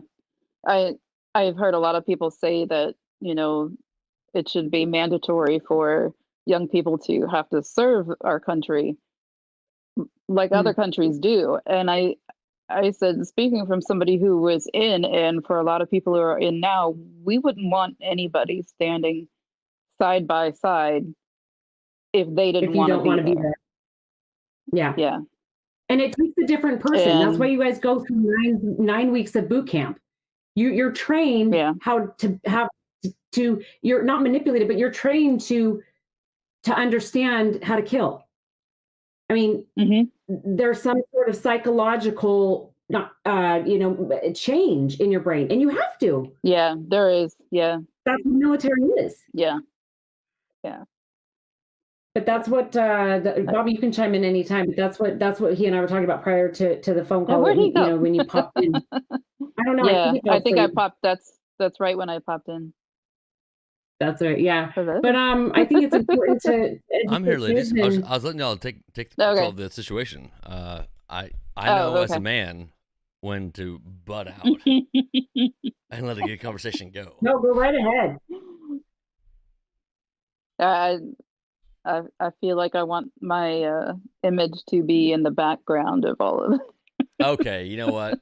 You want it, you got it. Hold on, give me a second here. I'm over here doing the producing, editing, distribution, and No. pat myself on the back at the same time. It's very difficult, I promise you that. Oh, okay. Let's see. A lot going on at the same time. But I can't believe I never looked at the military from that. Yeah, she blew my perspective. freaking mind. I was really upset about it, actually. How about Yeah. this? Is this better? Yeah. Yeah, Your it's beautiful that's actually mug there. why the mug. His face. I said we have to see his Bobby's beautiful face. Oh yeah, yeah. I have something. It looks like herpes on my mouth right now. I got a zit. Oh, Don't those hurt? Oh my And I god. popped it. It's like right there on the lip. Oh my god, that's the Oh, yeah. worst. Yeah. And I popped it and like, ugh. Pretty gross. Yeah. I'm glad you guys are listening to this. Yeah. So I think Stella has unfortunately for me, been more than an eye opener for anybody listening, but an eye opener for me. I often claim to think that I know everything, and because I do, but yeah, absolutely. But honestly, well, I think it's just a different, a different opinion. I think it's important to look at things objectively, and to be able to say, okay, what are the commonalities? How can we learn from this? What is it a lot like? Where is it different? I've always asked myself, growing up, I don't know about you guys, but we had to watch Glory in 5th grade. I think it was or 7th grade. We had to watch the movie Glory. It's the first rated R movie that I ever saw. And it was in school, and it's a war movie. Stop, Bobby. And okay. we also had to watch The Diary of Anne Frank, right? And I remember thinking back in like 8th grade, oh my God, how did World War II happen? Like, and of course, watching this and now as an adult, binging on Netflix, conspiracy theories, and also World War II events, right, that happened, and the mentality behind the soldiers that actually truly believed that they were doing what's right. They truly believed that they were shooting massive amount of Jews, and they believed in it. As much as you and I believe that was wrong. Can I hit on that real fast? Please. Have either one of you seen the HBO series? Oh wow, Easy Company is what it's about. Oh, son of a Tatum O'Neal. It's an HBO series about the Easy Company during World War II. Band of Brothers. I haven't seen it. Band of Brothers. Okay. One of the most deadly members of that unit talked about how he was just doing his job, and the Germans who he was killing were just doing their jobs. And maybe if they met some other time, not in the war, that maybe they would be fishing buddies. Maybe they both like to hunt. Maybe they both had a lot in common, and maybe they'd actually get along as friends. And I'm getting the chills just thinking about it. But hearing this older gentleman talking about that, about how he reflected back on that, it's really unfortunate as humanity looks at it from a global view, because we could all get along so well and do so much together. Imagine how much we could accomplish as a society if we all worked together. Yeah. Oh, yeah. And that's what I believe this gentleman who had to take the lives of many other men felt, but he was just doing his job. So I don't think we'll ever be on the level of the world getting along, but I hope that throughout time the internet doesn't continue to divide us, that slowly we kind of have odd, weird, awkward conversations like this that are streaming live on YouTube and Facebook, and people like Stella come in and knock us in the head. Yeah. And make us realize. Well, I think as much as it brings us together, it can tear us apart. I mean, the good and the bad. You know, I mean, I met you guys, right? And I don't mean to be too emotional or whatever, but you guys, I just met you. And you guys will probably be my friends, hopefully, in years to come. That said, it also divides us, because I've literally lost friends because I took over an Instagram page that is very much pro-Trump, right? And has many followers. I took over it for, anyways, long story short, I had mentioned to a couple of my friends that, it's kind of cool because I don't even know this many people in my life. I can't even count 1,000, you know, like whatever. It's exciting. Because they really aren't friends, right? They're really not followers, what does that truly mean?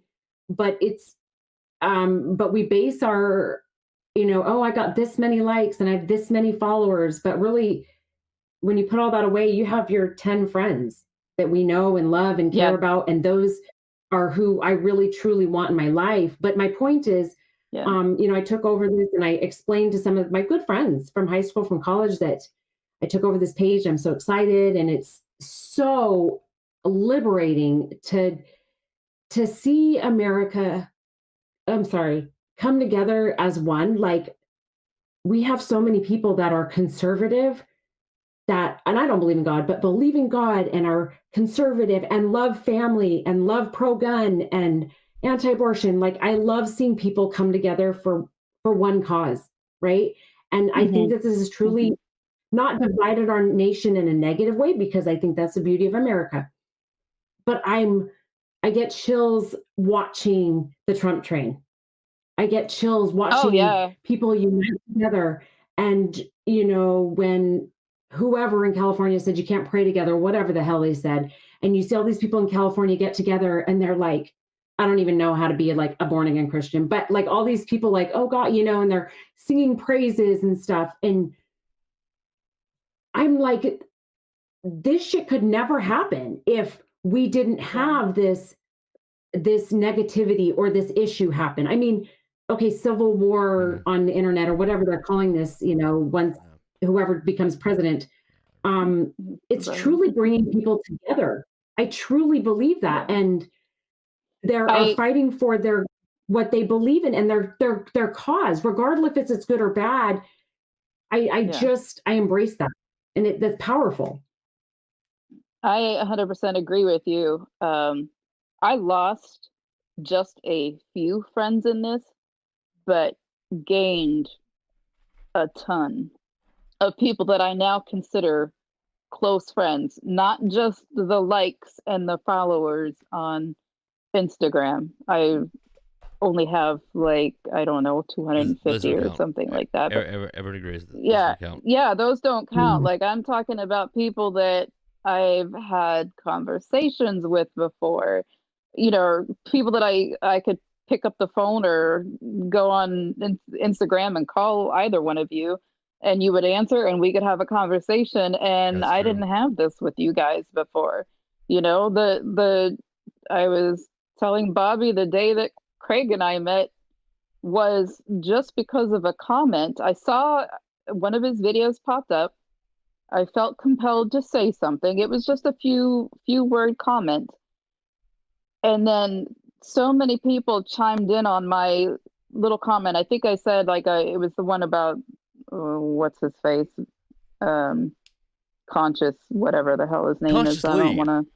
Yes, and I just said, I'd like to see the whole video. Well, that's right behind that. And it was this string of people came on and was like,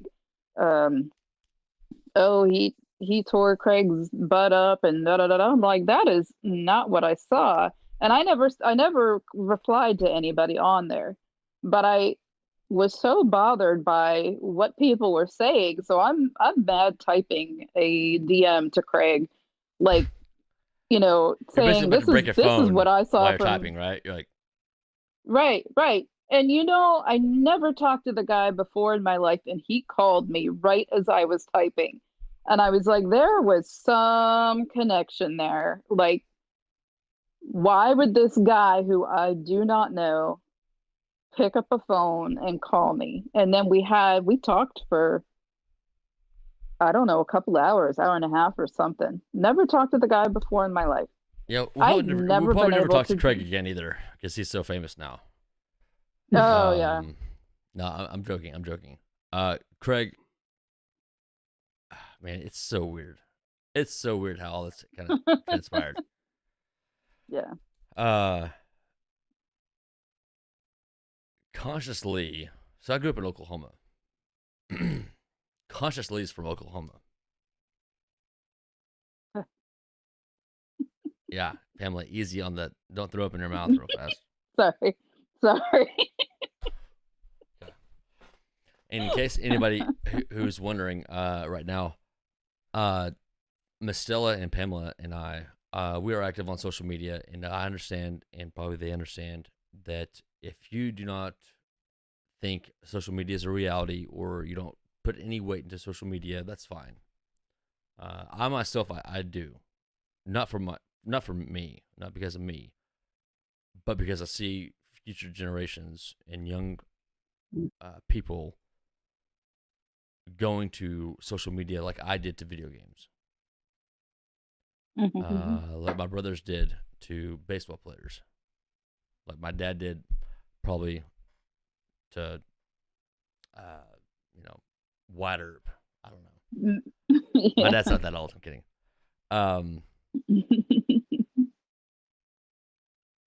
Consciously came across my feed on TikTok on his alter ego account as a pro-Trump supporter.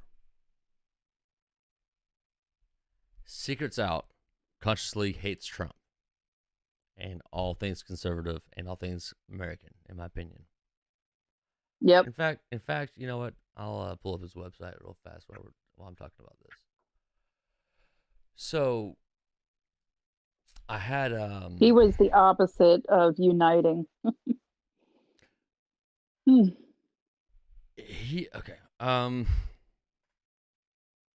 Yes. Yes. Agreed. So, what's his website? No idea.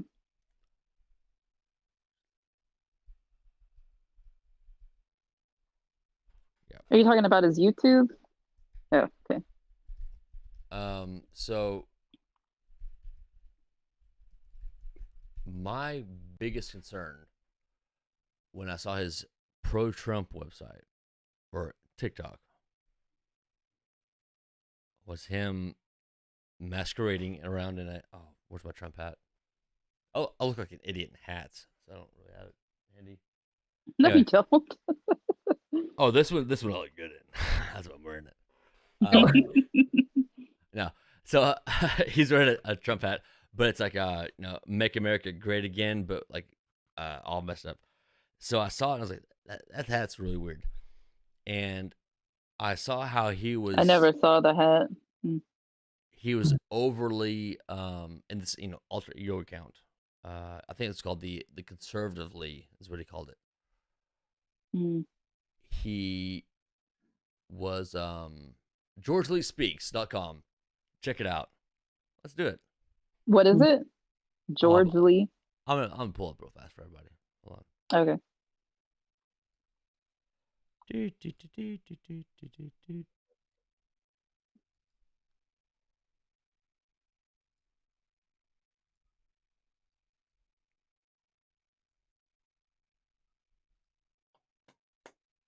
Oh, really? It's not gonna do that. Okay. Hey, who needs a job for doing this stuff for me? What? Who needs a job right Wait, now? you need help? No, I'm saying like it'd be I great can to help you. have somebody do all this. I can help you with stuff. Okay. I will. I'll take that. Okay. My Oh, here we go. computer's gonna die. What do you mean die? I didn't have it plugged in. Okay. This is consciously. So consciously, he had a pro-Trump thing, and then he has in that TikTok alter ego. He had a lot of people who were saying, "God bless you," keep it going strong, brother. Glad to have you as a conservative. Trump 2020.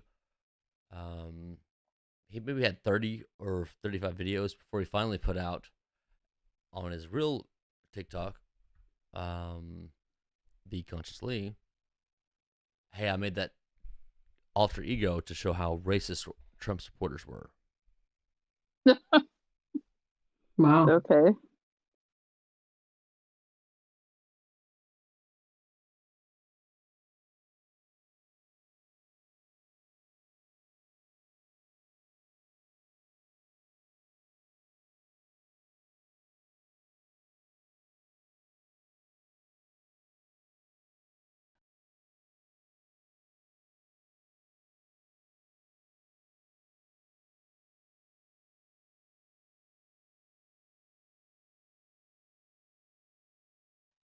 Speaking the truth. I'm like, okay, well, that's how I feel. It's cool, but Trump 2020. He loves America. I'm for it. And then I see these comments like, oh, these white racists don't even know what they're talking about. These white racists don't even understand they're supporting a guy who's being fake. Look at all these clowns who are supporting you. Look at all these racists. And I'm like, okay, hold on, wait. If I support him, I'm a racist because this is. And I know my You videos. just froze, Bobby. Oh, yeah. Well, okay. I do that when I'm fucking ice cold. So,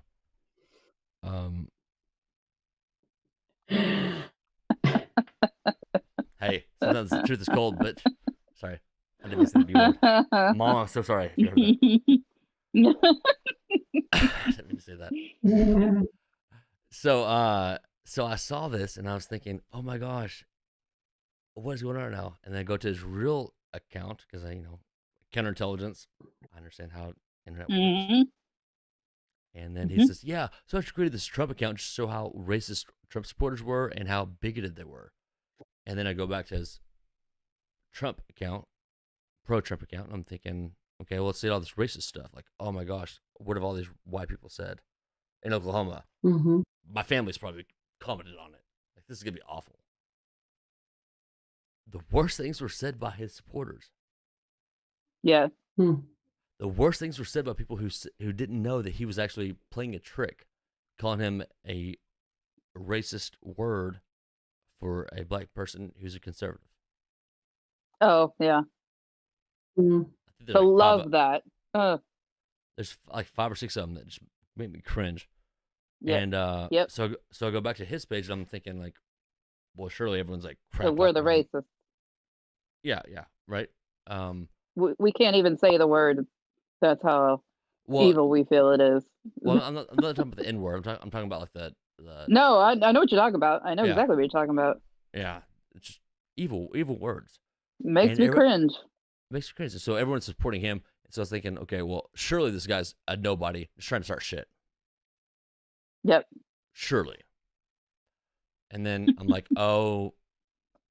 My God. In the name of Oklahoma. Yeah. This guy's a professional development and diversity inclusion professional.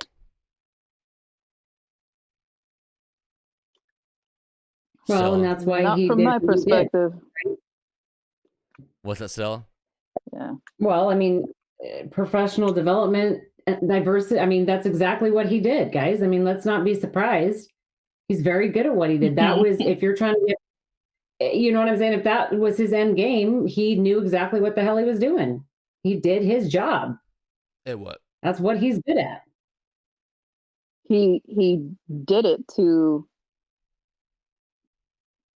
poke fun at conservatives, trying to Okay, call us out for Right. being. That was his end game. That was his end game. He did it with that in mind. So he's very good at what he does. I mean, a lot of us try to do stuff every day and aren't necessarily, I mean, I sell home loans, right? I'm not always good at it. But if I went about it maybe a little smarter, then that might, get me more business. But what I'm saying is he did his job. He did what he is good at.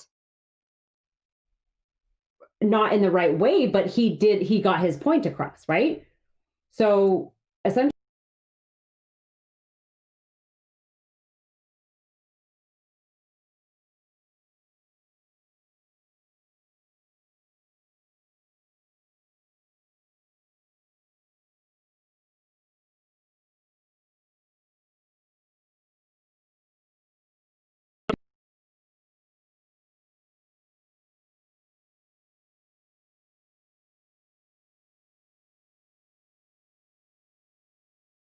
enough to be smart about it, I mean, he. Okay. Yeah. So no. You're right. He's good. So Hitler was good too.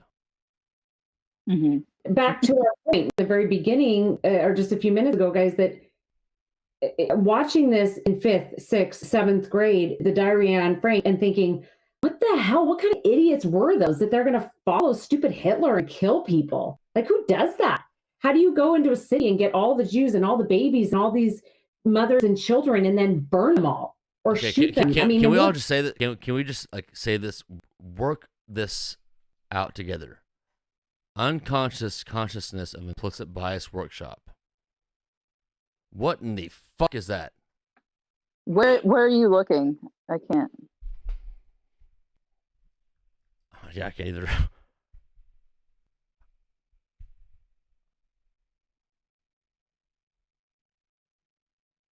Oh, unconscious consciousness of implicit bias workshop. What in the actual fuck is that? So that's unconscious and conscious. So I get that. That's understanding. You it, would. You're from Brazil. You're from it. Brazil. Okay, Stella, you would get that. Of implicit bias workshop. So actually, please help us out. What's that mean? Well, complicit is, so this is implicit is the opposite of complicit, right? No, explicit and implicit are different. So implicit. Okay, so what does implicit mean? So implicit means within. Within. Implicit means within. So within bias workshop. So I would assume the unconscious awareness.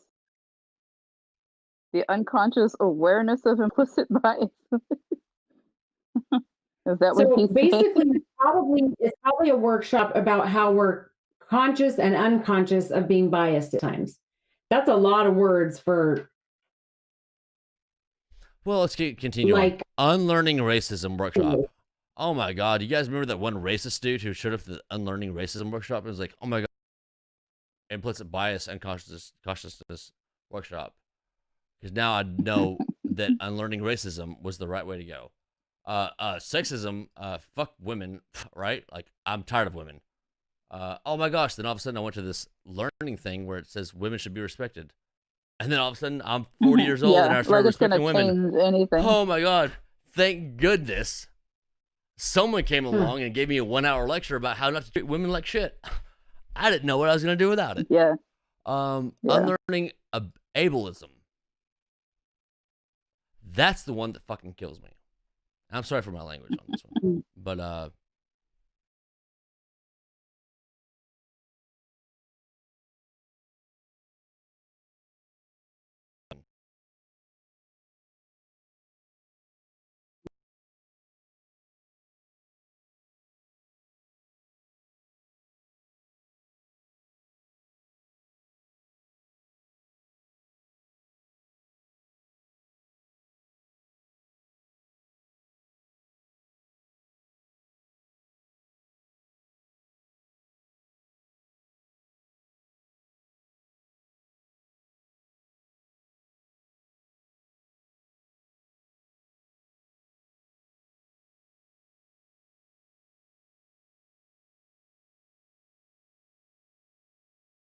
upset me. I was like, what in the actual hell is going on here?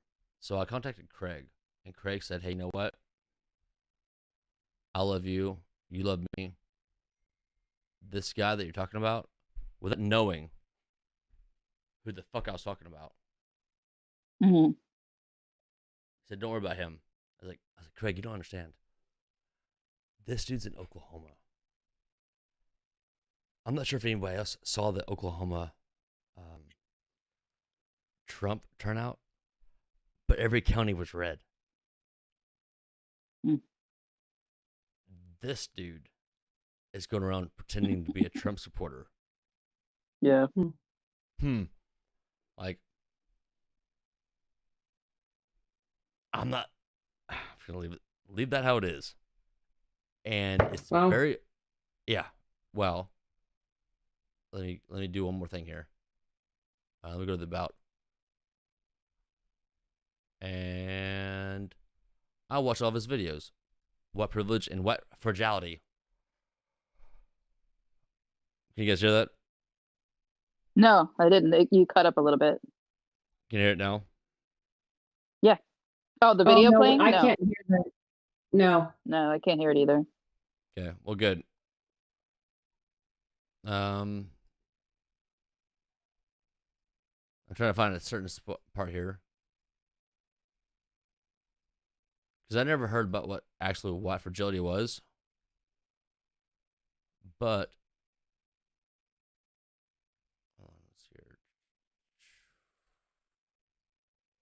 here. Hold on, hang with me here.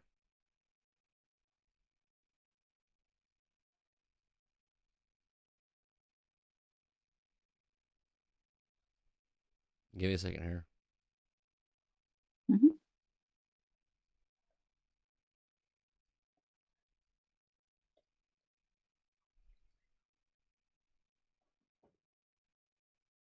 Okay, so white people in North America live in a social environment that protects and insulates them from race-based stress.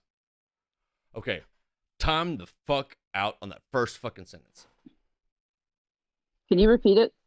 White people in North America live in a social environment that protects and insulates them from race-based stress.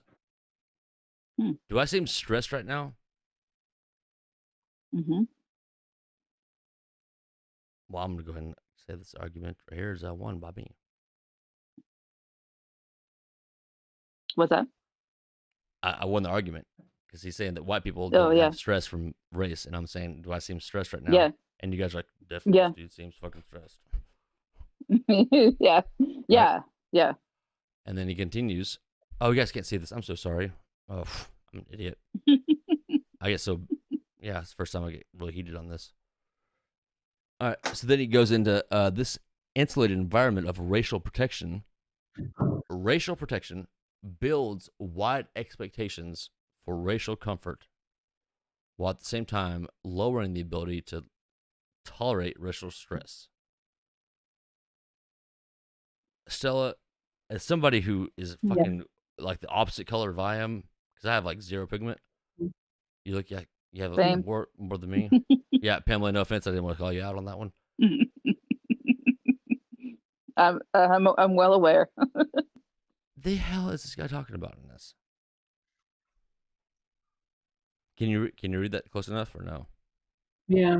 The insulated environment of racial protection, okay, builds wide expectations for racial comfort. While at the same time, okay, lowering. Well, no, I'm taking my time to process it. While at the same time lowering the ability to tolerate racial stress. You know, he uses a lot of words. Okay, Yeah. one. So Two, is he saying? Okay, so first of all, apparently this is Robin DiAngelo, right? This isn't even his words. Who the fuck is Robin DiAngelo? Right, number one. Author of the book. Number two, I would go into who he was and what he stood for prior to even jumping into this crap, right? Because, for example, if I see a quote and it's written by, I don't know, Morgan Freeman or whatever. I don't know. You put someone there, or Thomas Edison or whatever, you'll read it. And because of, who that person is, you give respect to the comment. So take this dude out of this, right? This gentleman here standing here, take him out of there. Take him out of where? He did post. I mean, take him out of the equation. First of all, before I can't his words. I can't though. What I'm saying is, right, but I'm saying is this guy, Robert D'Angelo, I don't care if I'm talking to a professor or I'm talking to you. If you're giving me information on a quote, the first thing I'm going to do is look who you're quoting. I can see it's Robert D'Angelo. And you're saying this is wrong. What I'm saying is the first thing that I would do is I would go and I would look, who is Robert D'Angelo, before I even got heated about what this dude is saying, because I don't like this guy anyway, right? This guy standing here, whatever. Well, he called her friend a lot of racial words, so. Absolutely. So I'm not going to give him any credit. I'm not going to watch his videos. I don't want him to get paid on shit, nothing. But if I did see this, I'd go look up who is Robert D'Angelo, and he's probably some guy who had issues. Robin, right? But I don't know who he is, but I'm going to go look that up to see what the heck he's doing, because this guy standing here, what weight does he carry other than he has a lot of followers? Like, why are we giving him credit? Oh shit, I'm sorry. Yeah.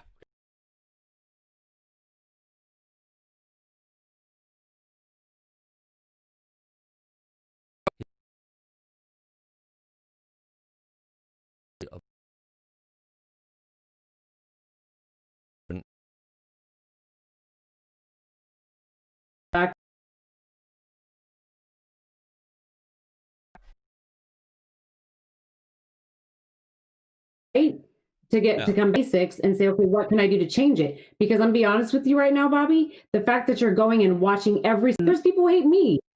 There's people who hate Jesus for that matter. I don't even believe in him, right? He got spat on, killed, and died, right? Hold on. So for me, Stella, like that. I got you. You know what I mean, though? It's frustrating because this man I have no respect for. You know what I mean? And the fact that people do watch it and get upset about it, I'm like, what you doing trying to waste your time? And there's a difference. You might as well jump on that. There's a difference between watching something and being upset about it and watching something and understanding how to show people why it's upsetting. Right. I'm trying and dig into it and figure out what's going on. Right. I'm trying to be the latter because I used to be the former. I hear you. I used to be like, sure, I'm so mad, darn it. And now I'm right. And now I'm thinking, all right, what's the strategy here? Why is he doing this? So that's why I couldn't get through 2 videos of his. That's all the further I got. Well, I mean, it's really convenient for me because I know a lot of people in Oklahoma, like, before I grew up. So, yeah. The fact that I know who he is now makes a lot of sense of why this video, I'll just play it for you. I'll just play this TikTok video for you real fast. Well, celebrity shout out to myself.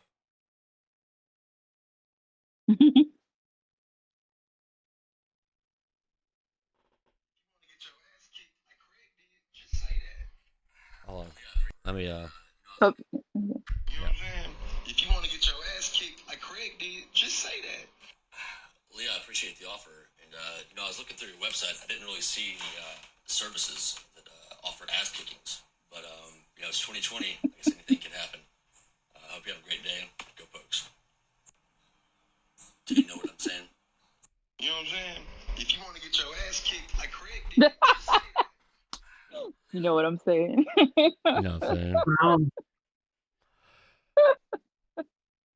So he offered an ass kicking, and once he figured out that I added him on LinkedIn, and he saw who I knew, I don't want to talk to him. But honestly, like at the same time, though, I would have a genuine conversation with him. I would, and I wouldn't try to bully him or put him in the corner. Craig tried to. Craig got cornered. But Yeah. I cannot, and this is very important for other leaders to understand. If one of your friends gets attacked by an adversary, you have to attack the adversary as your own individual self, versus attacking him in we call it a retaliation of a friend, because that chain reaction is never going to end up positive for the whole community if you continually do that. Mm-hmm. And regardless of what you're selling, if it's popular, it'll sell. I mean, Well, what this gentleman is selling, right? The news or the propaganda that he's selling is being bought right now by a lot of naive people, right? No, you don't understand. Mm-hmm. Nope. You're totally fucking wrong. Well, And I'm so sorry to say that. right? No, sell it. Shut the fuck up. So, okay. You know how many people right now are like, oh, I love you guys. Okay. Here's the problem. But you know what I mean? Regardless of what he says, I do. It's gonna It's sell hot right now. It's hot. It's like Yeah. ooh, hot right now. But so is being conservative. You know, I mean, if I started a YouTube or anything, you know, it would sell because it's politics right now. Maybe 6 months Let me from now, blow might one not past you. sell. You ready? Mm-hmm. You're totally fucking right. And that's why I'm talking to Craig and other people who are conservatives. Like, hey man, election's gonna be over soon. What's after this? Well, look what The Rock did. He came out and said that he supports Biden. You know, and I have a hard time not lying. No, don't even bring up The Rock. No, hold on. But dropped him. But think about that. If you were The Rock, or if you were whoever, I would have a hard time if I were really famous coming out and supporting either side, because your job as an entertainer is only to entertain. It is not to speak of politics. I disagree. Right? You were a I disagree. He was the Tooth Fairy in a movie. That's all. All black men in history have all been dressed up in some kind of weird fairy transitional roles. What is that guy's name who played Batman? Anyway, he came out and supported Biden, right? And I thought, no, Batman has to support Trump, right? They are entertainers. And so when an entertainer with all that money, their salary is based on support somebody, they lose half of their following. Yeah, right. They're going to lose money, literally. So why would he support Biden if he's going to support half of them? What's that? Okay, first off, if Dwayne "The Rock" Johnson doesn't know where his money comes from, it's not from people on Biden care. Sorry. Truth be told. Second off, I believe 100% that entertainers are entitled to the right, and they are very capable of being intelligent. And I think that's something. Well, no, what I'm saying is they're entertainers, right? No, and so they're not. They're people. Right, but they entertain as well, right? And so I think they do a disfavor, right? I think they can do a disfavor of jumping in the political realm of things when they don't know the whole story. I truly believe that. I see where you're coming from. They don't know the background of everything of Biden. They don't know all of that, right? Why not? I think it would be, but then again, if somebody was giving me, if somebody had the time to give me a back rubs and like lotion me down and have spa days, I have time to fucking look up some shit versus a veteran who has 2 businesses and a fucking podcast that has fucking 3 followers. I bet he can fucking find out way more fucking shit than I can. So why the fuck am I following Trump? Yeah. Get it. I also wonder. No, I see what you're saying, though. I do. I see what you're saying. Yeah. That's the line, though, right? Like, hi, come watch my movie. I support Joe Biden, by the way. That's his own risk, and that's his own ability to say, hey, you know what? I'm going to alienate half the people who watch my shit. I mean, to me... I want to know what he was paid to say that, though. I often want to know what they're paid to say it. I'm out. Pamela got it. Well, and then you have the Rock could have said this. The Rock could have said, you know what? Hey guys, I'm not going to tell you guys who I'm going to vote for because honestly, I used to look up to the Rock. Right. Dwayne the Rock Johnson. Yeah, I did too. Has an amazing story, and he still has an amazing story. Just because he supports Joe Biden, hey, you know what? I'm gonna put that beside me. But when he has no, when he says something that implicit, Connected, yeah, and gives no reasons of like, hey, here's why I support this. Like, I have not seen any videos of like him saying anything else of like why he supports Biden.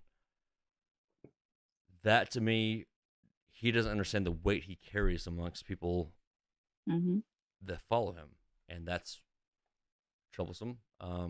But I can only imagine how beautiful it must be not knowing how much weight you carry.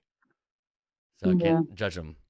Well, I mean, you even have, you have 50 Cent, you have Ice Cube, these other people have come out and supported Trump. Those are C words. For other Ice Cube didn't even right. even side with Trump. Y'all see his tweet? Yeah, I did. Can I read it out loud? Forget you. Yeah. Okay, you guys go ahead. I'll look it up. Well, my point is that, regardless of, and like Bobby said, I think to each his own, everyone has a right, but I think we need to do it to circle back, meanwhile, back at the ranch, to educate ourselves and our youngsters and everyone. We have to think, what truly is education?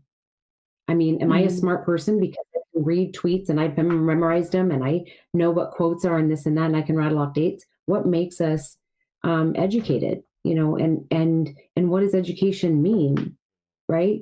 So being able to take your side and this side and put it together and make an intelligent conversation and make an intelligent decision, I think that would be the epitome of education. I would hope that all celebrities can look at both sides and say, you know what, I don't like Trump because of this, and I don't like Biden because of this, but I support this decision, but I think they take a risk in doing that, Yeah. 100%. Did you find it? I'm sorry. I thought he was looking for ice. Why? Oh, my brother's like my hero, and he just texted me something really important. Oh. Well, family's everything. Yeah. Family is everything. I guess I should go in and announce this right now. My brother Jay Stegall, who's a state representative in Oklahoma. This is his announcement.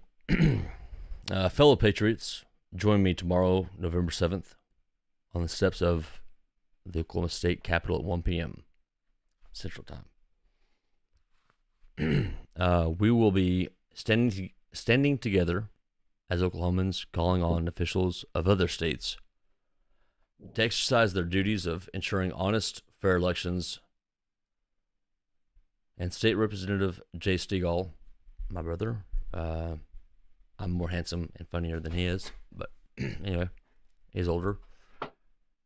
From House District 43 will be speaking, and we'll be excited to hear what he has to say, given his proven constitutional stance on so many issues during his first term in office.